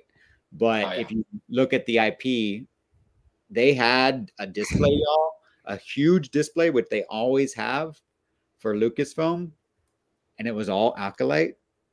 It was at San Diego Comic-Con? At Comic-Con, and it was just, I did take a picture with the Stranger. I did like that character. But that's the only thing I really liked. I don't remember seeing May or Osha's costumes on display. Yeah, bro. That's like how nobody's buying the James Gunn DCU Superman shirts. Like, not one single bit. It's just sad too, because I just can't believe, and I think this is so great that Zack was able to do this at Netflix, because I don't want him to be it with Star Wars, because Star Wars is not what it was anymore. It's just not. Yeah. Am I gonna watch this Mandalorian movie? Yes, I am. Am I gonna hope it's for the best? Yes.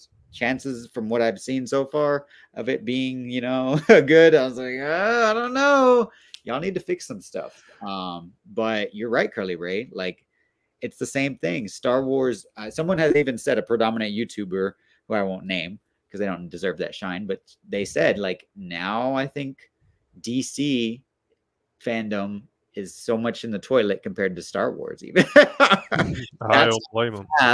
You know, the trajectory has gone down because people aren't interested in DC right now, because I think of who's behind it, who's running it. I did not miss the fact that DC was not in Hall H at all. I mean, well, technically, the Matt Reeves verse was DC and Superman and Lois, but I'm talking about film, DC film. Like, they always they open up Hall H. It's the DC Studios, Warner Brothers Showcase. It's usually like a huge chunk of time, like 2 hours. Non-existent this year because they ain't got no money. It's going to be real interesting when the first trailer for that Superman film drops, because just the sheer reaction, just not from, you know, fans on Twitter or like us who like get involved with everything, just sheer like general reaction. Because I think it's going to be real surprising how people react to the trunks and the creative decisions they're going. Because a lot of people, if you like try to push the narrative on Twitter that everyone's ready for that trunked up, you know, super cheesy Superman, and I could be wrong, but I think people are going to find out that I think that suit is going to get made fun of from the general public like Oh no yeah. other. You That's know? like I'll go through TikTok, bro. I'll be on TikTok. Like I was on TikTok when they started showing off that suit, like, you know, behind the scenes and stuff. In where's the city that they're filming it at? Cleveland, Ohio. Cleveland, Ohio. And I'm just seeing all these people just sounding like that they're so excited. Like they are straight up acting. People are saying like, this is a pretty solid suit reveal. Like it's a Superman suit. Like you cannot, you know, it's not meant to be a way. This is a Superman suit. And then talk about how, oh, this is comic accurate. This is so awesome. Just like almost every single one. Like it's so fake. But I was looking up to find one person that, you know, that looked at the suit and was upset about it. He was like, "What the hell is this?" Just, you know, like it's crazy, bro. Like this movie is not working out whatsoever because, you know, what I was just talking about, I was actually, you know, I was actually talking to one of the guys I watched Rebel Moon with today. We were playing Fortnite before before we watched the movie. We were just playing Fortnite. We talked about, you know, X-Men. Now I'll be honest with you guys. I hate to say it, I still have not watched Deadpool and Wolverine yet. I'm gonna get to because I got all the, you know, X-Men movies on board. I want to watch all the on through first because the only ones I have seen were the first two Deadpools, Logan, and the first X-Men. And like I will say I do know about some of the cameos that are in the movie. I will say that. Yeah. But I do we were just kind of talking about we were talking about like X-Men 97, how, you know, I still didn't watch that too. And he was just talking we were just talking about how, like, you know, about these franchises, how, you know, they just wanna I'm not gonna go into more of the MCU, but the thing about my friend mentioned about Doctor Doom was that maybe, you know, like it can be cool, but I just hope it's executed well, and that Robert Downey Jr. might be an attention grabber where people are like, oh, it's Robert Downey Jr., you know, all that, he's going to be there as well. Now, the way that I can see it, and Rock Talks did talk about this, was that how, you know, if Tom Holland's Spider-Man meets up with Doctor Doom, you know, it could have that one emotional scene where, like, you know, Peter Parker knew Tony Stark, and he can tell him like, hey, I knew you as Tony Stark, you know, not Doctor Doom, if you know what I mean. And but I think what he was trying to bring on was that, like, hey, you know, they really need to go back into what, you know, Nolan and Zack Snyder were delivering over at DC, how they wanted you to, you know, they wanted you to think about the characters more than just superheroes. Like, you know, you go into their, like you do with an English class, you know, where you get to study and break it down and do all that. Not as if you're turning your brain off and you're watching it like if you're watching somebody play Call of Duty or a racing game on Twitch or YouTube or something like that. You have to go in there with the knowledge. You have to go in there by paying attention to detail, because there's like small little things in these movies that you just have to pay attention to, and that's what kicks it in for you. That's what makes them so spectacular.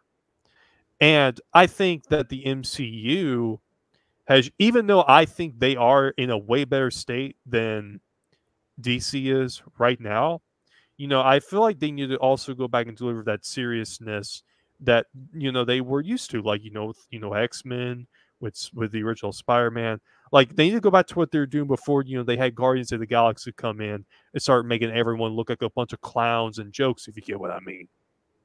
Yeah. Guardians honestly kind of like was the starting point of the downfall of how the MCU was completely created. Like everything followed suit with the style and the comedy of that, and it completely fell down after that. like it's insane. But isn't it kind of interesting with DC how when you talked about like Nolan and all them, when people talk about DC movies and they talk about the best ones or like the ones that are amazing, they're so quick to say the Nolan trilogy, yet they don't want those anymore. Like those are the best ones. That style was the best one. What he did was the best, but we don't want them to do that anymore. Like, Yeah. there seems to be an interesting hypocrisy between saying that's the best, but then wanting, another rag team wrestling origin build up origin story of a ragtag team with the dumb one, the funny one, the badass chick who works with a bunch of children, that James Gunn's going to give us just as usual. Yeah, this is sad. That's why you got people like Nolan and Zack Snyder. They're not even at WB anymore because of all these stupid decisions that they made. And the thing about Nolan is, and this is why I think Nolan, even though he said, because he's talked about how he doesn't want to do comic book movies anymore, I don't blame him for that because of, in the conservative position they are in right now. He's not making these movies for a cash grab. He is making these movies through his heart, including Zack Snyder. Zack Snyder wants to finish out his DC arc. He wants to still see that. He's not done with DC. He's making DC post and all that stuff. He's not done with it. He wants to continue it over. And I guarantee you, I have a feeling that we're going to get some kind of announcement for DC, with his universe, possibly next year. Now, I could be wrong about that, but I feel like it's coming, man. From what's been going on, from all these, events that Netflix has done, because I have never seen Netflix do so much for their original films as they've done with Rebel Moon. I've never seen it that way. Maybe for, shows, but you're talking about movies? This is the only original Netflix films I've seen them do this much marketing for and events for. They're bringing all the fans to a Netflix theater, which is the Egyptian theater, and they're letting people say, let's explore the world of Zack Snyder. We'll show you 300, Dawn of the Dead, Army of the Dead, Watchmen. Did they? I don't think they showed Sucker Punch, didn't they? They did not. No. Okay. Yeah, and they're also showing, ZSJL is Gray, which is a Max original. Mm-hmm. A Max original at a Netflix theater. Man, I feel like seeing that. Yeah, it just shows that I definitely feel like there's something coming. I do think we're going to get the DC movies back over at Netflix. We got The Flash on there now. Mm-hmm. But, I do believe I think they go through a cycle where they might come back as they were on Prime Video, then they came to Netflix, and then some of them came over to Hulu and all that stuff. So I do believe that, we're going to get some kind of announcement very soon. It even could be this year. We don't really know yet.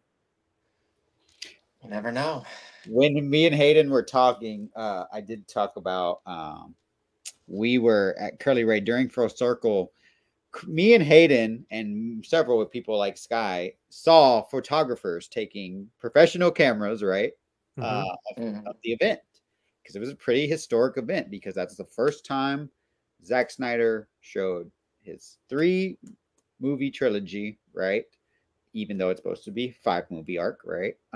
But Man of Steel, BVS, Ultimate Edition, and Zack Snyder's Justice League for the first time in IMAX for fans. And there were people taking pictures at that event. And I was told I was told that AFSP was taking those pictures. And then something changed, and then it was some kind of confusion. And so anyways, my conspiracy mind, I was telling Hayden, I was like, what if that event was the moment, the success of it, right? Because we sold that MF out, right, Hayden? It was sold out. Yeah. We all paid $500 to attend. If you attended all 3 days, right? Then it was $150 or $175, I think, just for ZSJL Day, because it was a donation to charity. And I think that showed the demand for this IP, right? That WB does not want to get rid of on their streaming platform because they know it is the only thing sustaining their sinking ship. So I was telling Hayden, I was like, what if that event pictures, because I've been given some excuses like, oh, I don't know what happened to those pictures. Like, I don't know if it was actually AFSP. And I was like, wait a minute. I was like, I don't know. Yeah. So Hayden, luckily you like confirmed. You're like, no, there was definitely people taking pictures there who were like working the event. I was like, what if there was like, yeah, there was, I mean, there was like a camera crew, there was tons of employees taking it. And like, if I remember correctly, other than the theater employees, like most of the employees there were from AFSP or involved in that. So anyone who would be taking pictures would be involved in that organization or group. So like, yeah, I get what you mean, Josh. I just kind of was like, what if those pictures are being held because to show like this event was really what, you know, kind of helped motivate Zack to return and blah, blah, blah things. And then they're all come out, right? Because somebody has those pictures still. I'm going to try to figure out through my connections that I have where they are. But I just thought it was interesting. I was told, oh, maybe it's not with AFSP after all. To kind of like, don't ask about that. And I was like, no, I'm pretty sure several people told me AFSP had those pictures. So I don't know. We'll see. But yeah, I removed my mask for a bit. I had to kind of take it off and also recharge it. So I was just letting y'all know what I was doing. You got to recharge it for your Jimmy part coming in. Yep. But I'm just enjoying seeing what's happening here. And I think Zack, you know, and Debbie and everyone feels way more comfortable being at a streaming platform service that is not only going to give them the leeway to make their art, right? But I just think it's amazing we got to see these in theaters, right, Hayden? Like, oh yeah, like just absolute amazing opportunity. Like how well we were treated at that event and how like just the love you felt as a fan being there in that moment, surrounded by, you know, a ton of other Snyder fans. Like it was such an incredible opportunity that, like, you know, how many other directors do that? How many other directors really look and care for their fans like that? And, you know, give a chance for us to all come down, and because it's a big celebration, right? We're all there coming down to one event where all of us are fans of a particular person and his art, and you get to go down there and celebrate it. You know, like I said, in the last stream I was on with you, I said I encourage like every Snyder fan, at least at some point, if they can, to, you know, make the time to come down to one of those events, because you see it firsthand in the real world, like how amazing this fan community is, how passionate we are, and how supportive we are of one another. Because, you know, online can be just a cesspool of a lot of things and a lot of different words and comments. But when you get out into the real world with like real fans, you know, it's a completely different story. And like there's no one, like if you're there, like Zack will give you the time of day no matter how many people are in line, or no matter what he's got going on. Like when you walk up to him as a fan, he treats you almost not as a fan, but as a friend in a lot of ways, you know, and it's just something incredible. Well said. I mean, I think that I'm watching like Noble, you know, get his Bane on, and now I'm like, okay, I know people were like talking about Brett's casting. I'm like, what if Ed Skrein kind of beefs up? Yeah. Yeah, that's like, you know, what you were just talking about, Danger, how, you know, how Zack Snyder treats, you know, his fans, you know, as friends. You know, I think that's also how I treat, you know, a lot of actors that, you know, I'm like huge fans of. Like, you know, there are some like voice actors that I've met at, you know, some of the conventions I've been to, like even outside of the Zack Snyder fan base, where, you know, I, you know, come to them, I just talk to them. I don't, you know, I don't treat them like they're gods. I treat them as if there's like regular people. And, you know, if they're also your friend, you know, I talk to them, I have these talks and all that. And another thing about it is, like, you know, you have to also, because if there's the thing about me is, if I come across an actor like outside of a convention, like we just meet up somewhere, I kind of just like, you know, say, hey, what's up, and just kind of, you know, leave it to their privacy, because I do kind of get nervous with that. Because I think Phil did send me a video of this where Ben Affleck, I think, was just like very upset or depressed about something. He was just like outside, and you just have these people like recording him, like just upset like that, and it's just absolutely rude. But we know Ben Affleck, you know, can really say anything. But I could tell he probably wanted to punch that guy in the face, which I don't really technically blame him for that. But there was absolutely he done the Batman move, like jump from the floor, like boom. Yeah, warehouse and scene.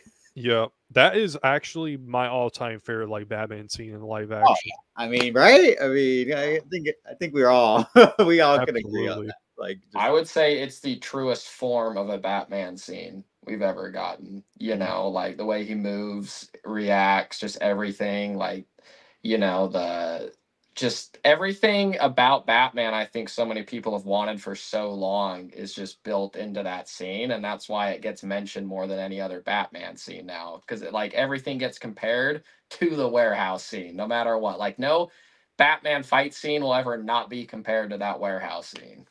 I mean, I love, like, I've said I love the Flash, but I'm sorry, but like Keaton in those scenes, you know, it's like, oh, it's cool, but that's no Batflash. Yeah, yeah. You know, even the beginning part just is more epic. Like Ben Affleck doing his taking down Alberto Falcone, right? Like, like I kind of give you. Oh, sorry. What were you gonna say? Oh no, you go ahead.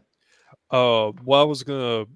Oh, for my little story, there was one time, and this was actually at the last convention I was at, where I actually got my photo taken as me cosplaying as Jimmy, which is the one I have as our profile pic right now. Mm-hmm. This voice actor that I actually met the Friday at that convention, I came across her in the elevator the day I was leaving. And I was like, it was just me and her in there. What? Like just me and her. Wow. And I was like, I said like, hey, and this guy like was like quiet for a minute. And I told her, I was like, I think we met Friday. That's all I said.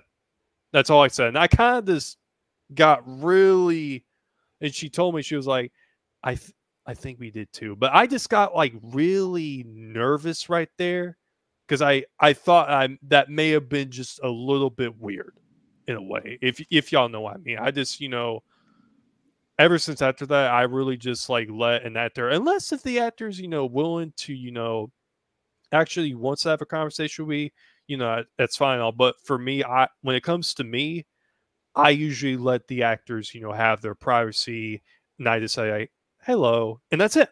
You know, I just do that, and that's it. You know, that way it gives them their privacy. That way they're not put into a position to where they feel, you know, completely, you know, isolated in this certain situation. And it's just, you know, like I said, we need to always give the actors, you know, their own privacy, you know, in a certain way. Just, you know, don't try, you know, interact them with too much, you know, all that stuff. Kind of like how with Tobey Maguire, where he's out in the car, you know, driving, and he's like, you know, hey, get out of the way. There's a guy right there. Get out of the way. Toby's a fellow Cancerian, so I know how that rage can come out when it needs to. When you reach your limit, you just got to let it all hang out. So, I mean, yeah, people are people, like, right? Like you're saying, Curly Ray, like, that's Hayden. Do you go into conventions at all? No, Okay. I haven't been to any of them. So, you know, you like Curly Ray and I think I've gone to some, and like you're saying, Curly Ray, you end up seeing that these are people, right? At conventions, though, they're a little bit more turned up. You know, they know they're there to make money. Let's be honest. Right. They're signing autographs, they're taking pictures. You know, that's what Batman's doing right now. So they're more receptive, right? But if you see a celebrity just like on the street, right, or something different situation, they're human. So I try to. Luckily, I have a psychology background and behaviorally just kind of feel out people, right? And not just if it's a celebrity, but anybody. If I'm gonna want to interact with somebody. just kind of read the signs, right, and read the room. And celebrities are no different, right? And every time, like you were mentioning about Zach, you know, of course he knows he's going to be on, but even when I've seen videos of him just out and about, right, or like at a comedy club. First time I was in LA for Full Circle, my Hollywood hike tour guide told me, she was like, oh yeah, remember that video when it's a comedian talking about Zack Snyder, and then she's like, that's my friend. Afterwards he was like so cool and just like so like nonchalant about everything. And that's, you know, that's just what the man brings, that chill, cool aura. Yeah. And his films portray that too. Like in The Last Supper about to be talked about. Like, do you guys have a favorite? I don't think I've asked you this. Do you guys have a favorite flashback of a Rebel scene in this Last Supper? Because we know that there is also going to be a Last Supper scene in ZSJL 2. So mine is Nemesis. That's my favorite one. Yes. Yeah, that's My second favorite, I think, is General Titus's, because I'm just going to rank them. My third would be Tarek's, and my least favorite would be Malicious's.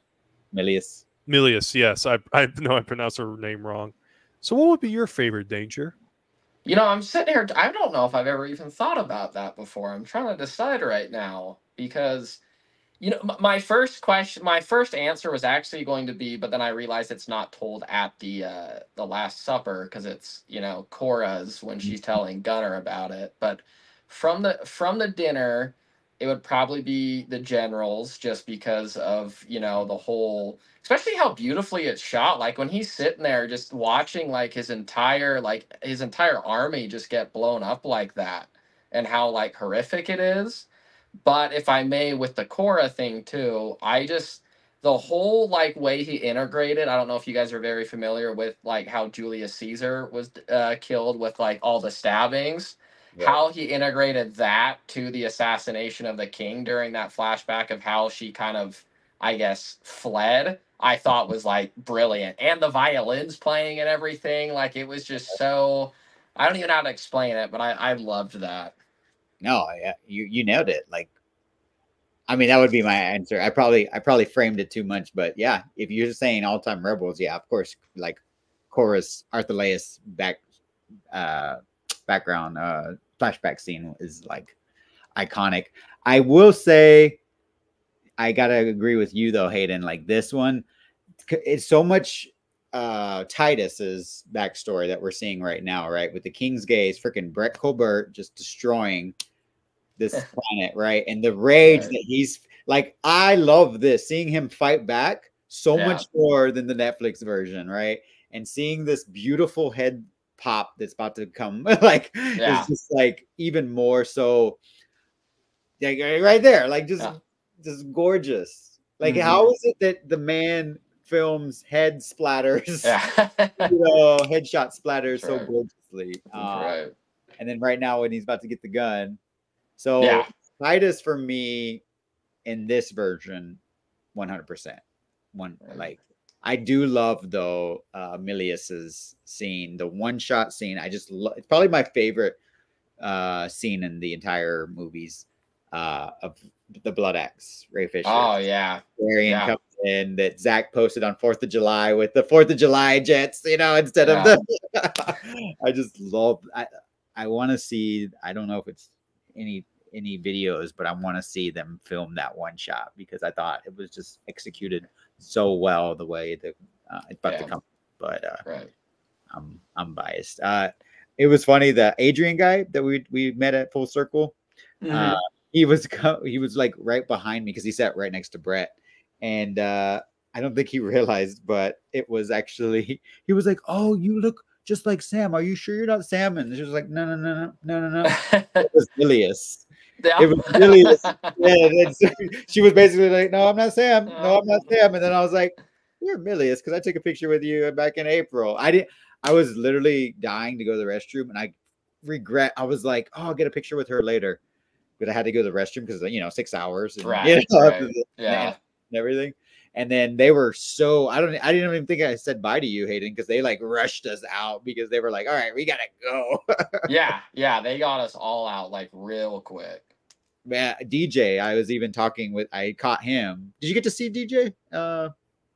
He was like, the only reason I saw him because I waited so long to actually go sit down in the theater, and he was like standing. It was a bunch of him. Milius was actually E. Duffy was sitting right in front of him, and so caught him, and we were talking about the Flash, and he was trying to tell me about the transition between he was working on the Flash, and then he had dinner with Zach and Deborah with his wife, and then they helped him basically jump into Rebel Moon, because Marcus was actually undertaking both films.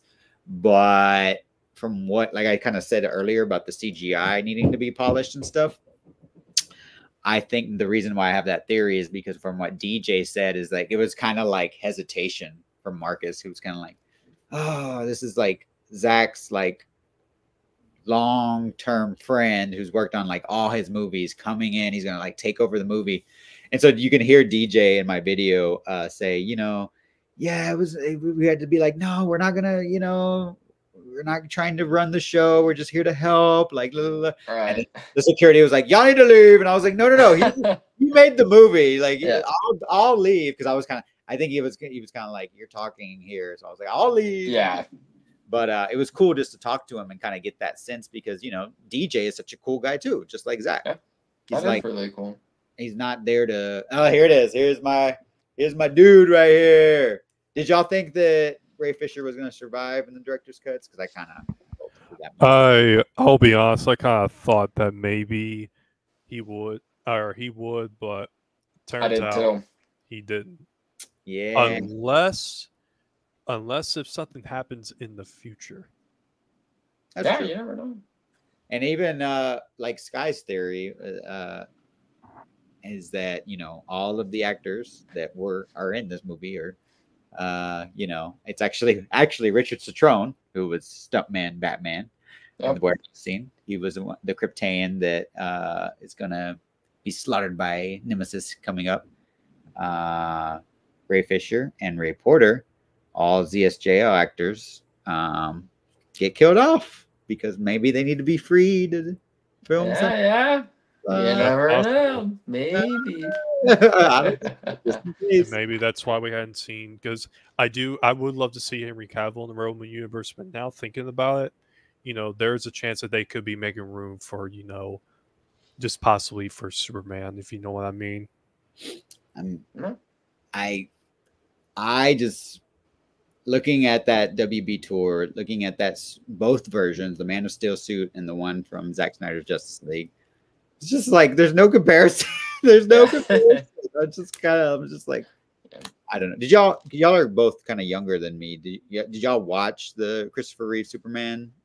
I've seen it before. I've seen it once. Like, and I did through one of my siblings that, I kid you not, and I'm not joking when I say this, he would watch those movies so many times. We had him on DVD, and the one that he mostly watched was like the very original and all that, but he would watch like the first, the second, the third one like multiple times. Like, it was crazy.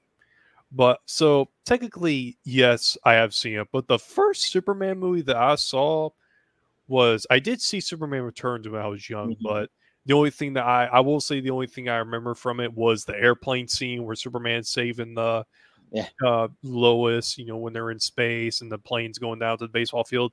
That is the only scene that I remember from that movie, and that was it. Yeah. When I went to Man of Steel, I was like, oh snap! Like this is what I like. Yeah. All right, we got Good Austin back. He says, major shout out to my boys still rocking out. I'm back. Next week we in LA. See some of y'all. The Good Austin is pulling up just like Barry Allen in the Flash movie, running across Speed Force. Yep, getting in the Speed Force, showing up in LA. The Good Austin will be there for the Cool Table meetup. So we had a little bit of a mini Cool Table meetup with Sky and Leon and Stino Bino, but Good Austin, part of the Cool Table, will be showing up next week. So super excited.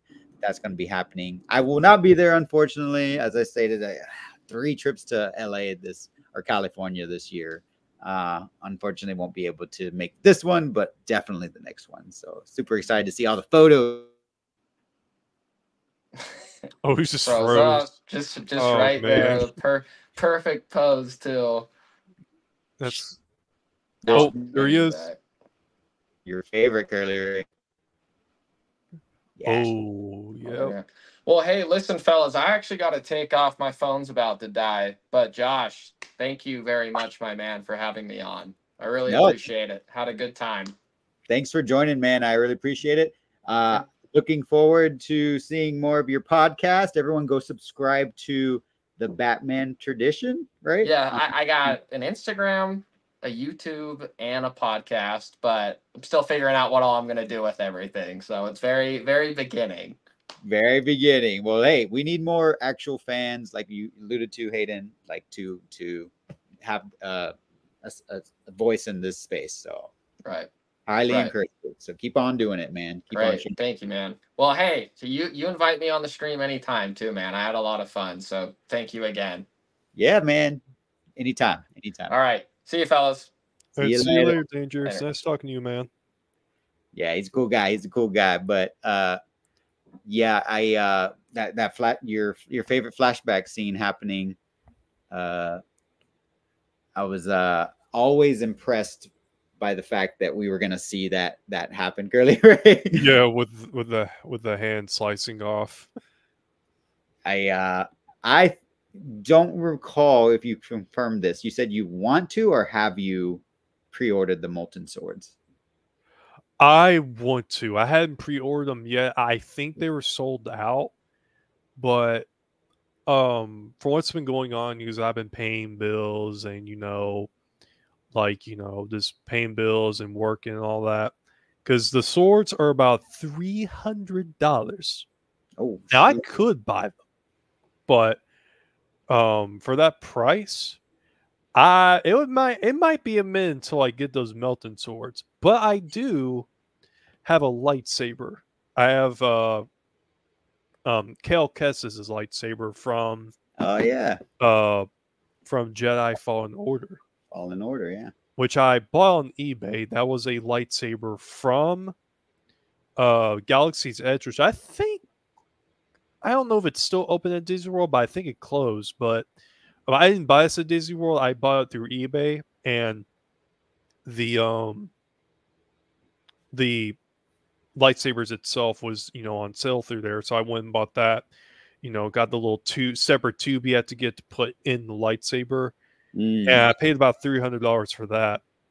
So basically I could buy these melting blades if I wanted to, like right now, but I just want to kind of wait until, I get once I build up to having, more money so I can, get the melting blades. And when I do, I'm getting on my phone. I'm recording myself with those melting blades, doing all the nice moves, slicing through wood, wheat, and everything. You gotta show it off how you do it. Wait, are you getting it from like the theme park or like a specially made one? Because I know they do the lightsabers. No, this one this one I ordered off of eBay 2 years ago. I got it before I want to say I got this right before Obi-Wan was coming out. Okay. And for the melting blades, there is a website where they do have them on sale, and it was listed as sold out, I think, if I'm correct. Listed sold out for a $300 swords, by the way. Yeah. Which is crazy.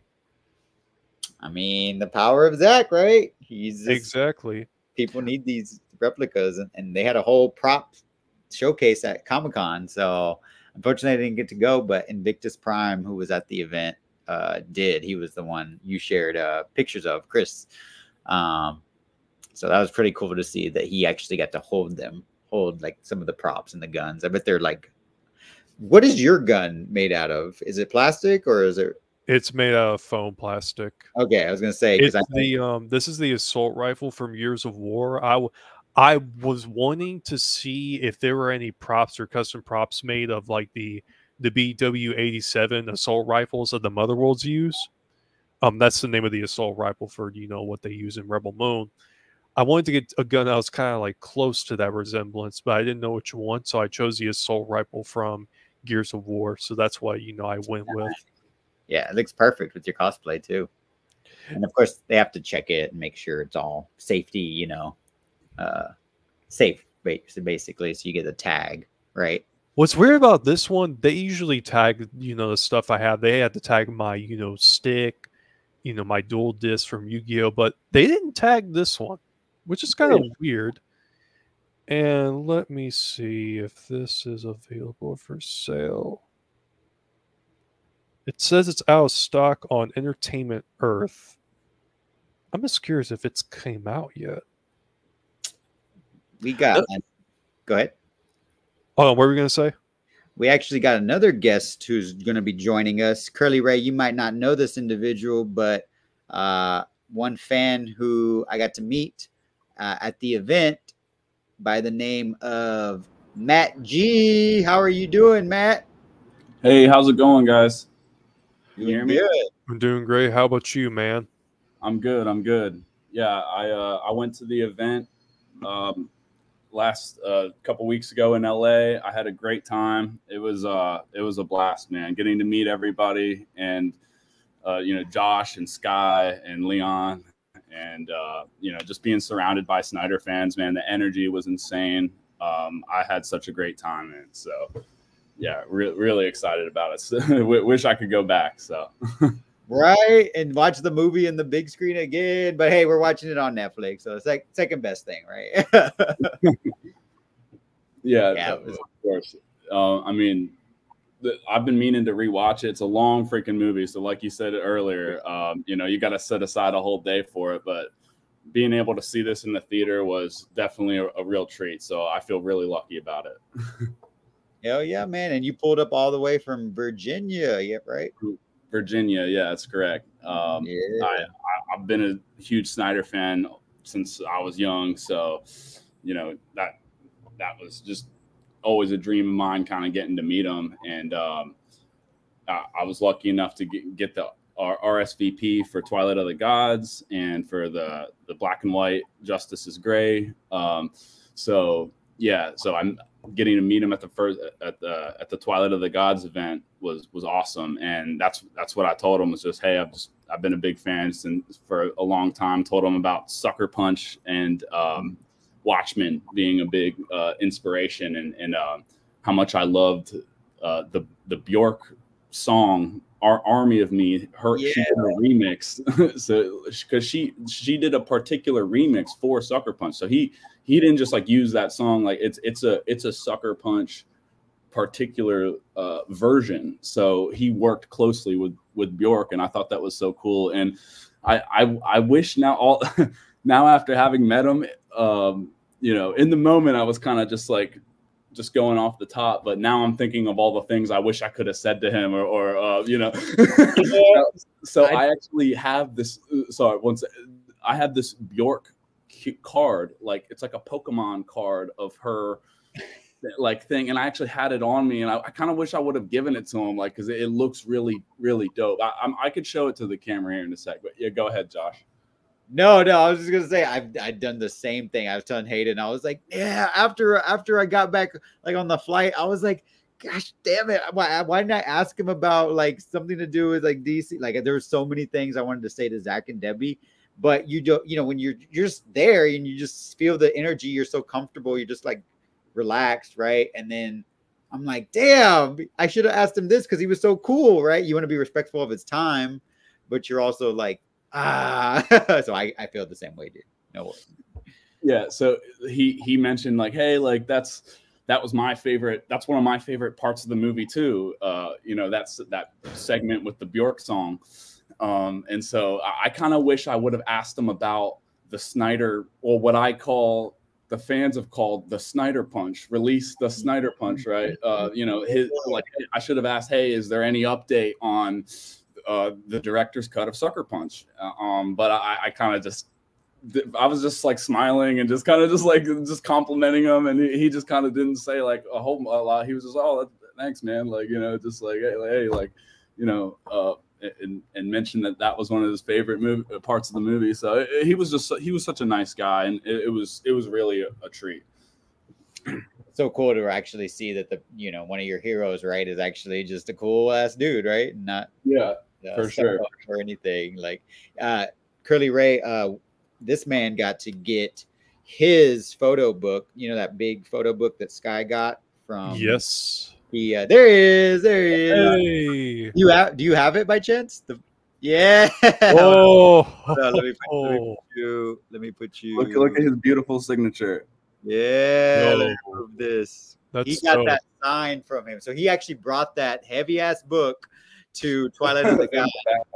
Yeah. I still want to get mine. I need to order mine whenever I can. I might do it next week because Wednesday is my birthday. That's okay. So you are a Leo. Happy early birthday, buddy. Yeah. Thank you all very much. Thank you very much, Josh. Matt, I also have something from Sophia Batella right here. Oh, there we go. There he is. Look.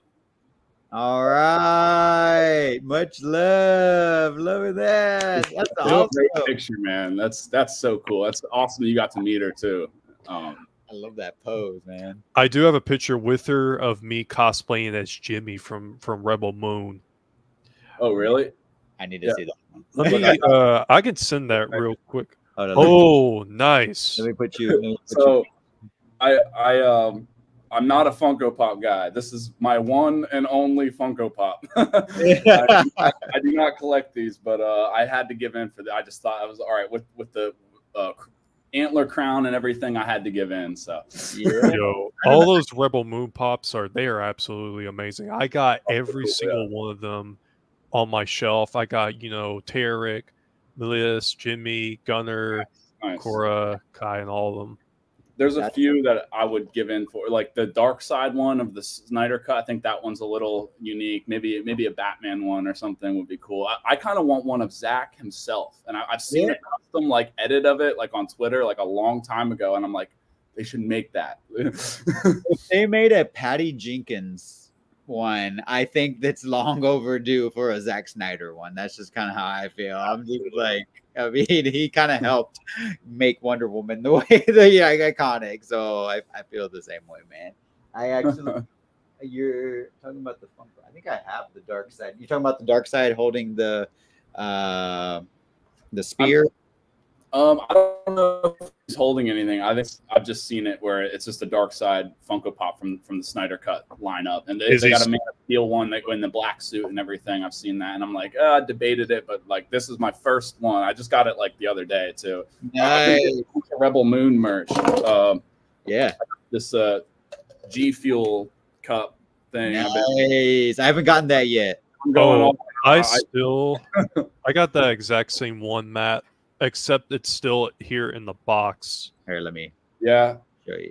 I kept the box. I got it. Yeah. I still hadn't, put any of the water in yet. I hadn't tasted it because what it tastes like. Imperium powder. What does it taste like? Yeah, I needed to know. It's a kiwi berry flavor, and it's kind of sweet. I've never tried G Fuel before. I don't know. I think it's some sort of almost like a pre-workout, but I think it's mostly you don't have to work out on it. I think it's just kind of keep you energized, caffeinate you a little bit. So yeah, I just does it work?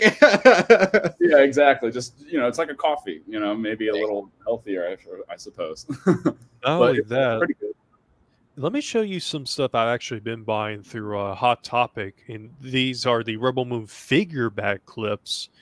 That they're actually on sale right now. You can get them for clearance. They got the Series 1 and Series 2 figure bag clips, but I'm only missing 3. I'm missing the the Motherworld Soldiers, Tarek, and I also the Imperium drop-off ship. That is actually a figure bag clip. But I do want to show you guys some of probably my favorite ones. And let me see if it's inner. Oh, found it. Look at that. There he is. You got the Jimmy. You had to have the Jimmy, right, Curly Ray? Yes, I had to have him. And in that same package, when I ordered that, I got the scribes. Look at that. Yeah. Oh wow. Shoot. Those are so cool in the movie. I love the way those things are designed. It's really interesting. I'm glad we got more of them in the director's cut, right? Because I was always like, there's got to be more to them. And there's a whole religious teeth. Oh, the Banu! Nice. This is the only merchandise that has like a Banu. Like they don't have a Funko Pop of this yet, which I definitely want to see. You know, more of the. I want to see more like merch of the Banu. Let me see. There was another Jimmy one I have without like the antlers. Oh, here's Hermada.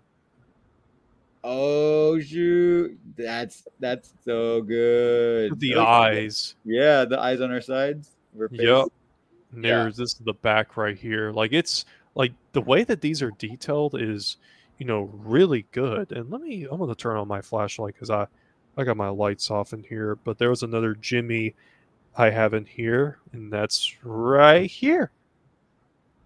There he is. The original Jimmy. This one is greener than the other one. The other one's like a darker green, but you got those, you know, right there. The greenish on there. You also have, you know, Cora and all the other characters. See, we got Devra Bloodaxe. Ah, nice. We need more of her. That's the one thing I did want more of Devra Bloodaxe from the director's cuts. We got Darian. Oh. There he is. Cyborg. Yep. Well, I love the blaster that he's holding right there. That is a cool looking blaster. It is. That shot when he walks up in the flashback of the Mel character, he kind of goes and saves her. And in the book, it's kind of explained a little more about her. There's Nemesis. There she is. She got the swords and everything. There we go. Oh, man, that's awesome. What were you talking about? The back swords, real quick. Yeah.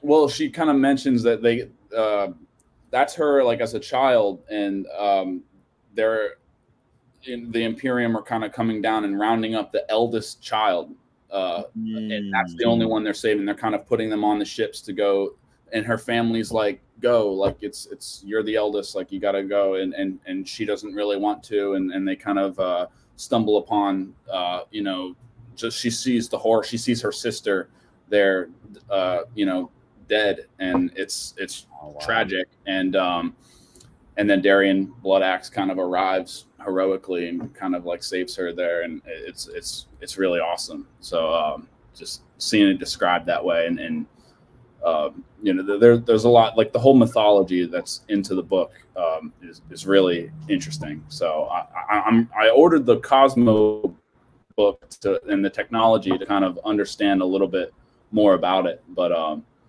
yeah, the novelization, I just am finishing up the second part, and it's really interesting. So I've heard, tell me this, Matt. I've heard from people who have read it is that there is a lot still on the cutting room floor, right? Are you just maybe there's more information given within the novels that aren't even mentioned in the director's cut at all, right? From what you've seen.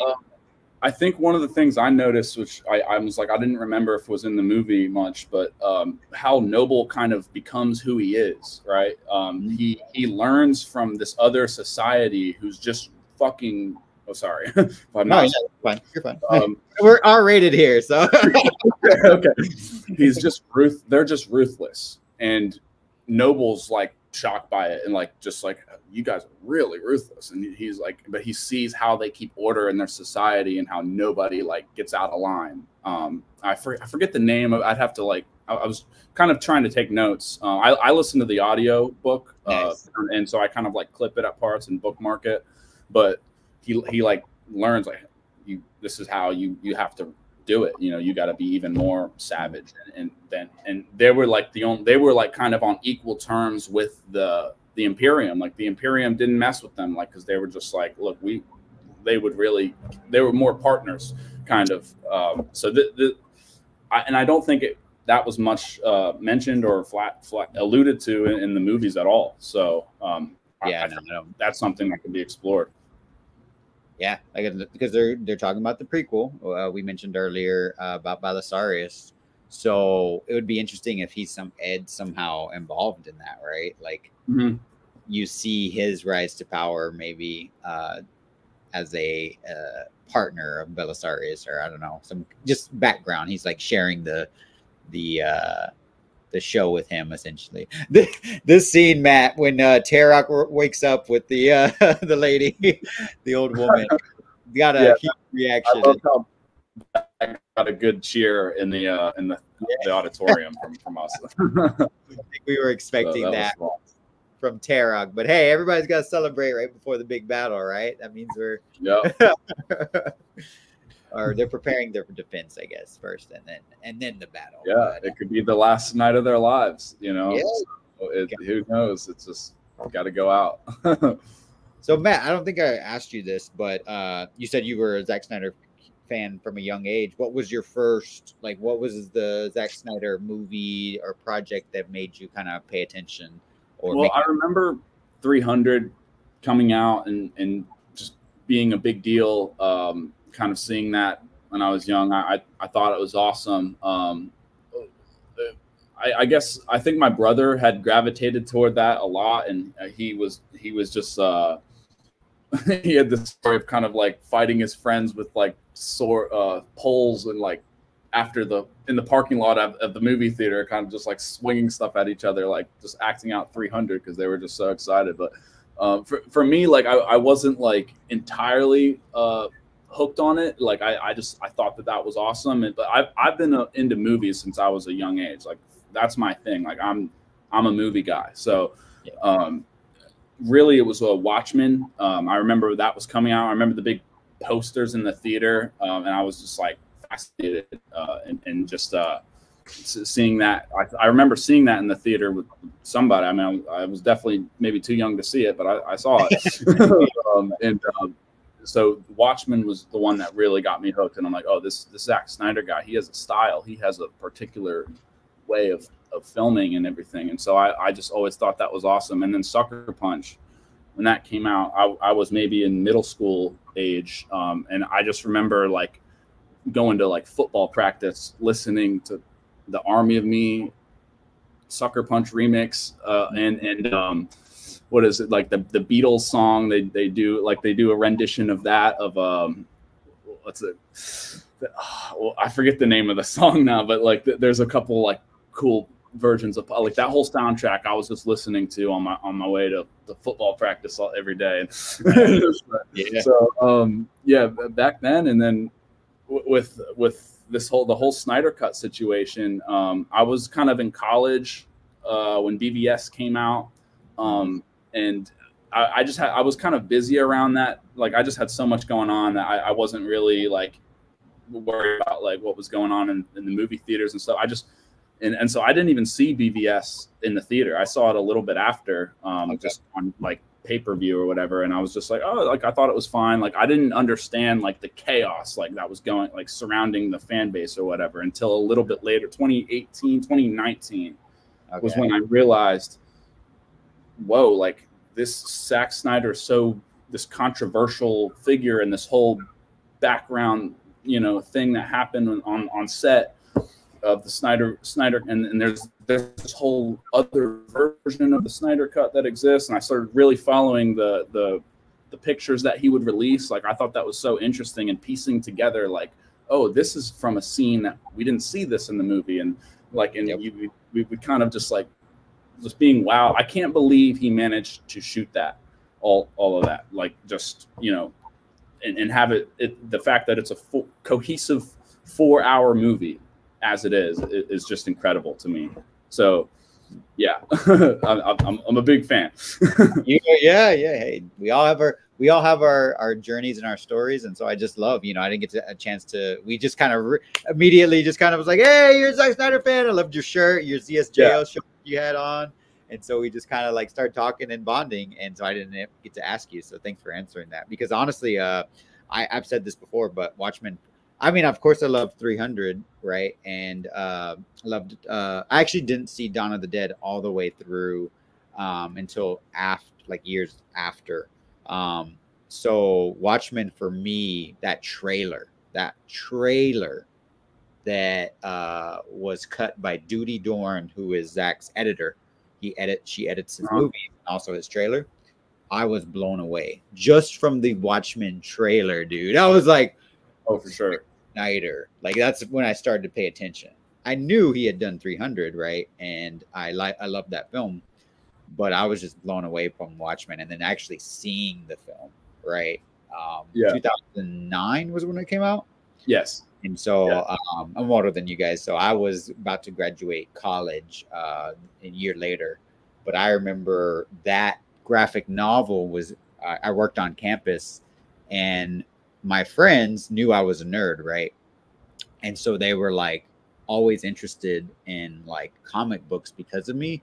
And they were like, dude, have you read this? And I hadn't. Like I was mostly more, you know, Justice League, Batman, you know, Spider-Man, stuff like that, right?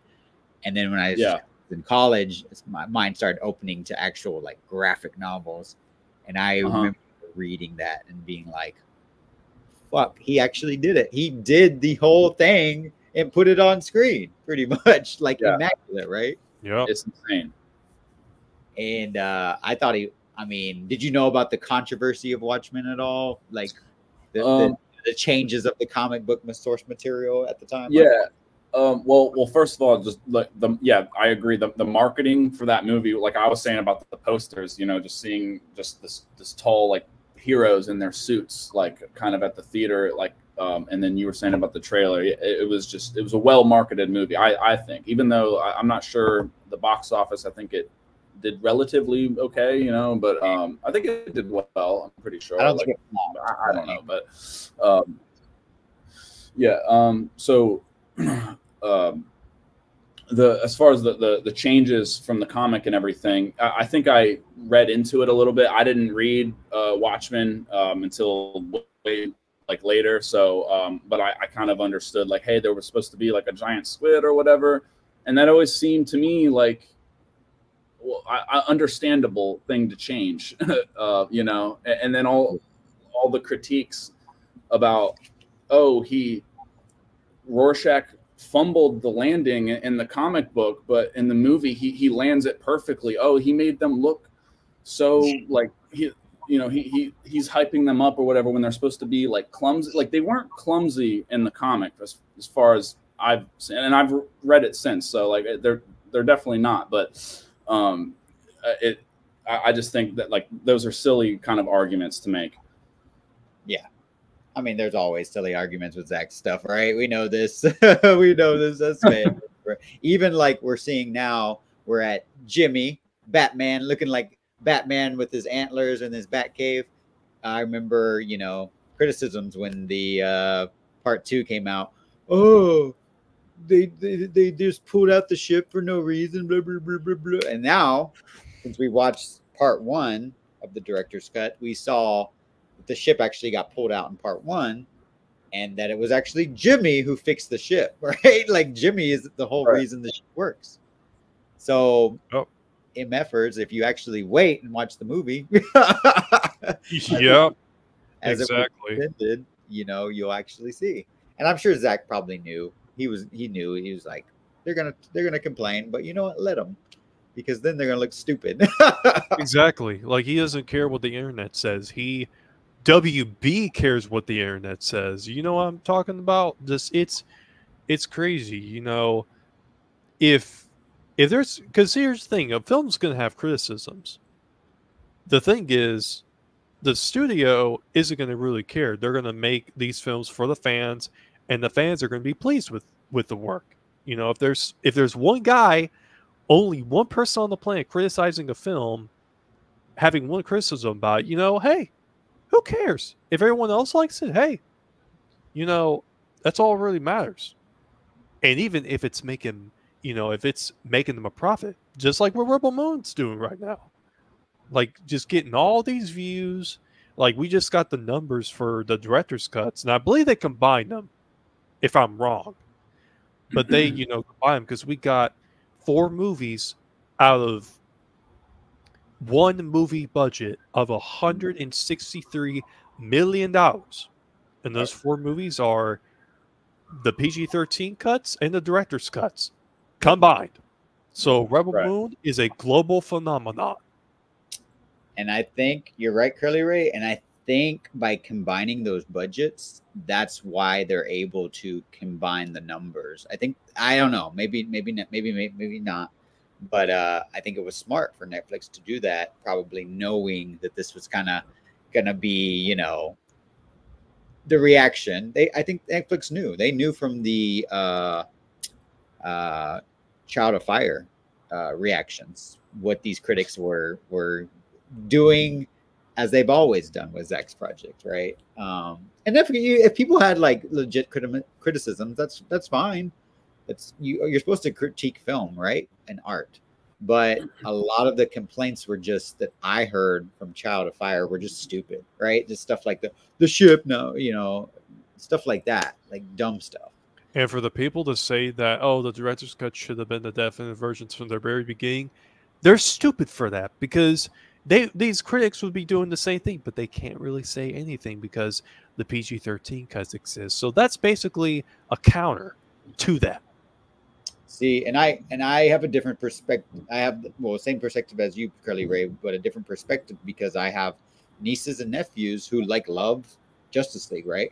I've shown them like the stuff, right? But I've had to show them, unfortunately, movies that they can kind of understand. So like my niece, when she was young, she saw Wonder Woman before she saw BVS, right? And Zack Snyder's Justice League, obviously. But because she loved Wonder Woman, that gave her the motivation to start watching the cartoons and learn about all the other characters. So when I showed her, the PG cut, my mom was watching it with me, and she, when the barn scene happens in Child of Fire, she was like, I was like, Mom, trust me, it's gonna be okay. So it was, even for her, it was just kind of like, and I explained to her, I was like, well, the reason I'm showing you this version is because there's even going to be a more intense version. She's like, oh, okay. And so she's like, okay, cool. But so I was able to show my niece and my mom, and my mom would watch. She would watch this version yet, but she just hasn't been able to come over. So I agree with you, Curly Ray, that Zack has young kids in his family. Him and Debbie adopt children, and they are young, right? I'm sure they want to watch mommy and daddy's movie. But Zack's not going to let them see the tentacles going down. Absolutely, yes. That's the other thing is, too, the PG-13 cuts bring in more of a variety of audiences as well. Like, if there's children that like Rebel Moon, they could check out the PG-13 cuts. If adults like it, they'll check out the R-rated cuts, which is what I'm doing. Yeah. But that doesn't mean I'm not going to watch the PG-13 cuts, because, when Rebel Moon Part 3 comes out, we're going to be watching the PG-13 cuts. Yep. And of course, yes, I will preface, of course, for me, if I'm going to put on something, it's only going to be the director's cuts, right? But if I'm, depending on who I'm watching it with and enjoying art with, I'll, kind of feel them out and then maybe make a judgment. Okay, maybe you'll like this version, depending on time too. Sometimes people don't have all the time, if you're hanging out, 2 hours would be easier than 3.5 hours, right? So just my, I don't know. Have y'all been able to show, like, I know Curly Ray actually has. He was just showing friends Rebel Moon. Matt, have you been able to show like friends and family these movies, or you told them about them?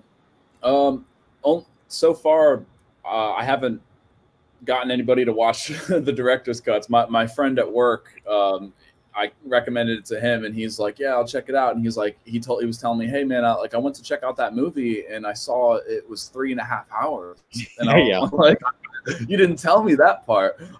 So he's like, "I'll reserve a time for it." But another coworker had seen the PG-13 cuts and loved it, and he said he had his kids come in and they were like, "Hey, what are you watching?" It's like, "Oh, it's this Rebel Moon thing." And he was like on part 2, and they're like, "Well, what, like, started over?" And so like they started it from the top and kind of went, and they loved it too.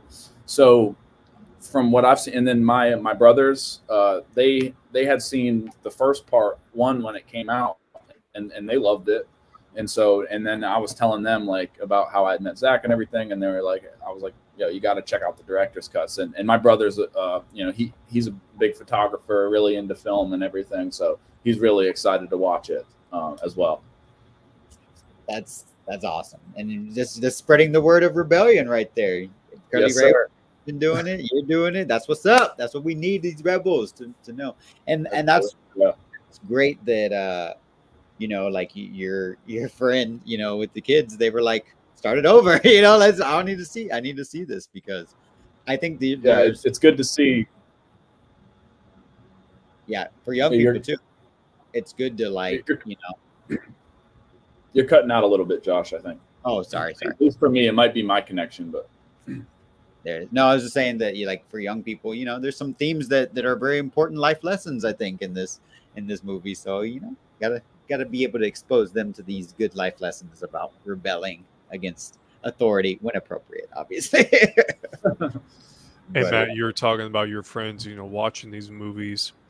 I bet you they don't even go on Twitter or Instagram or listen to what people have to say about these films. Completely. They don't go on social media, period. No, they don't know anything about that. Like, people in the real world, these are just casual people. Even my brothers, like, they're not on the internet like that, you know, especially not related to Zach film nerdy stuff like that. So they're completely outside of that. And you know, they love all Zach's movies too. Like, I watched the Snyder Cut with my brother when it came out. He freaking loved it. He's a big Lord of the Rings fan, and he was just like, wow, this is so much like Lord of the Rings, you know, and it really is. And so is Rebel Moon. You know, it kind of has that vibe of just this epic world, and I just love how there's just so much more to come, and so much that it builds on. You know, just the fantasy elements, the mythology, the kind of the structure of the world. You know, these fantastical creatures. You mentioned, Josh, about the Bennu, you know, wanting to see more of that. There's that one poster or concept art of Korra kind of riding the Bennu with the sword or whatever out of like a heavy metal kind of poster. We need to see that. I really wish that was in this movie, but I guess that's something that's maybe to come in the future, because we, you know, but another thing is, you know, the way that they've kind of invented this religion around Issa, and how it's like they use this to control people. Like, they're, you know, and it's like, it's better that Issa isn't born, because if she's born, then it kind of is out of their control. Like, they don't want this, like, you know, mythical, like, Christ-like religious figure to be born, because then it's like, well, they can make decisions like, well, then she actually is born, and she actually does have some sort of powers that they don't understand. There's still a lot that I'm learning about Rebel Moon. I think we all are still kind of, you know, just diving into this world, dipping our toes into it, and it's really exciting. It was really exciting to be a part of the launch of that. So, yeah, well, Matt, you were just talking about that earlier. You know, I was telling Josh about, you know, my YouTube channel and how I'm opening up a new series on there called Rebel Moon Theory. So if there's like a lot more you want to learn about the universe, you feel free to head over to my channel, because, you know, I'm going to be talking about, you know, what you were just talking about, Princess Issa. I'm going to be touching on that, you know, where the zombie virus came from Army of the Dead into Rebel Moon, and all these, you know, theories, these breakdowns, even talking about the ships and, you know, the weaponry and all that, because you're talking about getting the extraterritorial cosmology and technology book. You know, I've been reading through that as well, and it's going to help me out a lot through, you know, doing my videos, and even reading the other one, which is going to be Heroes and Monsters. So me just going through all this material, you know, watching the movies, you know, even listening to the podcast is really going to help me out, you know, with my channel as I learn more about the universe. And the more I more about it, you know, the more I can talk about it to, you know, even newer audiences, you know, for, you know, that are into Rebel Moon and they are into this universe itself. So that series, a trailer for that's coming out on August 20th. So if you're, like you said, you're interested and you want to dive deep into the universe, head over to my channel. I think you might really like it, man. Yeah, absolutely. I think that's a great idea. That's so funny when I heard you say that, because I was just thinking the other day, someone should make a channel called Rebel Moon Theory. There's Star Wars Theory. It's like we could just make Rebel Moon So I'm glad that you're the one to do it, and it's a great idea, man. I'll definitely check it out. I'll definitely be watching. So, speaking of Star Wars, it would not be Star Wars without a Jedi. We got Skywalker the Jedi in here saying, whoever that dude at the bottom of the panel is looks familiar. I think I met that guy. What's up, Sky? Yeah. Sky, I don't think has revealed where he's at, but I sent him to I notified him of a rather exciting event. So that's why there was no cartoons and cereal today. But I'm sure members or people in the Syndicate Network will know soon enough. So make sure you go check out his channel. But thanks, Skywalker, for being here. Check your DMs if you haven't. You are welcome to jump on the panel if you have time, because we are ready for war. Right now, our timestamp is 1 hour, 35 minutes. We got less than an hour to go. The battle is about to pop off. We see Cora right now with her sexy ass haircut confronting Noble. So, Matt, did you enjoy the PG cuts? I don't think I've ever asked you about that. If you enjoyed them, I did. Particularly part one a little more. I think by part two coming around, I think I started to feel the lack of I just wanted more. I really like the Snyder. Yeah, I started feeling that the PG cut and just I think there's something to be said about the violence and what it adds to it, because it's not just for the sake of it. It's the whole point of the movie, and the story is about rebellion and fighting back against a ruthless enemy, and so it really adds to the weight of it and the action, and so I think it really helps the movies. And then part one, I think it introduced me to all these characters, and it really opened up my imagination to this world, and I wanted to see more of it. So I think that's why I kind of like that a little bit better, and just her, like, Tarek riding on the Banu and just everything that we were kind of got a little glimpse of. And then Nemesis, her whole introduction, and that got me reading the novelization of part one. And just because I needed more. I was just like, where? And there was so much more I knew about Nemesis, like, because in the PG-13 cut, they just start with her right on the elevator, like on her planet, like, and it's kind of just like a hard cut, and then they go and fight the spider thing. There's a lot more introduction of how they kind of find her on that planet that in the book, and it ended up being in the director's cut. So I was really happy with the additions of the world building and the kind of extended scenes. So yeah, I mean, I agree with. I mean, of course, I did love both PG-13 cuts, but you could tell, right? Especially like you said, and part two, this was going to be the climax, right? So you could tell, like, this we're at the trench scene where Noble is about to take out all these fools, and you see, yes, he was brutal in the PG-13 cuts, but you're actually seeing him, the stabs, the bloods, the heads that are coming off, right? And so I think that's necessary, like you're saying, to really actively portray an oppressive regime, right? That is literally just slaughtering just for the sake of it, just with no remorse.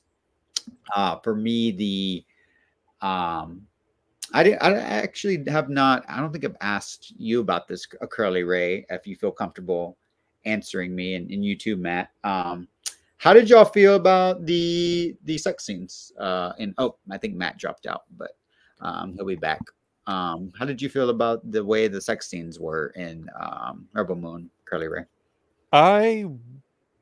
I wasn't really bothered by them because I think when kind of going into them, I kind of do feel like that they meant something for the story because in like I believe it's in the like in chapter 1 where they're showing that one scene, but you do see like the scars on Korra and that kind of like stuff like that. Just like showing out certain details that may be very important to the story. That's why I could fully understand. Now, I'm not saying that I'm like a fan of sex scenes, but for stuff like that that fits in with the plot, that's why they don't technically mean to bother me. And there is one thing I will say about this fight with Nemesis, with the melting blades. I do think that the Katara's blades, they're like a whiter version of the dark sabers from Star Wars. Oh, okay, yeah, I can see that. That's what they kind of remind me of. I want them to make props to that. I will definitely buy those. The guns, man, like just all these weapons, like I'm gonna get every single one of them. And you were talking about the maybe making Kryptonian armor as your next cosplay, right? Recently. Oh, for Rebel Moon, my next the next cosplay that I'm waiting on parts or I'm waiting on the stuff to come in because I've ordered through Amazon, but I'm making a dark side cosplay. Oh, a dark side? Like, yep. It's not going to be perfect, but I've got all the material that I need. It's not going to be in the best in the world, but I do have some particular parts that might be interesting, and I might have to go on my phone and filter some parts of the photo to make me look like Darkseid. Okay. Now, for a Rebel Moon cosplay, it would probably either be that, like a Cryptia soldier, or the scribes. But with the scribes, I would have to, it would take some time. It may take a couple of months because I need to craft the outfit, the chains, and the hat that they wear. Which I think I know what I might need to make those, but it would have to take so much time. But the thing about cosplaying Jimmy was all I needed was just green clothes, Green Ranger clothes, a mask, a head cover to cover up my whole head, and some deer antlers. So that's what really kind of made a perfect way for that Jimmy cosplay. So, but yes, I'm willing to make other Rebel Moon cosplays, but at the moment I'm sticking with Jimmy until, and also save up the money until I can get all the things I need, because currently right now I'm saving up money for my channel. I need to get a capture card. They're not expensive, but I just need to get some stuff ready. I need to get some materials. I'm waiting on the Heroes and Monsters book to come in. I've even pre-ordered the newest Jimmy action figure with the antlers. That's sold out, by the way. It's sold out. The power of Zack Snyder. The power of Zack Snyder. Zack activated. Getting very Zactivated. But yeah, the core figure and the General Titus figure that's coming out, I'm gonna be getting those as well. I've already pre-ordered my Jimmy action figure, the new one. But just waiting on these, there's certain other things I'm waiting on. Waiting on Twilight of the Gods to come out, and I'm also waiting on the Cinema Scale to finish, its first, to get to its last episode, or that way I can, do some breakdowns on my channel just in case, because I want to start early, and then all of a sudden, boom, my theory just gets debunked right before it uploads. That way, I know for sure, like, hey, I could talk about this before it's debunked in the next few months. And then if my theory gets debunked, hey, guess what? I can talk about it. I can make a video looking back at that theory that I made, and I can talk about it here on the channel. Yep. True enough. True enough. Hey guys, sorry I disconnected. No, you're right. Hey, that's a great idea, Curly. I was wondering in that Cosmos book, since I haven't, I ordered it. It's still on the way. Did they talk about the Kali at all? Well, I hadn't read through the whole book. Or that might be in the monsters book.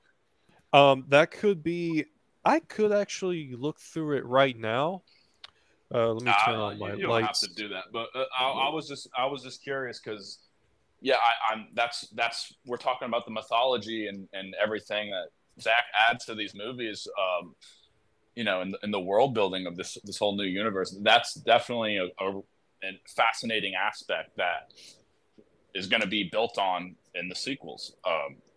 These Kali goddess monsters that have the power of interdimensional travel, and you see in the movie, like they're like shoveling the coal into them and like using them as enslaved beings to like run their ships, and their tears are kind of coming out, like they're just like crying while they're like stuck in this, in the dreadnought, and the tears have like galaxies in them, like it's just, and you see that kind of at the end of the first part, the galaxy is kind of within their tears. Like, I just think that's so cool, and just it's the wonder, like, what is that? And I guess they use their tears as the fuel of the dreadnought. I don't know, but it's just such a fascinating kind of thing. And then the dichotomy of kind of like the way that the Imperium is like structured, of they use these beings kind of forcing nature to like do to their will, to do their bidding. Yep. Versus the people, the rebels that are kind of working on the wheat and kind of being in touch with nature. It's kind of like a nature versus mechanical kind of thing to me. I just thought that was interesting. Yeah, that's what I was thinking about too, because I remember, I think this was right before, I don't know if it was before or after Rebel Moon Part 1 came out, but they were talking about like how the Cowleys are, traveling through. I'm wondering, my curious is, how did they capture them? Because I don't know if, that's why I don't know. I don't know if these beings are from a planet or they're just, like they're dimensional beings, but are they like flying in space or something like that? Or they? That's a good point. We don't know, but apparently there's a lot more of them. And she tells Korra like, "Hey, it's okay to kill me. I forgive you." And like, because my sisters, my other beings we're gonna have our revenge, and they're gonna avenge me. And, yeah. There's a lot more of them out there. So Zach mentioned at the Q&A that I'm sure you remember, Matt, right? About the every dreadnought having a Kali, right? Yeah. So now that we have a template, right, for what's about to happen, we see Korra and Gunnar have already infiltrated the King's Gaze.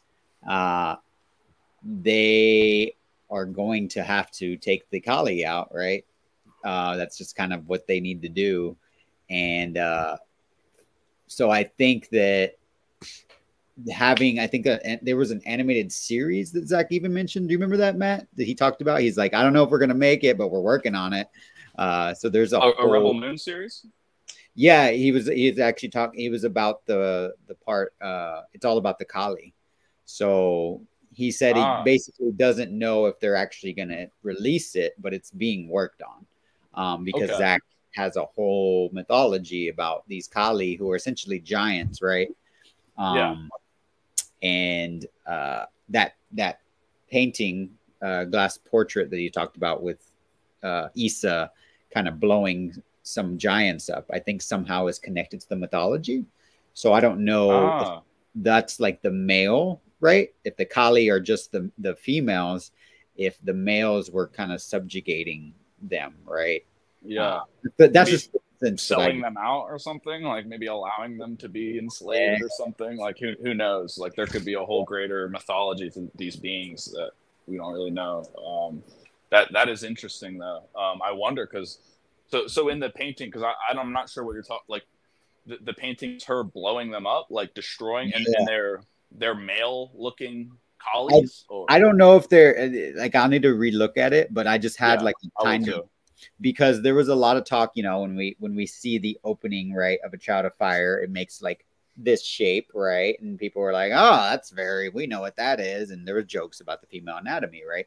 But Zach, very seriously, when he was questioned about it, was like, well, there's a reason, right? And then you talked about how you mentioned in the chat, Matt, about, you know, the tears and the galaxies, right? And when you see them traveling, right, after Noble is injured, that there's cries from the Kali, right? It's painful. You see them subjugated and pretty much gagged and bound, right? So it just kind of made me, the painting, I forget where it's shown. I'll send you a picture of it. But he talked about that during the Q&A, how you don't normally take photos like that and on glass. Essentially, it's a stained glass photo that he took. And so that's why I think there was so much care taken with that painting, because it's going to play into this whole animated series mythology that's supposed to be made, hopefully. Oh, that's interesting. Maybe it's almost in the style of the animated series or something. Yeah, exactly. That's what I was kind of thinking, because he's doing that with Rebel Moon too. That animated series. I mean, not Rebel Moon. Sorry, Planet Army of Thieves. There was like that animated spin-off, and there's some type of new animation that he was using, and then there were like issues with that studios, and they had to go to another one. So now he's trying to basically do cutting edge stuff, as he always does, right? And getting all types of pushback. Right. I mean, the animation of Twilight of the Gods was really well done, I would say. Just very interesting. And I can kind of be picky about animation sometimes, but I was really happy with the style, kind of a 2D like more classic style rather than 3D kind of CG characters. So I dug that. I agree. Have you seen any like art, Curly Ray, of the Twilight of the Gods? Have you seen like the promotional stuff? I think you took a picture of it. There was one, it could have been you or somebody else, but there was like one poster I saw. It was with what is the female god from like the trailer? I forgot her name, but they had like a poster of her in like this like blue background. I would have to, that's the only thing that I've seen for like promotional stuff. I don't think, let me see. I could probably send you real quick. I sent y'all both the painting, but I'm just going to pull it up here. And I was like, oh, I'm in control of this YouTube stream. I forgot. So I will present this so y'all can see it. Check this out. This is what I was talking about. This is the... Yes. So here it is. The Redeemer, the first Princess Issa. So... Oh, you're talking about... Hold up. Oh, you're talking about that painting? Yes. Okay, I thought you were talking about something related to Twilight of the Gods. Well, I'm sorry. I asked you that. Sorry, I was talking to Matt, and then I asked you about Twilight, and then I pulled this up. So sorry. well, this you were saying kind of relates to a different animated series about Rebel Moon that's potentially in the works, correct? So yeah, that's what I was talking about. Like this is because if you look right, to me these look like maybe they could be androgynous, but maybe like male giants. Oh, for sure. Those, I mean, they look male. So to me, like rather as opposed to the collies with their long, like Medusa hair kind of look. So yeah, that's a good callback. I mean, that's so interesting. So then, and this is the first Issa. We know that there's 3 Issas. Right. Okay. Thrice born. So I do think that this is somehow going to, if that animated Kali origin story gets told, this will be referenced heavily, is my little prediction. Because I do think Issa is probably liberated the Kali from whatever these are. I don't know if Yeah. these are called Kali also, or if they have. And this has happened before. This is what this is the story of. So the first Issa did this, where here it looks like she's killing them to maybe free the female Kali, and that's what this Issa's doing, and the third one, where it's like her goal is to free the Kali and stop the enslavement of them to run these ships and put an end to this, and that's why she's killed and betrayed. Yeah, and somehow Curly Ray, to segue back into you, he talks about this mythology, right? I don't know, but maybe this can somehow play into Twilight of the Gods, because giants, obviously, I don't know if you know, but Loki is a frost giant. I believe that's what they're called in the Norse mythology. So I do think there's somehow going to be a lot of overlap in the mythologies of not only Rebel Moon, Twilight of the Gods, but also Army of the Dead, as we know. And so your channel, Curly Ray, will be perfect to connect these dots and make that little crazy. Yeah, man, like that's what I was thinking about too. Like, I want to dive deep into it because I'm not going to spoil it, but there is something that is discussed in the Senate skill that's related to this, but I'm not going to say what it is because of spoilers. Okay. But I do have a theory that I do, as like I talked about before, I do believe that, because I feel like Princess Issa could be related to like Twilight of the Gods, but on the other hand, I also do think that she might be some kind of spiritual being, just being this, character Issa that, is able to be reborn again, if you know what I'm talking about, like resurrected, or some kind of like, reincarnation, if you know what I mean. Like reincarnation is a better word. Oh, you're right, because they did say that in the Q&A that there's been 3, right? So then that means that more than likely resurrected 3 times. We don't know if it's a different body, same, but if you look at this looks like a full-grown adult to me. I don't know if y'all can tell, but and we know Issa that Korra kills is a young girl, right? So who knows? We might see a grown-up version, come back, or we might see the child version come back. Who knows? But it's just exciting just for the ride, right? Just to see what's going to happen. Well, I have a question.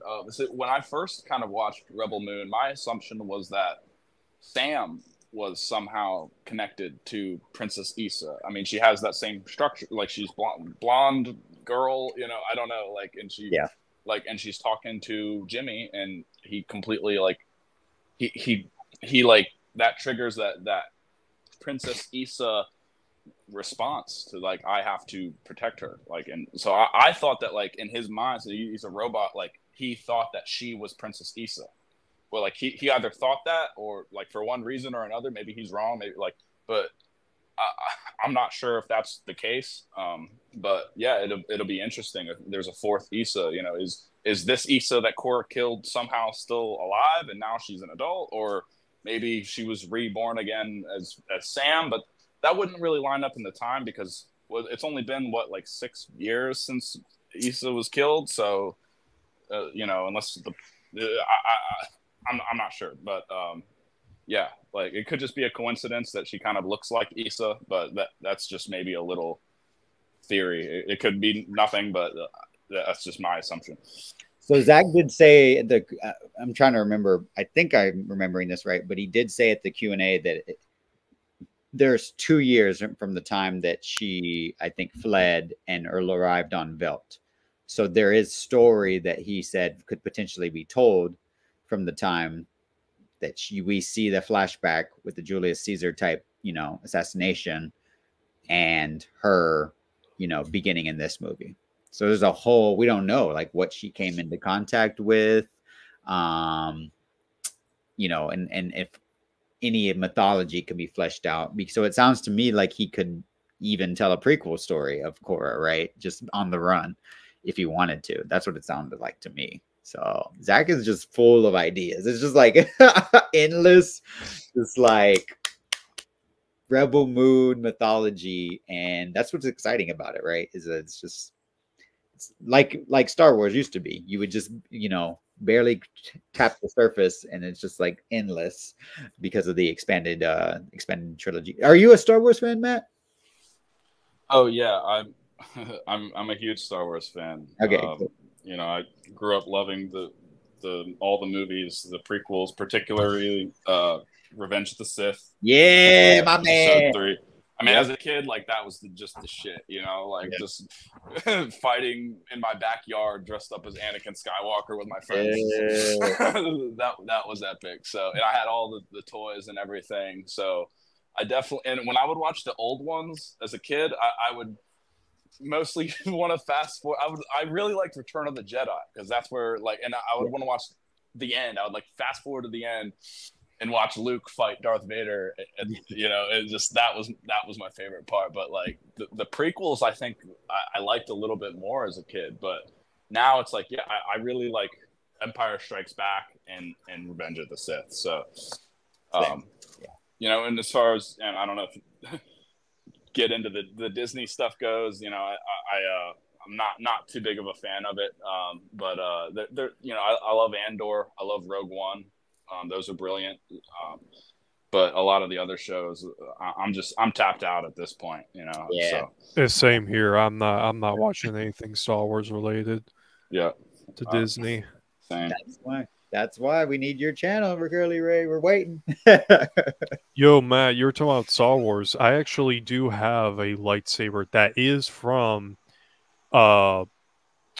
Galaxy's Edge from Disney World. I didn't get it from Disney World. I actually ordered it off of eBay, but it looks like a real lightsaber, but it's Cal Kestis' lightsaber, and I'm actually able to get it to glow. So if you have Twitter by any chance, I thought about sending it to you and letting you look at it. Yeah, sure. I'm at INTP Film Guy. So follow me there.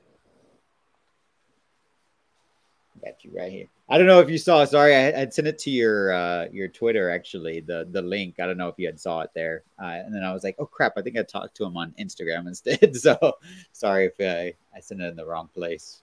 Oh no, I didn't mind. I saw it and I wasn't sure if I wanted to. I was just listening kind of the whole time, just like nice, just so that was really cool conversation. I just thought now is probably a cool time for me to join. I don't have like a channel or anything. I'm just a fan. So we all are fans, right? You don't have to have a channel just to be on YouTube. I just wanted you to be able to join the conversation. I appreciate it, Josh. I really do. Thank you so much. I'm sorry that we didn't because I wanted to invite you to the last one where we talked about the event. Because it was awesome just networking with you and meeting you and your passion, you're just a cool fan, right? And it was cool seeing you again and each day, seeing you at Twilight, seeing you at Rebel Moon, and just being able to vibe off each other, right? And talk about how cool it was. And afterwards, you took that amazing photo of us. We wish you would have been in it. I was like, yeah, get in there. Yeah, hey, I'm happy to just have taken it. That's kind of my thing. I'm a photographer, so I really I'm proud of that picture of just being there in the moment. You guys were like, you're trying to take a big selfie, and you got like 10, 12 people, and I'm just like, hey guys, I got a camera right here. I could take it. So that's something also you could have asked Zach about too, because he loves like photography, obviously. That photo. I mentioned I was kind of Curly, that's awesome. Yeah, that's a sick lightsaber, man. That looks really good on camera too. This thing's absolutely awesome. However, that's sick. I don't think it's actually perfect. If you kind of like hit it on some stuff, it'll make some noise, but it just it'll have a sound delay on that. But that's really the only problem. Yo, this might be my favorite lightsaber ever, like or favorite Jedi lightsaber at least. It looks solid, dude. Yep. Even though camera, because if the quality was so high, it would just kind of look bland. But when the quality is not so great, look like you see the blade looks so like an actual lightsaber. It's crazy. Yeah, no, it looks better. It looks good there than it does in the Acolyte show. I wouldn't doubt it. Yeah, you're not wrong. You're not wrong, man. Legit. Yeah, that looks movie accurate. I really dig that. So yeah, congrats. Yo, thank you very much, man. I need to go back to Galaxy's Edge and ride the Rise of the Resistance because I only got to ride the Millennium Falcon ride. That park opened right after I left Disney World during my high school graduation. Oh, nice. I did like the land, you know. It sucks that they did base it on the sequel trilogy. Yeah, and then it's just like not as popular now, all things considered. Yeah, bro, I don't know what's gonna happen with Star Wars. I'm hearing I saw some rumors, like I don't know if they're true, but talk about like rebooting Star Wars. I'm like, yeah, I don't know about that. I don't know about that, bro. Like Star Wars, I think is just done. Rebel Moon is my new thing now. Like that's all I can say. Yeah, and we're talking about Star Wars. I mean, and that's kind of what even Zach had mentioned at the Q&A, that what separates Rebel Moon from Star Wars is kind of the mythology of it, the grittiness of it. I mean, this is willing to tell a little bit more of a real kind of hard, I don't know, a dark emotional story where, you know, go places that Star Wars can't go. And this is more heavy metal, way more than Star Wars. It's so much more its own thing. I mean, I think just aesthetically there's a few similarities, but when you watch it doesn't feel like Star Wars really. It's something different. I mean, it's a live action adaptation of heavy metal, and it's freaking awesome. And I mean, just the design of everything. And I wanted to know about the Kali. Like when I first saw her, like in the PG-13 cut, like shutting down this Kali, and it's this big, like woman Medusa thing as part of the machine. I'm like, what is that? Is that part of the ship? Is that just the architecture? And it looked like very H.R. Geiger inspired kind of in its design. And I'm a big Alien fan. And Zach had kind of had mentioned the one guy asked a really good question about his like fantasy inspirations. And he mentioned Frank Frazetta and, you know, these other kind of artists of fantasy art, and how Zach is just puts that into his work. And that's one of my favorite things about him. So it's really like, you know, what separates, you know, this from Star Wars and makes it its own unique thing. I agree 100%. Yeah. I mean, I honestly think that it was smart of them to kind of lead audiences down the path, right? But once I actually saw Rebel Moon, I'm just like, nah, it's not Star Wars. It's its own thing. I think it's a disrespect, honestly, to kind of mention it now with Star Wars. Yeah, in the same sentence, just because of what's happened with that IP. But you know, like earlier, let me circle back because Sky said you can tell them where I was. So Disney's not all bad, because that's where Sky was. He was at a Disney event, because I don't know if you guys are fans of X-Men, but X-Men 97 marathon with the producers and showrunners was happening in Santa Monica, California. And so Sky got to watch the entire season 1, which was a Disney Plus sponsored event. And I think they had like food and stuff and a Q&A. So if you are a member of Skywalker the Jedi's channel, I believe you will be getting that exclusive content coming very soon. So shout out to, because X-Men 97 was probably the only thing from them that I've loved very recently. But that's like when I was playing with my friends before watching Rebel Moon, like we were just talking about, because he hasn't seen it yet. I was like, yo, I want to watch this, bro. Like I want to get more into the X-Men, because you know, I didn't really watch a lot of the X-Men growing up. When it comes to Marvel, I was more of like, you know, Iron Man and Spider-Man, you know, also watching most of the MCU films. But, you know, when it comes to like the X-Men, you know, I've been digging more into that. And they're starting to be my, you know, my favorite team up, you know, for, you know, Marvel in general. And, you know, I'm really wanting to dig in with the X-Men films. I even wanted to check out Deadpool and Wolverine because my friend did say that, and he did tell me that I need to watch it. So I'm Yes. definitely going No to check it out. spoilers. No spoilers. Yeah, I will be checking it out whenever I can. So yeah, man, I can't wait. Yeah, so that's where Sky was. That's why there was no cartoons and cereal, but I'm sure you'll be getting more content from him pretty soon. Now that he's done with that event. But Matt, I was talking about photography. Were you inspired at all by Zack Snyder, or was that something that just coincidence that, you know, Zack Snyder had like a photo book that he presented, and you also photographer with passion for that? Do you mean like, was I originally inspired to do photography from Zach, or what, or like? Yeah, like, or did you just like, did you know about that, how nerdy Zach was with photography and loving? Well, I think filmmaking in general. I've since I was a kid, I've always been fascinating with the art of and the behind the scenes stuff, and so I would watch the special features on like every DVD and just kind of like learn so much. And the George Lucas documentary of the making of Star Wars, you know, like that's a legendary behind the scenes documentary. What is that? Time code. Yeah, it's just a time code. 2 hours and 10 minutes and 30 seconds. So we're seeing Milius and Terok rally. If I must die, come on. So we're about to see Curly Ray. You guys are about to see me in action. Because this part, Matt, remember how the ovation when Jimmy came out swinging in the theater? Oh, absolutely, yeah. It was just like he goes out and kicks a bunch of ass, man. That's what we want to see. And so, yeah. And I loved seeing him because you don't like in the PG cuts, you don't know where the antlers go.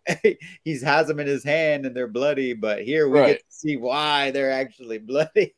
Oh, for sure. Yeah, seeing him just gut people with those antlers is one of my favorite moments of these action scenes here in part 2. Oh man, that shot of him with the glowing eyes. Does your mask light up, Curly? It sure does. Here, let me freaking dope. right after this scene, I'll put on the mask. I'll show you what it looks like on camera. He's like, I gotta observe my handiwork first. He's kicking ass right now for me. I might be a little out of sync with you guys, but nice. Oh, hurry up! He's climbing up the tank. Will he make it? Is he pushing? Oh! He done it. He made the goal. Made goal, boy. He's just a one-man Justice League, right? Yep. He's Batman, he's Superman, he's Wonder Woman. One hand just like mowing him down. So good. Oh, is he jumping out? Oh, home run. Superhero landing. So he's just my favorite. Like, do y'all have a favorite character? Because mine is Jimmy. I just gotta throw that out there. Like he's just the best. Mine is definitely Jimmy. Yeah, I was gonna say Curly Ray. You have to say Jimmy, right? Yep. My other favorite, other than Jimmy, is probably Nemesis. Nemesis is right. Yeah, it's fantastic. What about you, Matt? Yeah, I was just gonna say Nemesis. Probably, she's one of the most interesting characters. Her whole backstory is really tragic, and she's one of the only ones that doesn't survive this whole ordeal, unfortunately. But she died protecting children. Like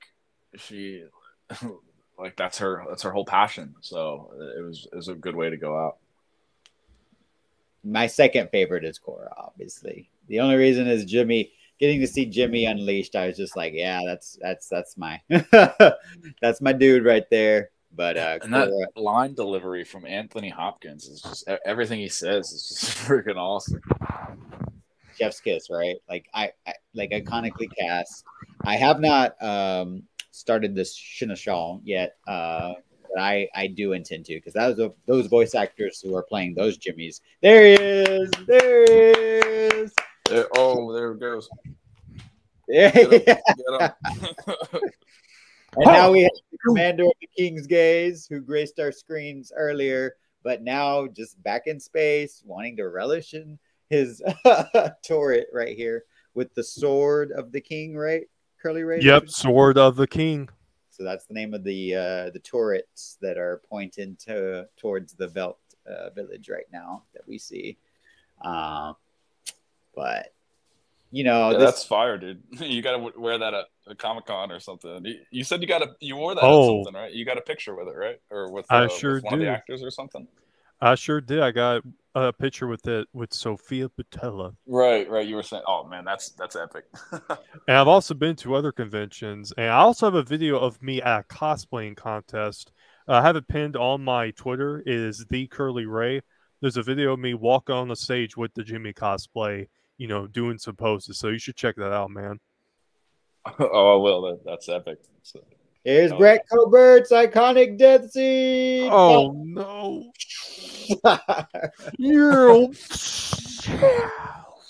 Love it. Oh, no. You got to meet Brett, right, Matt? Yeah, I did. He such a nice guy, and honestly, you guys were talking to him. I didn't even realize he was like part of the movie until like one of you guys, someone said something like, "Yo, your death scene," and we were all like, "Whoa!" Like, you know, like.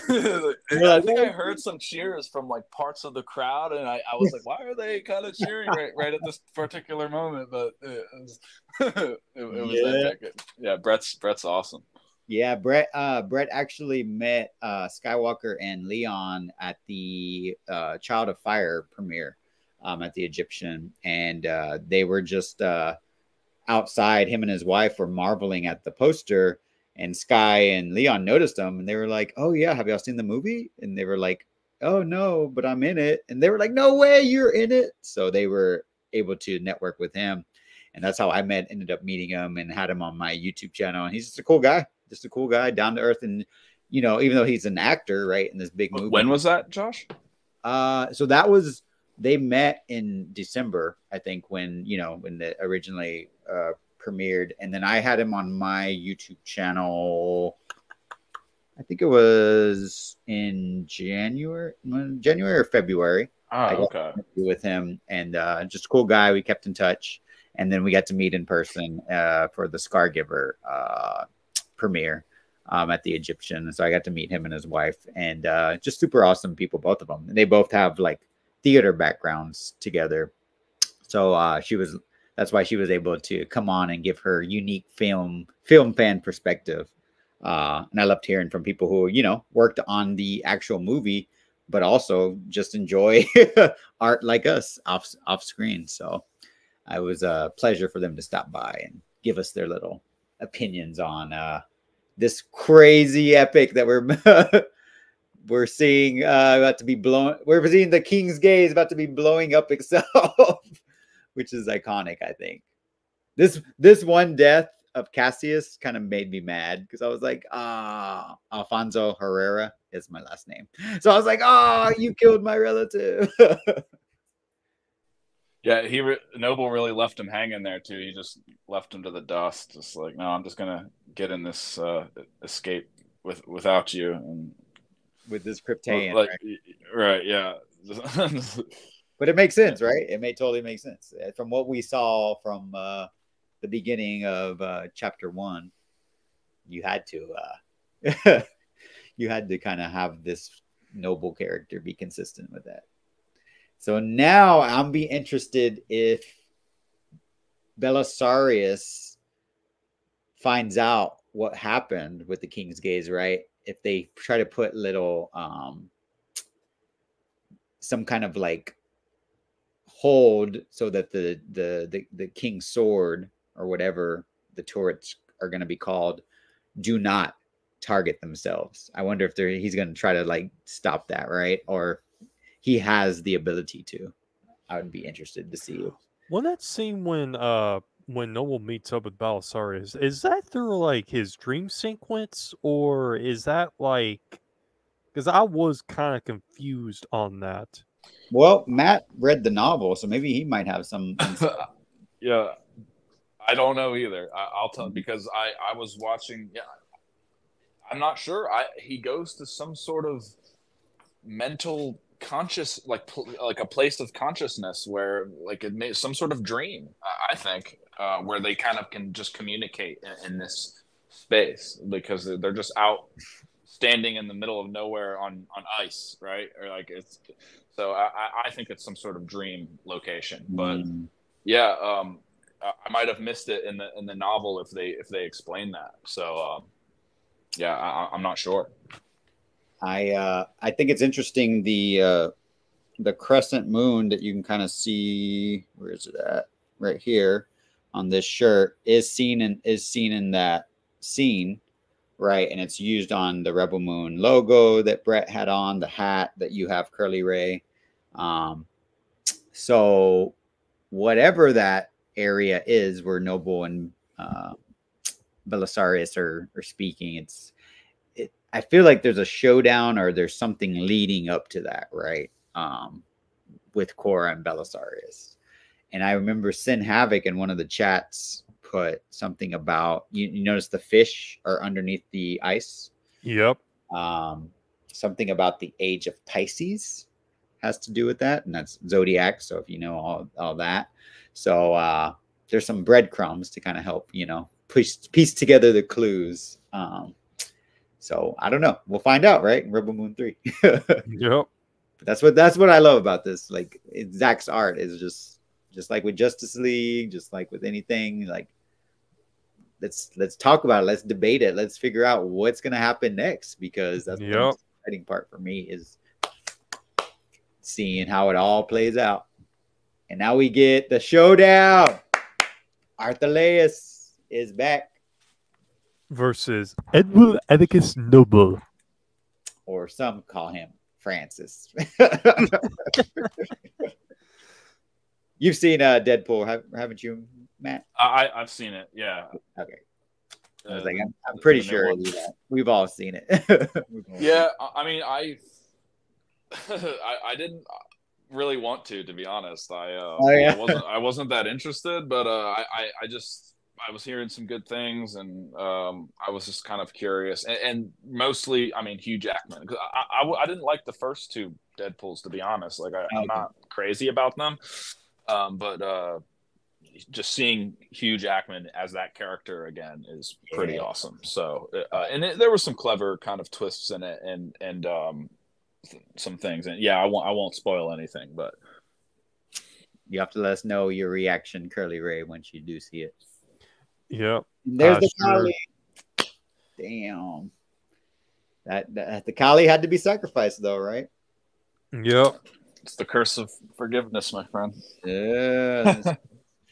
And what she forgives, it's kind of like with Issa, like Issa's like, oh, it's okay, I forgive you, and the Kali tells Korra, it's okay, I forgive you, and then Gunnar tells like the same thing when she's kind of like having that confrontation at the end with Noble. So it's like it's really kind of a theme, yeah, that's why it's a curse, right? You're forgiven, but at what cost? The universe has a way of kind of balancing things out. Karma is a thing. But did y'all have a theory about what was happening when we see the Kali? We were kind of talking about it, but we see the Kali kind of breaking out and talking to Korra. Was that just kind of like in your opinion, a meeting of the minds? They were communicating just telepathically, or was it something kind of similar to Belisarius and Noble? What was y'all's theory on that? For me, I probably go with you on there. I think they were probably communicating through like telepathic. Yes, telepathic. Yes, telepathy. Yeah, yeah. That's how I see it. Kind of like psychic in a way where they're just like kind of talking through their minds, but you know, at the same time, maybe there is some kind of, you know, emotion they have between each other that, you know, say, hey, I just know that you might, you know, feel this way. But, you know, to me, that part's kind of unlikely. I just think they're kind of talking to telepathically that's how I think it is. Yeah, there's this immediate understanding of Korra's intentions. Like which is kind of interesting. It's like this mythical being that she just knows, like, just exactly what Korra's whole story is just by contacting her, you know, and she's just like, I know what you've gone through and what you have to do, and it's okay. So, yeah, I think it's a telepathic sort of thing as well. Agreed. Yeah.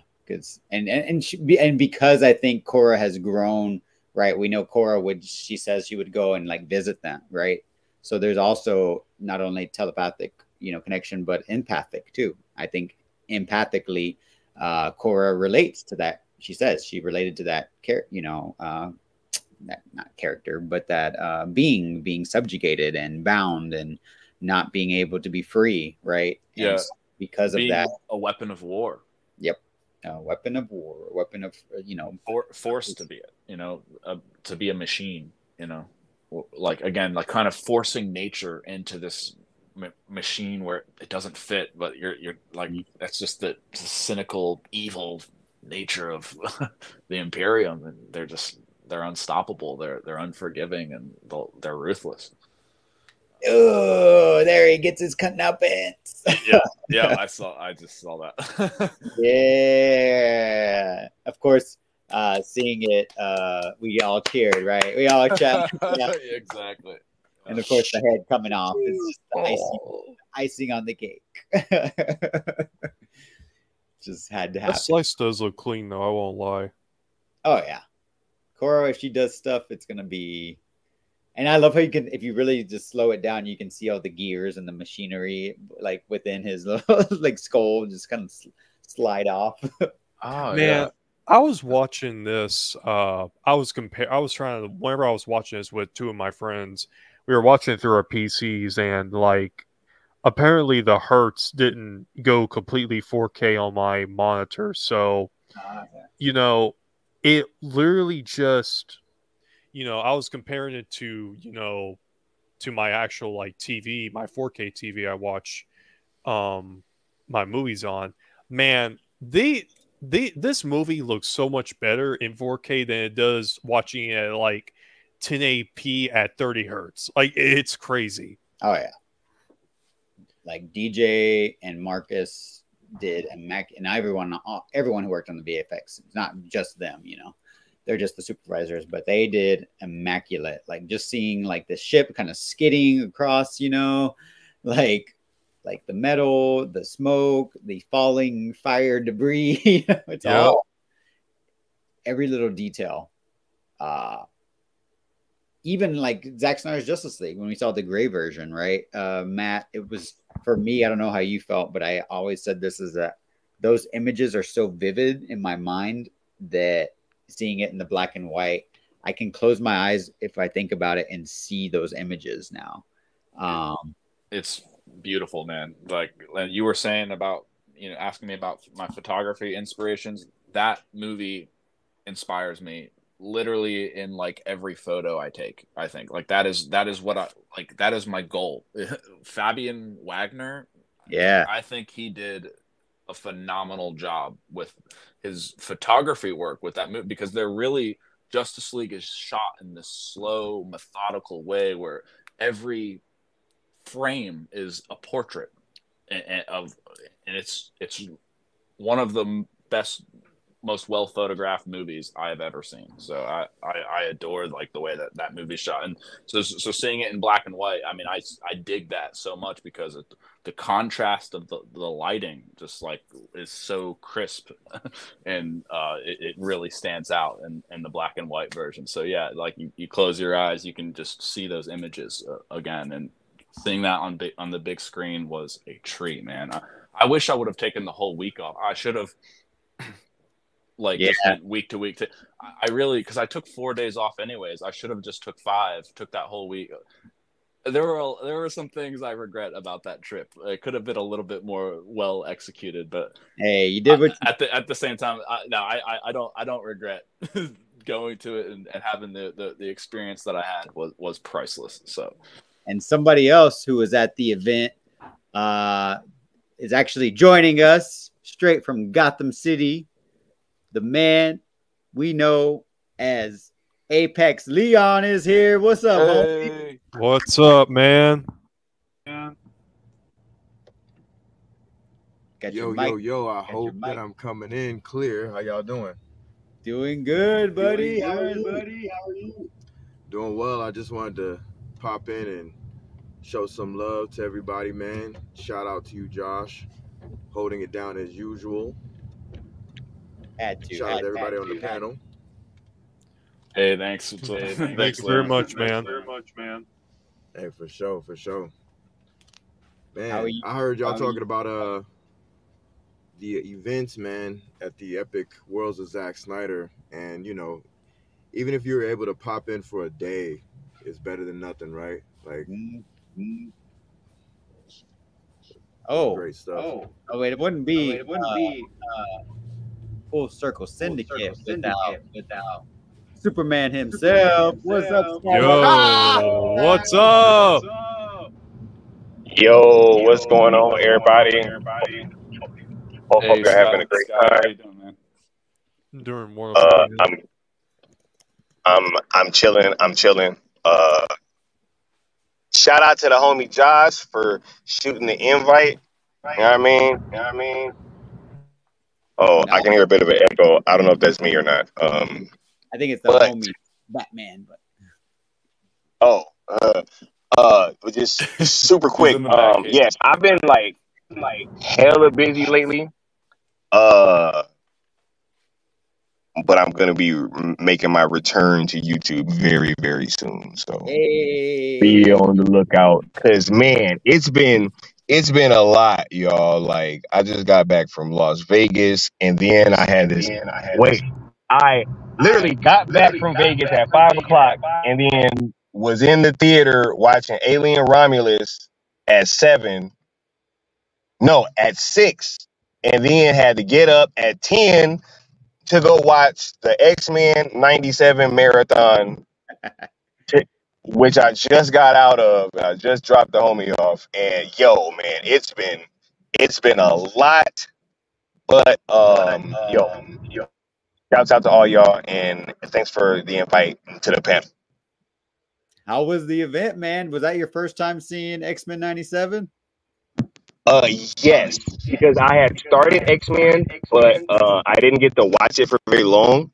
I just did like the first episode, I think, and then had gotten kind of busy. Yeah, man, but what a dope show. I really thoroughly enjoyed it. Had a great time with it. Watched it in the theater. It was super dope. A lot of energy. And I'm actually going to post the live Q&A probably for the members, man, because I had to do this instead of cartoons and serials. So I really want to give something dope to the members just for them. So be on the lookout for that. It'll drop pretty soon. So that's what's up, man. That's what's up. I'm glad you were able to attend. I was telling them, I didn't want to spoil anything. I didn't know if you, had announced it. So, but I was telling them that, you're going to all these events and you're doing it big. You got to have the, got to have actual fans in the building, right? Because you are a big fan of Deadpool and Wolverine, right? And and I love the hell out of that OG X-Men cartoon. Like what? Oh yeah, that was peak television. I think the homie Leon saw all of X-Men 97, and from what I remember, he fucks with it like I did, right? Oh yeah, the name is Gambit. Remember it. Yeah, hell yeah.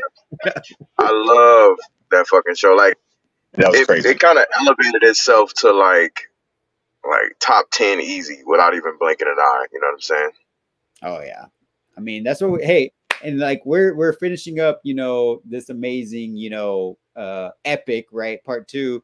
But we just it's sad that we gotta fight, right, for like good shit, right? Because now we're in a situation with X-Men 97 season 2 where, you know, somebody who was integral to the success of what made season 1 so good is now kind of going through a public you know, squabble with Disney Corporation right now. So it's crazy that we gotta like fight. I'm super trepidatious about season 2, y'all. I really thoroughly enjoyed season 1, but there was like, you know, a couple things that I noticed throughout that season, and then with everything happening, kind of, my bad. I had to kind of go mute because I just realized that the GPS was talking. But yeah, and it was like a couple things that was said during the Q&A, and I was like, oh my goodness, man, like I don't know about season 2. It's, you know, it was Does it sound a bit DEI-ish? Okay, possibly, but look, I'll tell y'all because I'm gonna drop this for the members, but I'm gonna just say this: the showrunner, or like the main director, pretty much even admitted that they already had the story and Bible and everything done before he was even brought on. So the bones of everything were absolutely there before the main director was brought on, which to me spoke to the story was already complete, you know what I'm saying, or like pretty much what they were going to be doing. And it's just like, man, like that's kind of crazy because so much of what made this show special is the writing and how it was written. Yep. And you hear about the credits for or how they dropped his credits for season 2, which probably means that they took his plot points out for season 2. And then there was something, man, yeah, the Q&A, a couple moments during it was just very interesting, I would say the least. It was very interesting, a couple things that were said, and then the reaction to certain news and the non-reaction to others. It was it was I don't know. But juicy members content coming into super juicy. That's what it sounds like to me. Because you know, the mouse is actually a rat from what I've seen. So it would make sense. That's what I always call him. Yep. Right, Leon? Rat. We saw them rats on the King of Gays, and that's what I think they really look like. They don't look like Mickey Mouse. Facts. You saw what happened to rats in The Departed, you know? Yeah. Shout out to that movie. Yeah, it's interesting. I'm not gonna hold up the entire thing about X-Men and the controversy. But long story short, the situation with Mr. DeMeo is interesting because all the things that he's being alleged of are just adjectives, right? It's just like it's just a bunch of verbiage like egregious and things we found, and it's like, okay, well, say what it is or shut up, because at the end of the day, it's just a smear campaign, and I'm not looking forward to season 2 just for that alone. You know, as it stands, it's innocent until proven guilty. And this just seems like another brother being hung out to dry, you know, as dark as that analogy sounds. You know what I'm saying? Yeah. Shout out to him, though, because he's dope. Okay. He seems like a man with dope-ass ideas. Look, I'm going to just come out and say this shit, all right? Like they was talking about, you know what I'm saying, stuff like for season 2, and then like somebody very integral was like, you know, hey, like, and you also, you know, like, who knows about this, you know, blank or fucking insert character name here, and nobody fucking reacted. And there was kind of like this face made, like, oh shit. And I was like, man, I don't know.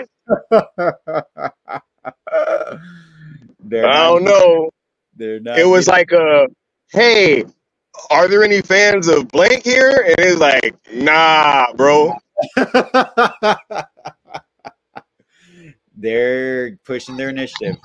Damn, it was like that. Bruh, nobody reacted, and there was a definite face made. I got this shit on camera, bro. Like, yo, no. Like, there was definitely a face made from the non-reaction, and I was like, yo, if this is what we got to look forward to, you know, and like, I don't know, man. I don't know. Yeah, and then it's just like so much stuff makes sense now from this Q&A.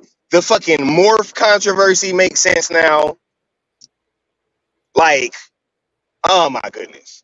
Yeah. Yo, oh man, I might have to do a member stream about this shit. I don't know. I don't know, because we really gonna have to have some conversations, and I don't even know if I want to have this conversation publicly. Like, we got to keep this shit in house. You know what I'm saying? I hear you.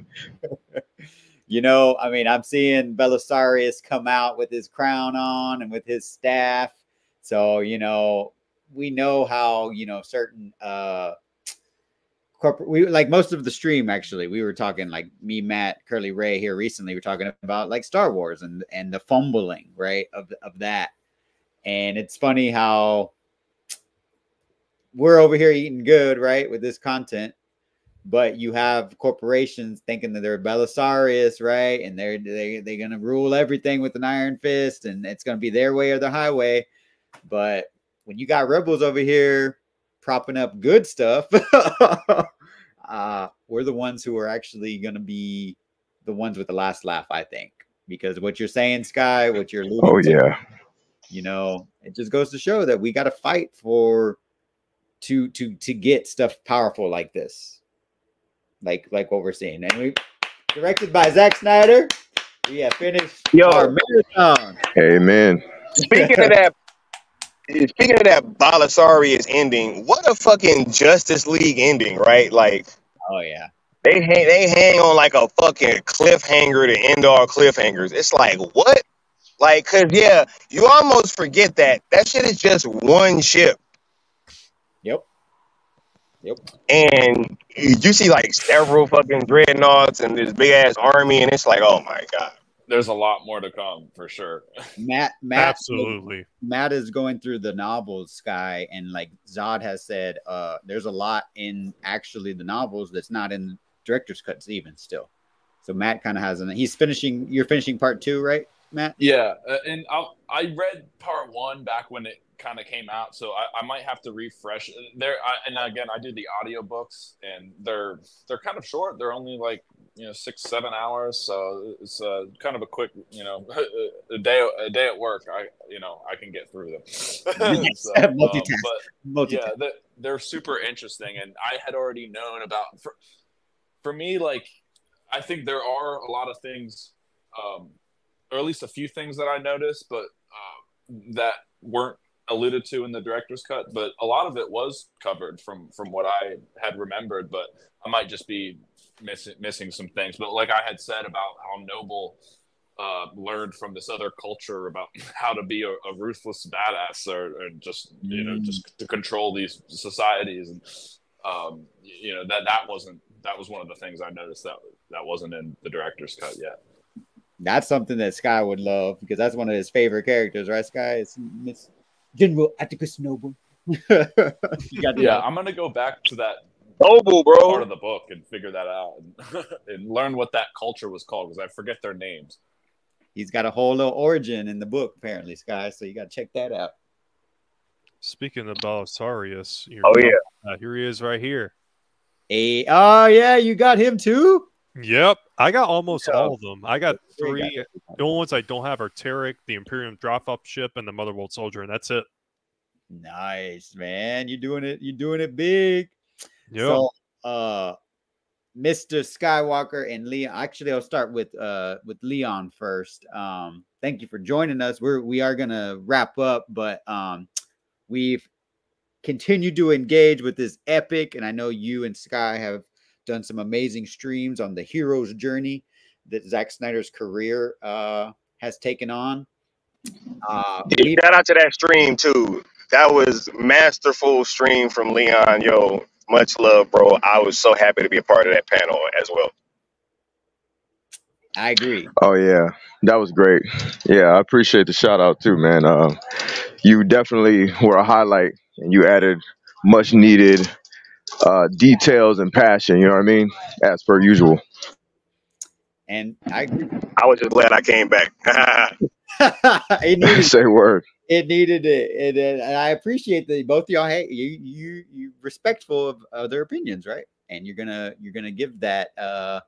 You're gonna give people the platform, but you got to back it up, right? You got to back it up. Absolutely. Like that's the thing with us is that, you know, it's not like we're trying to attack or, you know, stoke fires, but it's like if there's narratives out there, we will address them and we'll panel you up. Just be prepared.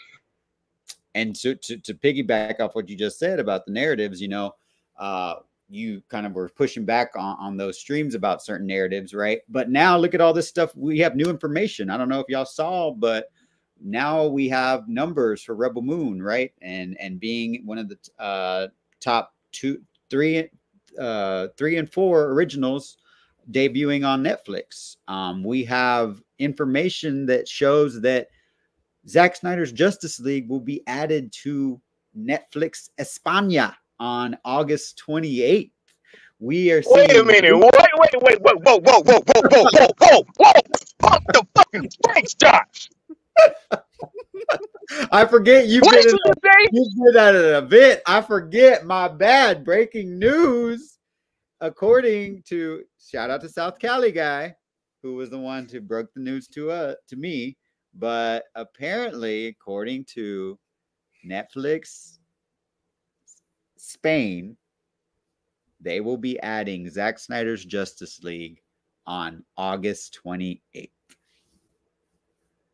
Oh yeah. I did a discussion about that with Costello's Way on the Lethal Geeks that will be premiering tonight because I had some scheduling conflicts. So you know me, busy weekend, busy guy type of thing, not bragging, just real life.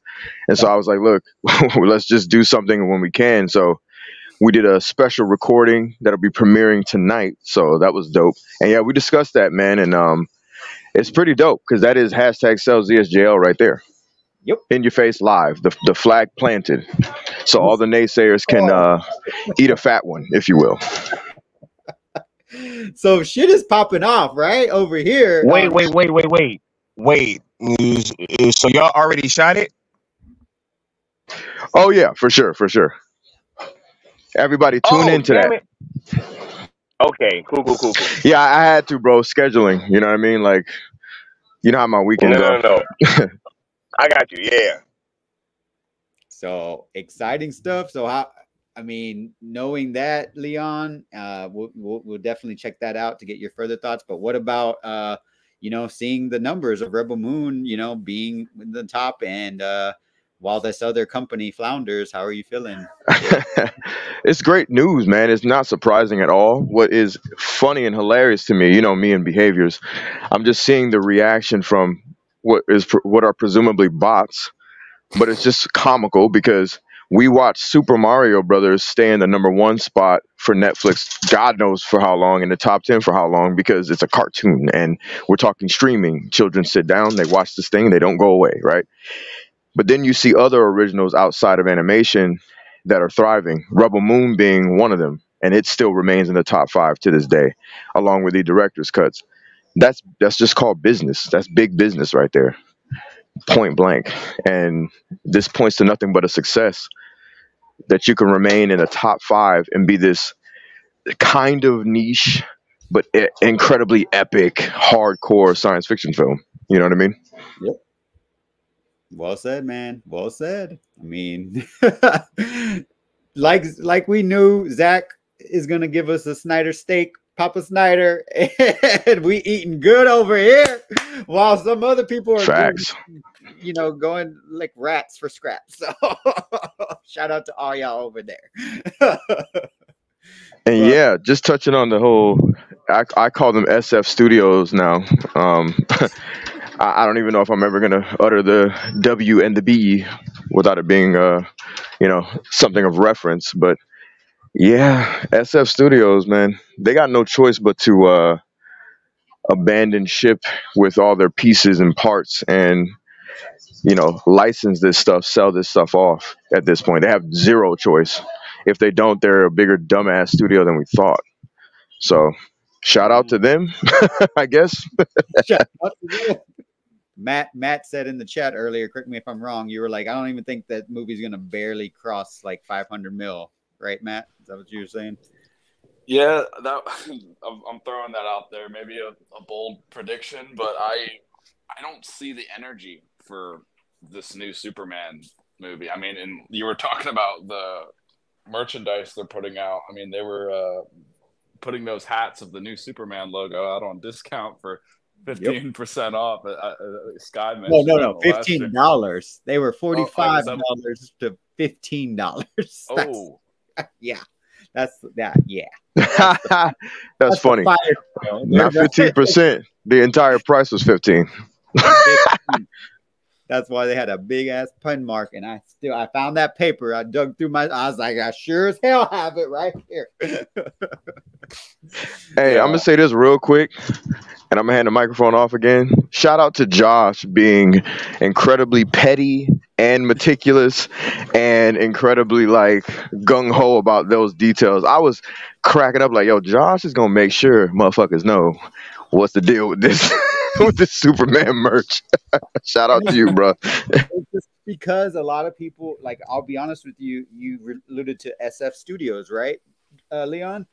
Thanks to Deadpool, Ryan Reynolds, who's been an avid supporter of the Snyder Cut, right? And drops it in random interviews with Red Notice when he's promoting with The Rock and Gal Gadot, right? Justice League, DC. So I think it's interesting that my Comic-Con chat that I go to, I put screenshots. I've had this to them. So I screenshotted the hashtag shit fucks down the street and circled James Gunn's profile showing up. And they're like, wait, what? What's going on? What's going on?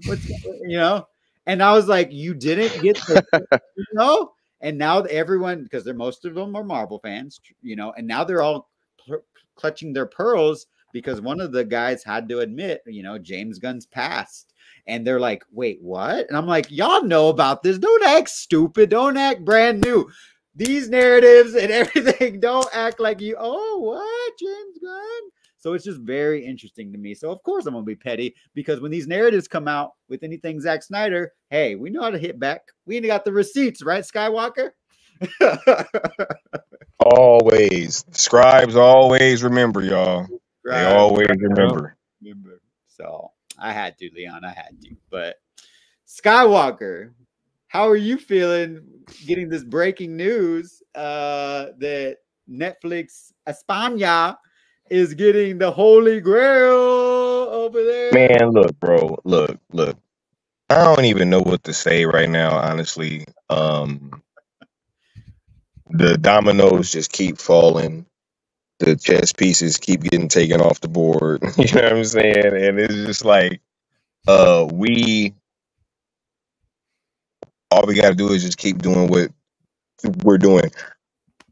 I don't know what to do with this information because it's like every time I'm like gone or something, because man, I've been so busy. I had to randomly just head out to Vegas for this work thing, and I was out there chilling. I mean, and I had a great time, but it did kind of pull me away from streaming, right? And all that. So Yeah, and then I just got back last night, and I went and watched Romulus, and I was, just because I'm gonna talk about that on night shift, and I had this screening, and it's just like, man, every time I'm gone, I feel like something big happens, and this is just another example. Yo, I'm gonna talk so much shit in this next stream, yo. Like, I don't think y'all thought that this other shit was bad after the Rebel Moon, but hey, man, look, you know what I'm saying? Like, no. It's about to be lit. I guess my night just cleared up because I was actually gonna try to hop on the end of that stream with Leon and them, but that shit's already done and in the can. You know what I'm saying? So, I guess I'm about to. Hey, maybe I might do something. Who knows? Hey, we need this first reactions from Skywalker. Right, for sure. Because yeah, we got a lot to discuss anyway. Yes, sir. Yes, sir. And Leon, shout out to the homie Hated, who I don't know if you got to see, but he had an interesting. We had a private DM conversation about how. You mean Robert Pattinson? Yes, the Batman. Actually. Bro, I was just thinking about that when I was talking to him. He looked exactly like Robert Pattinson. I was like, you sure does look like him. Make sure you tell him that. He will love that. He will love it. He actually dyed his hair black just for that reason, I think. But yeah, no, he was Scott. We were talking about how he brought it up, and I was like, you know what? You're right. Think about full circle and all the content creators who were at that event, Sky, that you saw, right? Why weren't they not at any of those events, really? Majority of the people. Right? Yeah, bro. And then the one motherfucker that I did, or the two people, yeah, they only came for Saturday. I didn't see him near Monday. I ain't see him near Tuesday. I ain't see him near Thursday. I ain't see him near Friday. You know what I mean? Hayden had a lot to say. You're gonna have to check out the replay. I don't know if you got to see it, Leon, but I missed one day. What's that? The Batman, Robert Pattinson was cooking on these plants. Oh yeah, I remember you mentioned that in the chat. Because I was there for Brett and his lovely wife, and then I got busy as hell, and then you said something in the chat. I was like, oh shit, but I was so busy that I didn't get to tune in. So I was like, I definitely have to bookmark that for replay for sure. I'll check it out and send you a timestamp. Oh shit, y'all did both cuts? Yeah, man, we did. We did both of them. I just looked at the stream time. That just said 6 hours and 40. I was like, what the hell? Yo, that's fucking dope. Yo, hell yeah. Hey, Sky, they got busy, bro. Hey, it's so funny because I didn't really do a lot of streaming. You were busy, and then hey, the syndicate stepped up. I love it. Right? Yo, it's crazy the timing too, because he had reached out and fucking talking about doing this, but then I was like, nah, like I'm not even doing cartoons and serial, so it really just like landed perfectly, you know? Yeah. Dude, you guys showed up Definitely right at the end. Yeah. Shout out to Josh again. Thank you for hosting this epic stream. Yeah. Oh, thanks to y'all. It would not, it's not a watch party without you guys, and this is Matt, have you ever done YouTube before? No, sir. Never. Thank you. I was just kind of never really like came on. That's why he ain't got no icon. Yeah. I tried to put one, it wouldn't let me. It was bugging out or something, so I'll have to do it later. Nah, you're good. Hey, taking all them pictures and ain't got no avatar. Come on, man. What the hell? Oh, this is the photographer. Yeah. Yes. What up, homie? That is very ironic that you don't have an icon. That's funny as hell. I tried to put the one with me and Zach, the picture, but yeah, it's like I guess maybe because I was doing it from my phone, it wouldn't work. So I'll have to. Yeah, I'm iconless. Hey, look, bro. I didn't do anything with a computer on YouTube for like 2 years, bro. I can do everything off my phone. That ain't an excuse, bro. What, you got an iPhone? Yeah, Yeah. See, I can't even speak on Apple products. Can't even speak on Apple products because I'm Team Droid all the way. You know what I mean? I am too, Sky. I'm another L for Apple. You know what I'm saying? Facts. It was messing with my screenshot. I couldn't figure it out, or my thumbnail, so it was messing up on my Apple too, Matt. So I don't know what. Hey, y'all need to make that change, yo. We'll see. One day maybe. But it's a pleasure, Matt, that you made your debut on this Rebel Moon watch party. You know so much. This man talked about how he loved Watchmen so much as a young man, and became a Zack Snyder fan.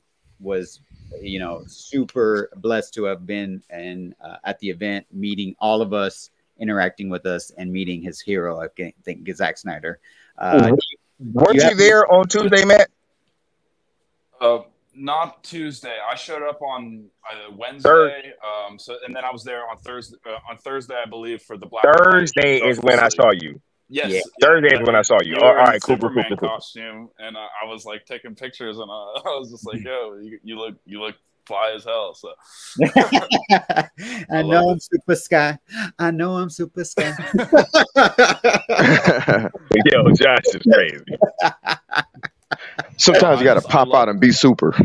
There it is. Hey, he said like he switched at halftime, right? At the intermission. Yeah, you're like, I got to break out the suit now. And I just love seeing fans like that. And yeah, just being surrounded by everybody in real life, not just the thing on the internet, just seeing all these Snyder fans, like just people that are into this niche thing, this one particular guy's films and his art was just so fat. Everybody you look at, you're just, oh, you like Zack Snyder too, and it's just something to talk about. And everybody was so friendly, and the energy was unbelievable, man. So yeah, it was. I was blessed to meet you all, and yeah, I'm honored to be on this stream from first time, first panel. So thank you, Josh. There also wasn't any women there either, Matthew. I don't know if you heard. You know what I'm saying? I didn't see a single one, actually. It was kind of fascinating. Hey, y'all want to know something, yo? Y'all want to know how petty I am? How? They had the lines separated for the men's and women's bathrooms at this event, which was another American cinematique viewing, and I took a video of that shit. Of the actual lines. Well, guess what, pointing it out, like they were. It's kind of funny. Like, yeah, the men's line was pretty long, and the girls were just like, "Hey, like, just now you know how it feels because it's usually the other way so around." So you were in line when they said that, because I was there too, and I was joking with one of them back and forth. I was like, people say that "You've had your day in the sun" or some shit, and they were like cracking up. Yeah, you're right. Every time we got in line, they were cracking on us. They were like, "Ah, you guys are in line." I'm like, we're like, yeah, it became a thing. So we were arguing with bots. Apparently, that was AI or something. That wasn't women. That we were not arguing, joking with, I should say. Right. We're joking with bots and AI. All I got to say is that, yo, I better hear that same smoke for this X-Men night, because y'all better say the same thing, because there were no women in the line whatsoever, and I got that shit on video. You know what I mean? There were no women in the line. None. Zero. Zilch. Nada. I've never seen a line as long for the men's room as I have with this Disney Plus sponsored. That's what y'all better have that same smoke for Disney Plus. Oh, you already know they're not. That's a Disney product too. Shoot, they're gonna protect that at all costs. Oh my God! All these X-Men fans are men. Right? Whatever, bro. We know that shit ain't gonna happen. They're gonna be like, "Oh, the ovation when such and such character was so loud, we couldn't even. Oh my goodness!" And then Sky's gonna have the video showing cricket, cricket, cricket. And then him making an awkward face like, damn. Gotta have the receipts. Gotta have the receipts.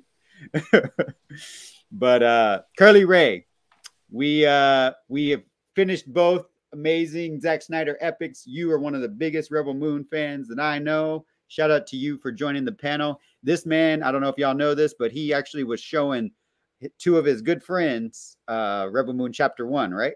Yes, Rebel Moon Chapter 1. The director's cut. So shout out to you for spreading the word of Rebellion.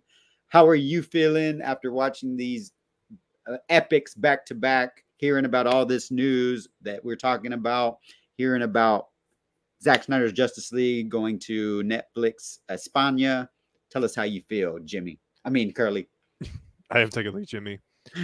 Well, every time, every time I watch Rebel Moon, the director's cuts, and just hearing all this good news come out for the Rebel Moon franchise, and even, more for Zack Snyder's DC universe, I get Zactivated and just like really, really excited. And, not only that, but, I'm just, really excited to dive deep into the Rebel Moon universe, by breaking it down, talking about the ships and, doing all that kind of stuff, which is what I'll be doing over here at my channel when Rebel Moon Theory comes out, which for those of you guys that may not know, which most of y'all probably do, I got a trailer for Rebel Moon Theory that's coming out on August 2nd. That is coming out right before Gamescom starts on Tuesday. Yep. Right. Hey, perfect timing. Perfect timing, Curly. Yep. And that's Wednesday, right? It's gonna come out Tuesday. The trailer's gonna drop Tuesday. No, Wednesday's your birthday. Yeah, Wednesday's my birthday. I was like, something's happening Wednesday. Well, happy early birthday to you, homie. Thank you very much, Josh. I hope you have an amazing birthday. I love that your passion, your cosplay. You were showing your gun. I did see your gun that you had. You were showing off earlier. You want to show that off? Here, let me put you. Yep. Let me put you. What y'all think? Hey, Gears of War. Right there. Hold on. Let me move this. Oh, that's hard. What's that from? That's some Gears of War. He made that. Oh, yeah. Duh. That goes hard, bro. Yeah, that's fire. That's epic, man. And I can't believe they just were like, oh yeah, you're good. They didn't tag it or nothing with all the detail on it. But hey, that works perfect for Jimmy, right? Jimmy's gonna make weapons out of horns or whatever. So. Yeah, speaking of that, I still got the horns over here. Where did they go? Oh, they went right here. All right. Ooh. Oh, yeah. Oh. Nice. Bow. Oh. You're attacking your camera there, Curly. Yep. It's got a mobile shield on. Keep that good to go. Keep that passion and energy, Curly, because we need that for your channel for Rebel Moon Theory. We really need more Rebel Moon channels, like Matt G was talking about. He mentioned that. I did see you mention that in the chat, actually, Matt G. And then on the panel, you were able to do that in person as well. So, there he is, Skywalker. Oh, yeah. I mean, we definitely need more of that, man. And so, hey, you got to take some pictures, full kind of decked out in the Jimmy costume. You could get some like epic pictures of you like posing with the gun and everything and the horns and the mask. I'm sure there will be plenty more conventions where we're going to see lots of Curly Ray, right? Oh yeah, absolutely, man. I cannot wait. There's some conventions I might be planning to go to if I can, but if not, next year is going to be me traveling around the place, telling people about Rebel Moon, showing how awesome my Jimmy cosplay is, and it's good to get them all hyped up for more Rebel Moon projects, and even not only Rebel Moon projects, but even Zack Snyder's other projects like Twilight of the Gods, and even ZSJL 2 and 3. Because at this point, it's going to happen. It's going to happen over there at Netflix, and I'm just really excited, man. I'm excited for the future Rebel Moon. I'm excited to show you guys what I have coming up for my channel. I'm excited to show y'all Rebel Moon Theory, and I cannot wait, man. I cannot wait for y'all to check it out. We're here for it. We are here for it. Obviously, it's fans who sat through, a 7-hour stream. We're here to engage with the content on Netflix because they treating us good and feeding us well, right, Leon? Like we're well fed, especially with all those man and food and drinks. Real talk. Oh yeah, I had the drinks and food. You're funny. Yeah, because oh my God, kid in the background. Lord have mercy. I'm in the store. Hope you guys don't hear that. But You're good.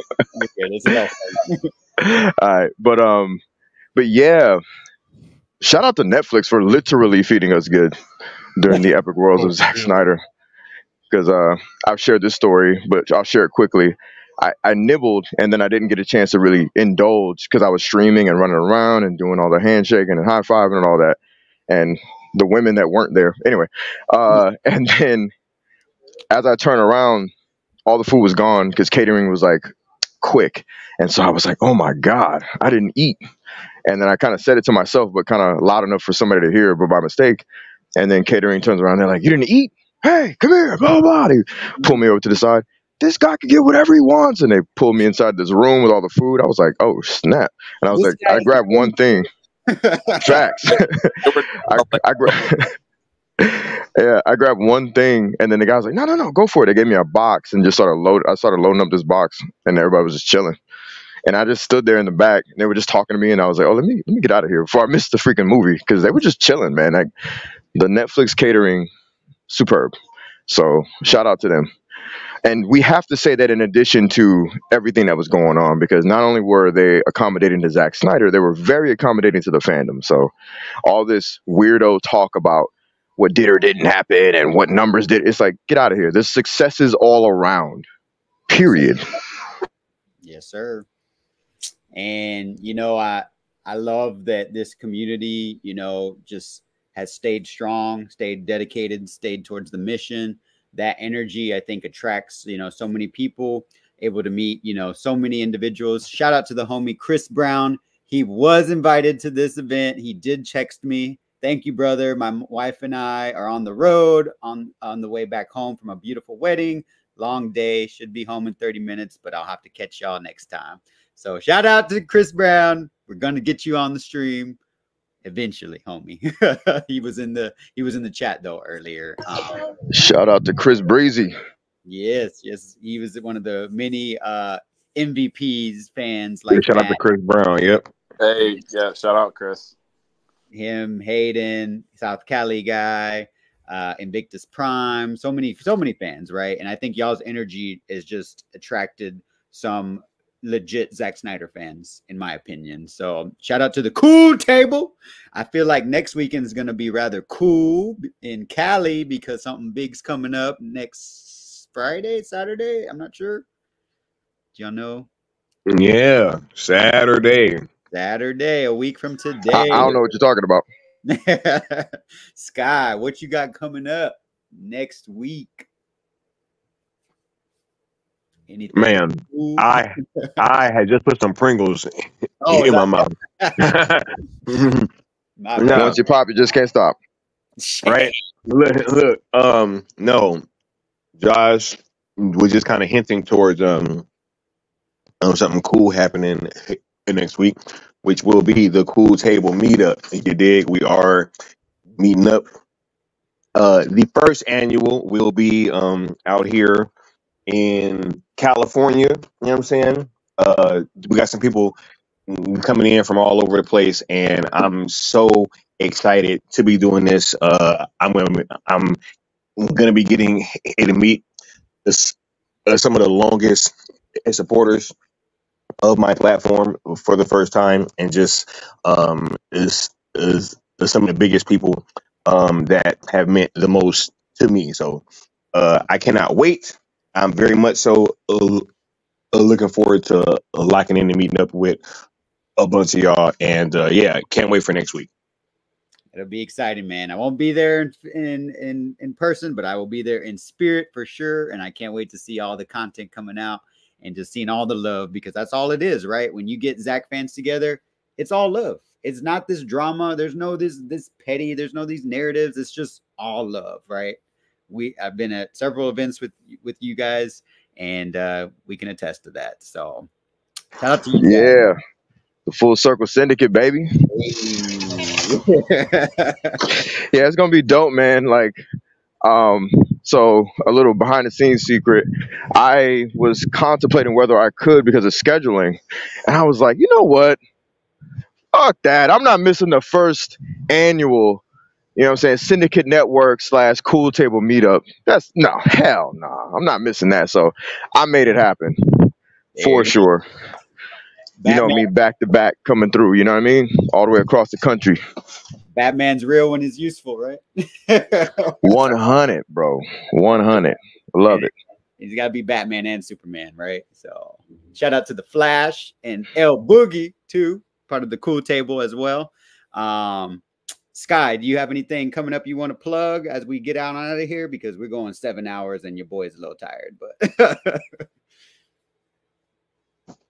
Once again, I was mid Pringle. Right?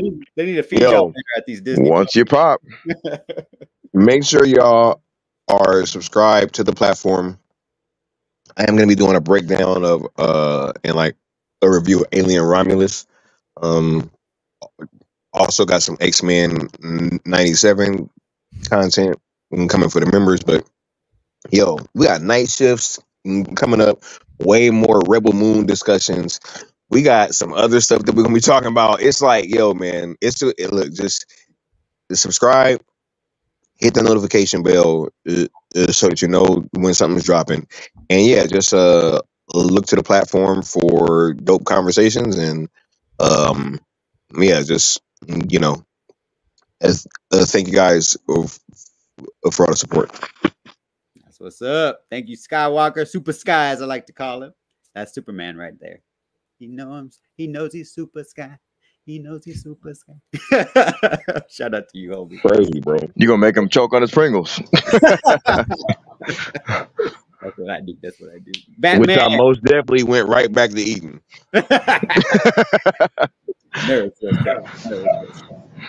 Batman Leon, you got anything coming up you'd like to plug other than the Cool Table Meetup? Man, I think we're gonna be probably doing a whole lot of, behind the scenes, in action, all types of streams going on. You know what I mean? I would imagine. So, just stay tuned to all the channels: Skywalkers, Necrons, Austins, and myself. You can find me at TheNuGeekz at the New Geeks on pretty much all platforms. So that I'm available on, mostly YouTube, mostly Twitter for now. I'm trying to look into like somebody who can run some social media accounts. That would be dope. Hint, hint, wink, wink. Because your boy ain't. I'm savvy, but social media shit is annoying. but yeah, I'm just looking forward to the next coming events because they're going to be very special and near and dear. The first annual Syndicate Network / Cool Table event, man. So, and shout out to everybody that's coming. Looking forward to meeting y'all. Super excited to see everybody's energy in person, because I know it's just gonna be electric. So shout out to you guys. Matt G, did you have any final words or anything that you wanted to plug, making your debut on my channel? Thank you so much for showing up, homie, and giving us your insight and sharing your love and passion. Yeah, thanks a lot. It's been nice talking to you guys. Thanks for joining and coming in and sharing your thoughts. I love Snyder fans and other fellow geeks about this. So thank you. So yeah, no, I just that sounds interesting. What you guys are doing with that meetup event. I wish I could go back out to California, but it's going to be a while before I can make another trip out there. But I want to go back sooner rather than later. So man, I had a blast. So the next time there's some sort of event with this, or if Zach's doing something, I definitely want to check it out. No, I don't have much to plug. Maybe my Instagram or website is Matt G Images. Check that out. Matt G Images. This homie takes fly. Hey, but Matt, just do me one favor, Matt. Get his mic on. He already knew. He already knew. Matt knows what's up. Next time. Just also everybody, just so we're clear, 100% for the record, that there were absolutely no women at the Rebel. None. Zero. There weren't even Zach got us around here interacting with bots and AI. See, Zach is that ahead of the curve, bro. Yep. You know what I'm saying? Yeah. Animatronics and shit. Yeah, they had the animatronics that was in that video. You know what I'm saying? All of the women were animatronics. Underneath, they look like It was a bunch of Jimmies. Yeah, and the shorty from the what's that damn the brothel? There you go. Oh wait. I do have one more thing that I want to plug. I'm sorry, guys. Go ahead. The Seneschal. I just got caught up because I had only heard episode 1. That show is fucking crazy. It is. That shit is crazy. So make sure y'all check that out if y'all haven't. The Seneschal is really fucking crazy. Yo, this world that Zach has built with Rebel Moon is insane. And little stuff like that just adds so much to it. Y'all should definitely check that out if you haven't already. For sure, homie. And I think, Yeah. Go ahead, Liam. No, I was just gonna say that's dope because, like, do people think that us nerds and geeks of sci-fi are really, bro? I just got off the phone earlier with this lovely young lady from. I'll leave that part out. She's international, but she was going on and on and on about how much she loved Rebel Moon and about sci-fi. And when you see her, you wouldn't think she likes sci-fi at all. You'd think she's into, like, you know, fashion, which she is, and grew up just loving Barbies. You know, she looks like the typical gorgeous blonde type. And she's gushing about Rebel Moon. So people can miss me with this narrative of no women and being unsuccessful and it not being appealing to anybody that's outside of middle-aged men and all this nonsense. We're talking somebody who, if any of y'all saw her, your jaw would drop to the floor and you'd be like, oh my God, she's sci-fi. And this is something that is not exclusive to her. It's not a rarity. I'm finding that people that I know just anecdotally in my life who just so happen to be women and just so happen to be attractive, they love this shit. Mm-hmm. This isn't a fluke because Zack Snyder knows how to tap into that raw thing that everybody likes. And it's in Rebel Moon. You see the men who look attractive. You see the women who look attractive. You see power from both sides. You see love and passion and raw sexuality. And that intrigue that he gives you, you're like, I really never want to get away from this world. I have to know what comes next. He's created something new. And that's powerful, man. So shout out to Zack Snyder and Rebel Moon, man. Shout out. 100%. Well said, Leon.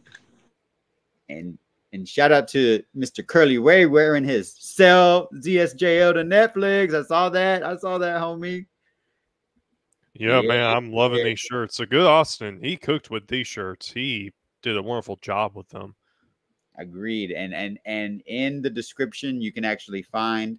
I did encourage people when I tweeted to support AFSP. I forgot to mention. I apologize. We were trying to get the show started, but inktothepeople.com/sellzsjl.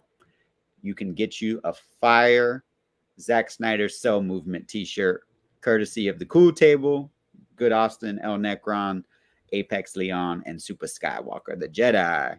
And Curly Ray is displaying one amazing shirt right there. Curly Ray, one of the biggest Rebel Moon fans that I know. I was rocking my cartoons and cereal shirt to the X-Men '97, John. You know what I mean? I'm like, bro, come on, man. Shout out to you for doing that. Community with me. Hey, I had to take y'all with me. You know what I'm saying? For sure. Because I don't like mixing cartoons and cereal, y'all. I don't. You know what I'm saying? But this was kind of crazy. And yeah. But You had your private cartoons and serial version, courtesy of Disney. Right. Mr. Curly Ray, how are you feeling, homie? Watching these epics back to back, all the news, the exciting news about the Rebel Moon success, and ZSJO going to España. How are you feeling? Final thoughts. I'm feeling very excited, man. You know, I'm just, you know, ready to dive deep into the Rebel Moon lore, like with my, you know, channel. And not only that, but, you know, just ready for, you know, what's to come for Rebel Moon when it comes to the Rebel Moon animated series, when it comes to, you know, which could be the Chalice series, and what it could also be, you know, with Rebel Moon part 3, and even what's to come with DC. Because I have a feeling, that something's going to get announced, like possibly maybe this year, but most likely next year, in my opinion, from what's been going on. The fact that, you know, we're getting ZSJL put into Spain. There's no doubt in my mind, I think ZSJL is going to come to the U.S. and all the other countries, you know, by the end of this year. That's what I think, and I could be wrong about that, but, you know, we're getting close, guys. We're getting close for this thing to get sold over to Netflix completely, unless if it's already been done and the announcements they're coming. They're coming sooner than you think. Yes, sir. What Batman say? Faith, Alfred. Faith. Right? Cue the music. Hey. And on that note, I just want to thank all you guys for pulling up on the panel. I want to give a shout out to everybody who was on the panel, everyone in on the chat. Shout out to Mr. and Mrs. Commander Colbert for joining the panel. Catherine Colbert making her debut on the channel. They were both on here? Yeah, Yep. you got the replay crew. We got some exclusive. Yes, sir. Not only that's crazy. We had some exclusive. We had Danger Hayden. Brett was hilarious. Brett is hilarious, yeah. And they weren't even feeling too good, so that's why they were like, oh, we're just gonna put on glasses, and then everybody ended up putting on glasses. It became a thing. We had Costello's Way stop by and drop some bombs. He revealed some of his Batfleck movie that he is still working on, some fire character models that have just been completed. We also saw Bat Dan. Shout out to Bat Dan, who's fresh off of meeting Sophia Botella Arthurlaeus, the Scargiver herself. Showed us his pictures meeting her and signing his Zack Snyder Cell Movement shirt, just like the homie Leon did. Woo! I didn't know she did that. Yeah. Awesome. Nice. Some exclusives up in here when you have. Boy, I love this, boy. I love this fandom. Yes. Shout out to the Syndicate Network, baby. And ZSSM. Love y'all. It would not be. That's crazy. All you guys. So yeah, if you're just now joining us, we are going to get on out of here. We're going to pass it over to the Lethal Geeks podcast. Go check them out on YouTube. We got an exclusive interview with Mr. Leon himself, who's on the panel right here. He's yes, sir. He's over there right now. So go the fucking multiverse, bro. Facts. The worlds coming in, the orbs. So shout out to all you guys for joining. Shout out to the replay crew. Make sure you are supporting all these people on their channels, supporting powerful art like Rebel Moon on Netflix. And one last thing I want to say as we close out: sell ZSJL to Netflix, sell Snyderverse to Netflix. Like Sin Havoc says, sell's the way, baby. Yes. Bang. Rebels. This is the way. This is the way.